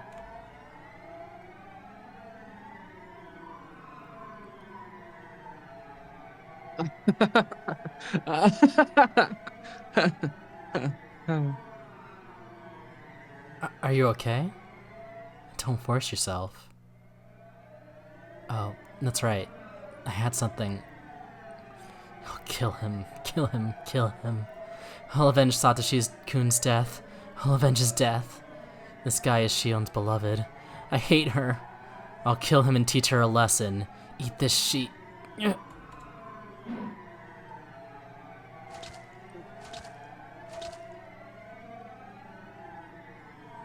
While gravity's pull spun around me, I realized that I had stabbed him with a knife.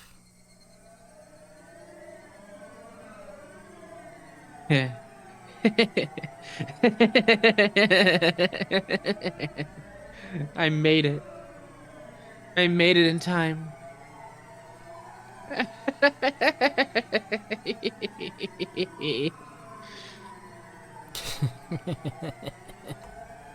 I made it. I made it. I made it before Shion killed me. I got back at her. Take that, Shion. Keiichi rolled on the ground, clutching his stomach.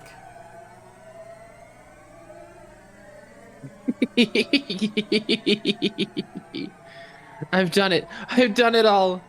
That's everyone I wanted to kill.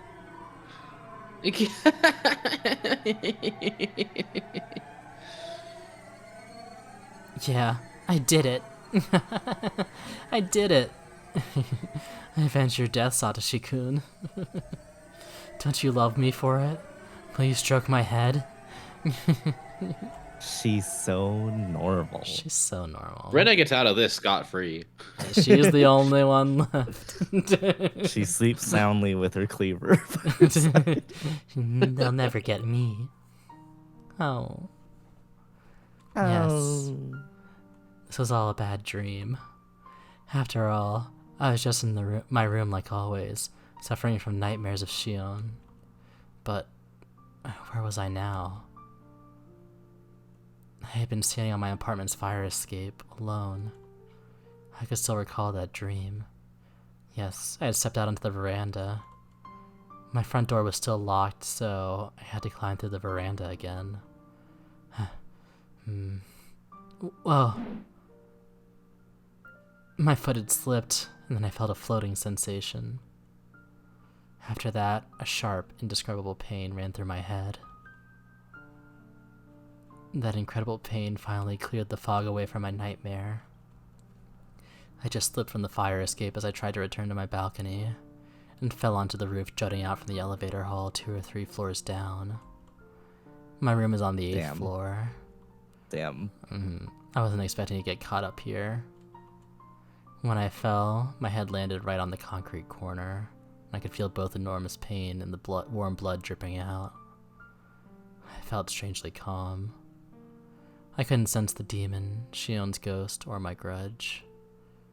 I felt just like a baby. The nothingness brought me peace. All my memories from when I was born and named Mion up until today came into my mind. I recalled memories of the time I'd spent with Satoshi-kun. Tears rolled down my cheeks. Where did I go wrong? When in my life did I make the wrong choice? I do know just where and when that was, because Satoshi-kun reminded me. I'll leave Satoko to you. Sure. I believe you'll return. I'll be waiting for you. I'll take care of Satoko. I'll wait for you with her. We'll be good girls. You left your precious sister to me, and nobody else. I guess I didn't get the significance of what you said.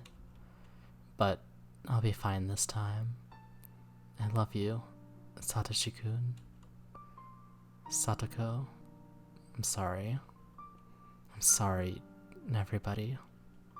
Shion, I'm really sorry. Could I repay everything with my death? No way, right? That's not how it should be done. I wanted Satoshi-kun to stroke my head one more time. I wanted to hear him mumble one more time. I knew it was too much to ask, and so I had no other regrets. And that brought an end to my apologies. I rolled over, sending myself falling to the ground, head first. I hoped my head would crack open to take me to the hell I deserved. I was just a demon.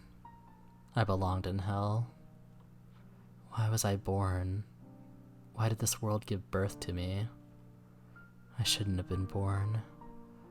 I wouldn't have had to suffer if I hadn't been. What was the meaning of my meaningless life? If I wasn't born, nobody would have had to suffer. Thank you for treating me kindly, even though I was like this. Thank you for teaching me love, even though I was like this. Even though I was like this, even though... I'm really sorry, everybody. I really am. I'm sorry. If Satoshi-kun could give me another chance, I wouldn't make the same mistake again. Never again. Here comes the ground. Bye. I love you. Eh?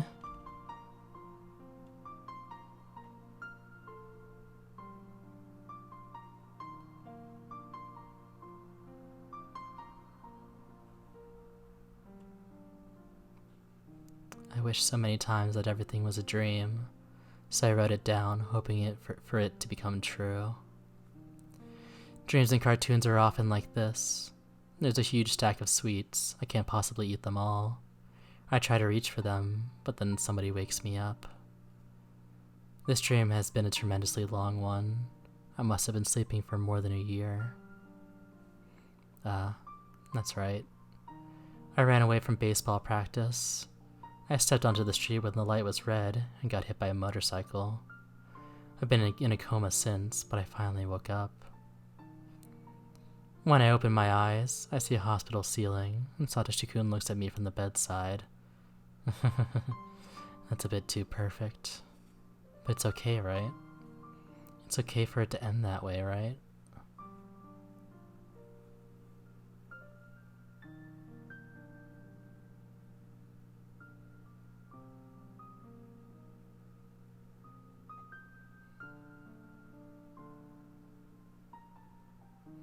I'm sorry that I was born.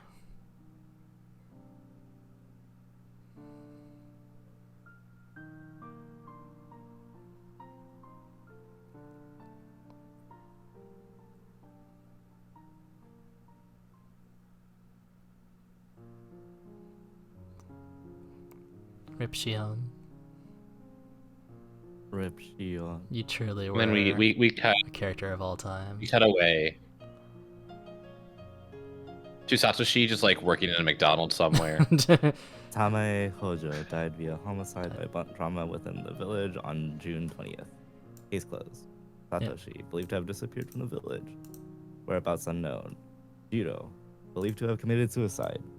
Death resembles that of Riku Furude on June 22nd. Investigation ongoing. Mio Takado. You're Gotta go faster, gotta go faster. And the game picture. Corpse was found and incinerated. Yep. Oreo murdered. Stun gun. Violently abused. Head extreme laceration. Rika extreme hemorrhaging. Throat. resembles Tobitake, investigation ongoing. Kimiyoshi, strangulation. Satoko, shock due to hemorrhaging. Mion, severe trauma due to impact from fall. Keiichi, severely injured but is recuperating in a hospital. Everybody else is still alive. Last accounted for in 2004, except for Kasai, who had liver cancer and died in 2002. A lot of people living in Tokyo. Keiichi Maibara Glad they died got in out. a Tokyo hospital on July 3rd, 1983. Cause of death is acute heart failure. Shion died on June 30th, 1983. Cause of death is severe trauma due to impact after falling from the balcony of her apartment. The suspect for serial murders, which began on June 20th, 1983, fell to her death from the balcony of her apartment, which she hastily rented to conceal her identity. Following her death, police filed charges against her for the 5 murders, which began with Oryo Sonozaki. Just barely read that before it scrolled off. Well, there is no disaster in this timeline. That's kind of weird. Alright, it's lunchtime. Hey Rena, put our desks together.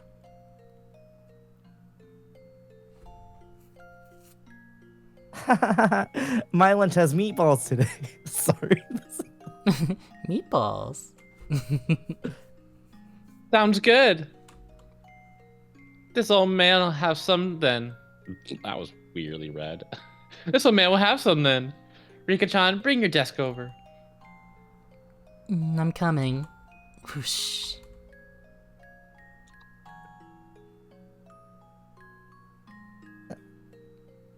Oh, unfortunately, meatballs are my favorite too. I won't allow you to have any.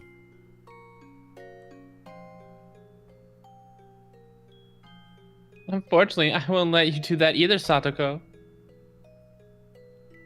You have to have some veggies, so I cooked some squash for you. Whoa, that's harsh, Shion.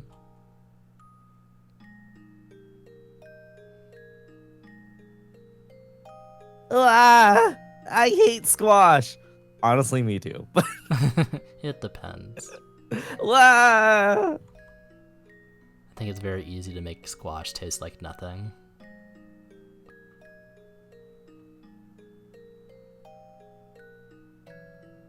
Don't be so picky about your food.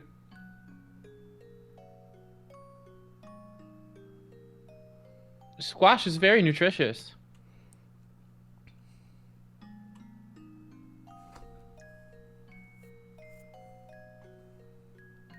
You're still growing, so you need to think about things like that.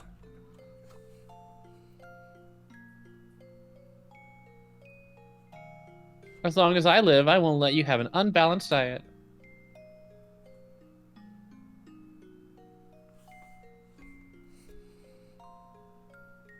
Here, guys, have some. Steamed squash is delicious. Is it though? Oh, I have no idea. Put some oil on that shit.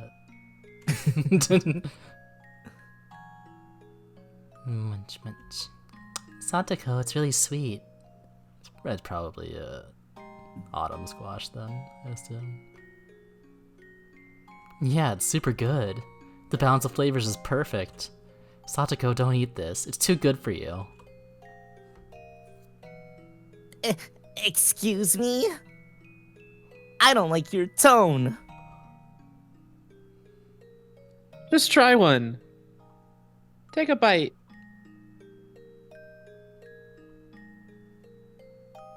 See? Isn't it good?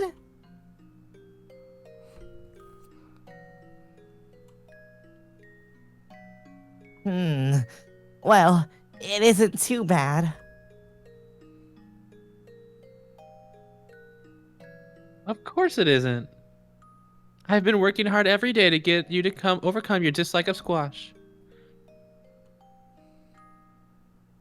Okay, now that that's done with, why don't you go overcome your fear of eggplants? Green peppers and asparagus within the year. I can understand green peppers and asparagus, but fuck eggplant. Oh, I like eggplant. I like eggplant. I do not. Stop joking. At this rate, I'll transfer to his school in Okinomiya. Come on.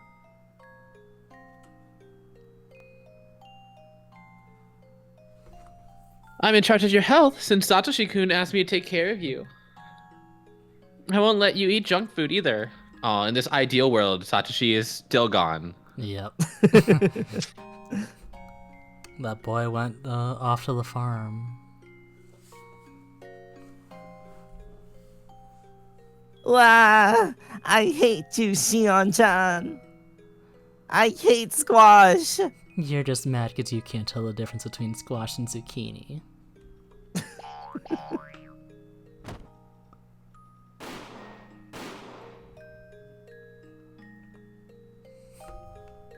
She fucking shot her. Damn, even in the What ideal just world, she happened? still can't stop herself from killing Satoko.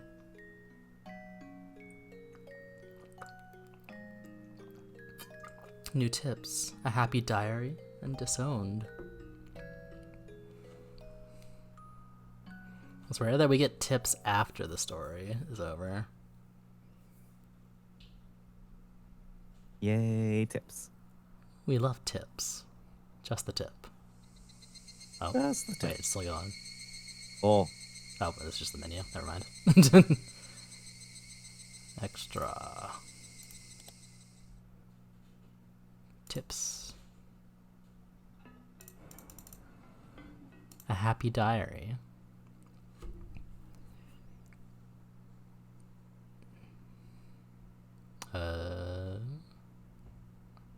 I assume somebody in the apartment, maybe? Yes, when Mr. Kasai broke in, the room was empty, and the window leading to the balcony was open. That was when she fell. She hit the elevator housing right beneath, which gave her a concussion. Then she rolled off the roof and hit the ground, killing her. The reason Mr. Kasai didn't find her even though he suspected her suicide is that she was on the elevator housing at the time, unconscious.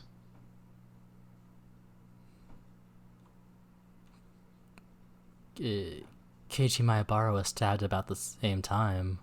Was Shion Sonozaki unconscious on the roof then? I doubt it. She must have snuck out of the building, stabbed Keiichi, then accidentally fell when she came back. Doesn't that sound right? Would you look at the neighboring balcony again?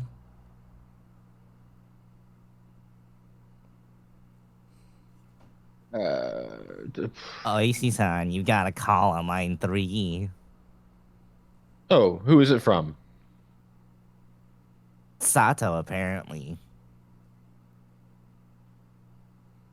He says the word is run. Run! Run-ya! Seth automatically hates this. Hello. Ah, Sato-san. You must have some good news.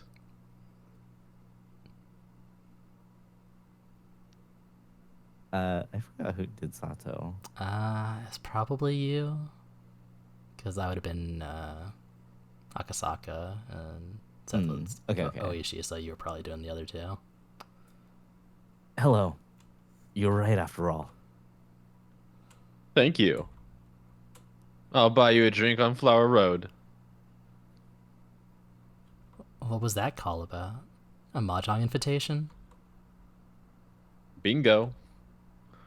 The Sonozaki sisters switched places. Which time are you referring to? Yes. Mion is Shion and Shion is Mion. They made a mistake when they were supposed to tattoo the successor. So Mion and Shion are swapped around in this notebook. So then Satoshi-kun and Shion-san. No, Mion-san? This is confusing.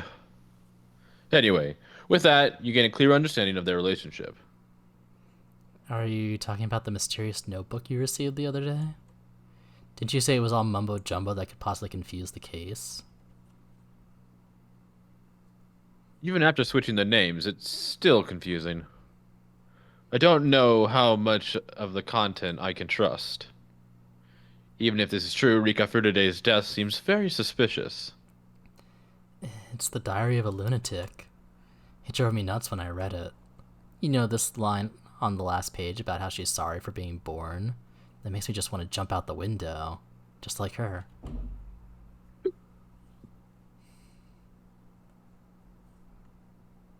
Even so, this is a happy diary.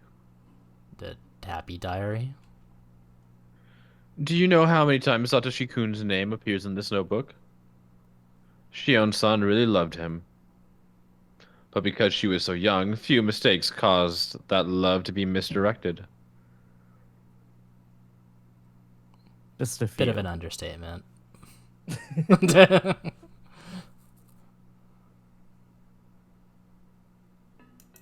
Disowned. Hey, Mom, tell me. Why did you have a fight with the hag? It was bad enough that she disowned you, right? You're so nosy about everything. Well, I guess you're old enough to know. She objected when I told her I wanted to marry your father. What? I was living a very unseemly life back then. Then the man I brought home was a Yakuza, so of course she got terribly upset. She said, the head of the family will choose your fiancé. And I said, screw your decisions, you fucking virago. So then we both tried to cut each other down on the spot. We unsheathed our katanas in the living room and clashed and slashed and sliced. Eek! You fought that hag with a sword? Way to go, Mom. Well, I was into martial arts when I was young. Both she and I held high ranks in kendo, so yes, it was quite the show. Everyone nearby was terrified. That was fun. I see. So is that why you were disowned? That's right. I was happy for it. I married your father right away. Well, I was forced to remove my fingernails in atonement, though. See how the fingernails on my left hand look ugly? Wow. So that's why you and the hag have a bad relationship, huh? You know what, Shion? That's not actually true. Our relationship is actually pretty good. What? That can't be right. She has to maintain the family's reputation, so she can't treat me normally. And accordingly, I lay low at the family councils. But I visit her every now and then, and we have tea together. I can't believe it. This is just between you and me, okay? She removed her fingernails in atonement a long time ago herself. Look carefully at her hand the next time you see her. What? What did she do? Beats me. I don't have a clue.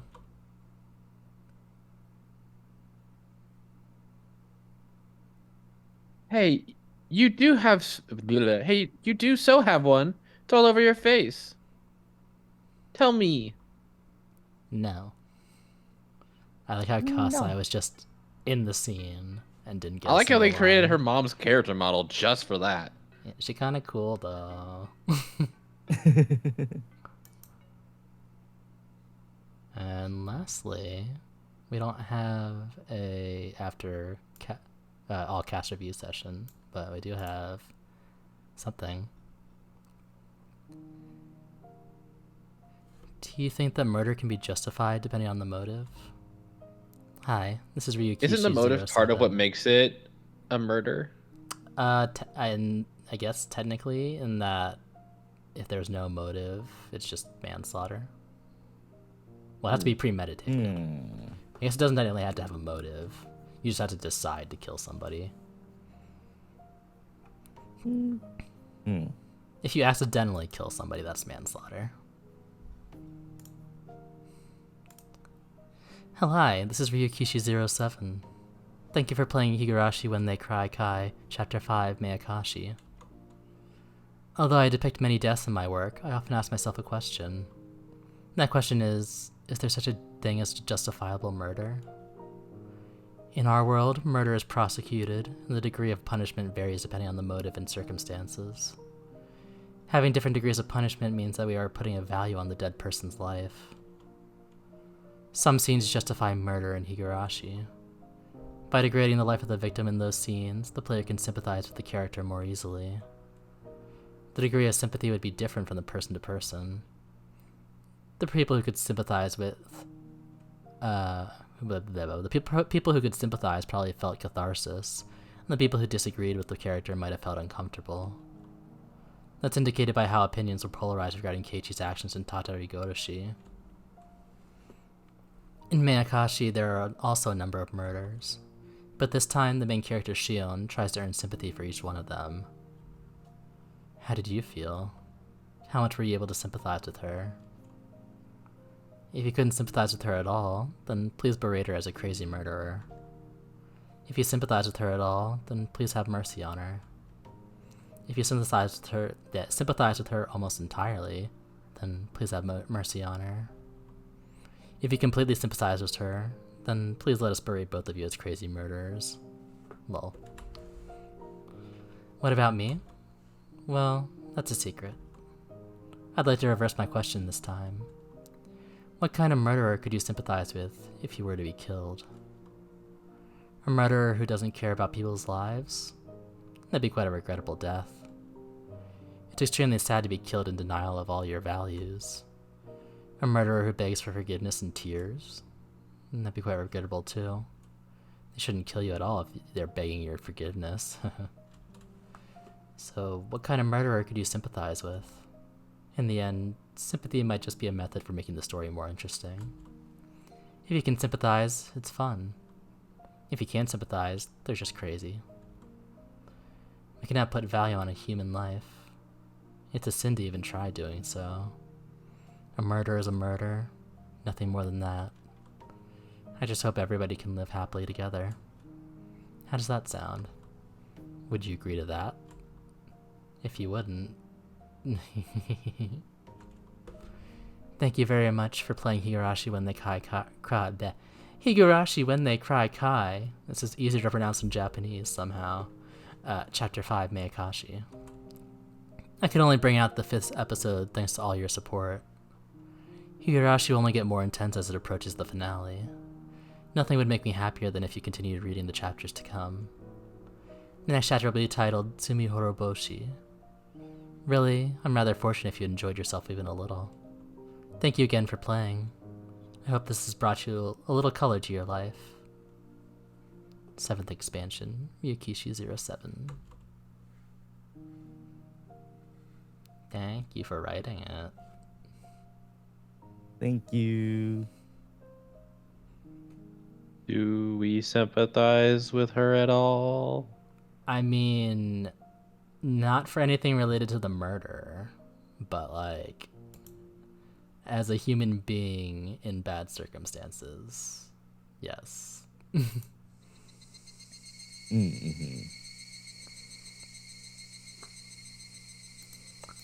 Alright, so we are going to raid out. I do have a raid target as long as they're still going.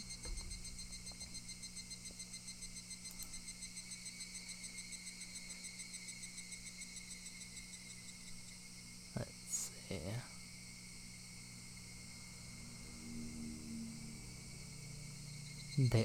They've only been streaming for 3.5 hours. They are doing some Kingdom Hearts Birth by Sleep, level 1 critical mode. And they are in the 3rd world, so they'll be going for a while. I don't know if they'll be streaming for a while, but if they're gonna do it all in one stream, then yeah, it'll be a while.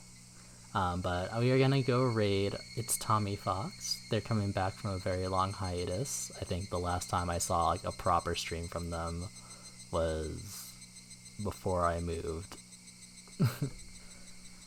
But they're debuting this weekend. They just got an updated VTuber model.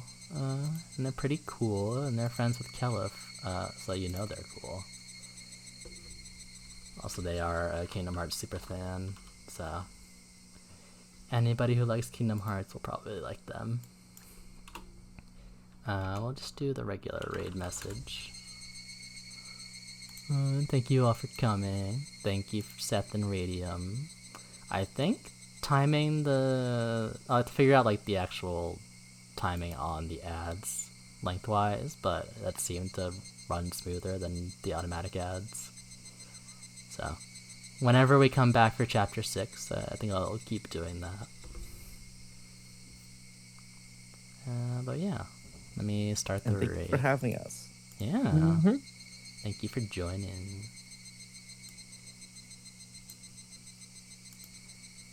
Bye.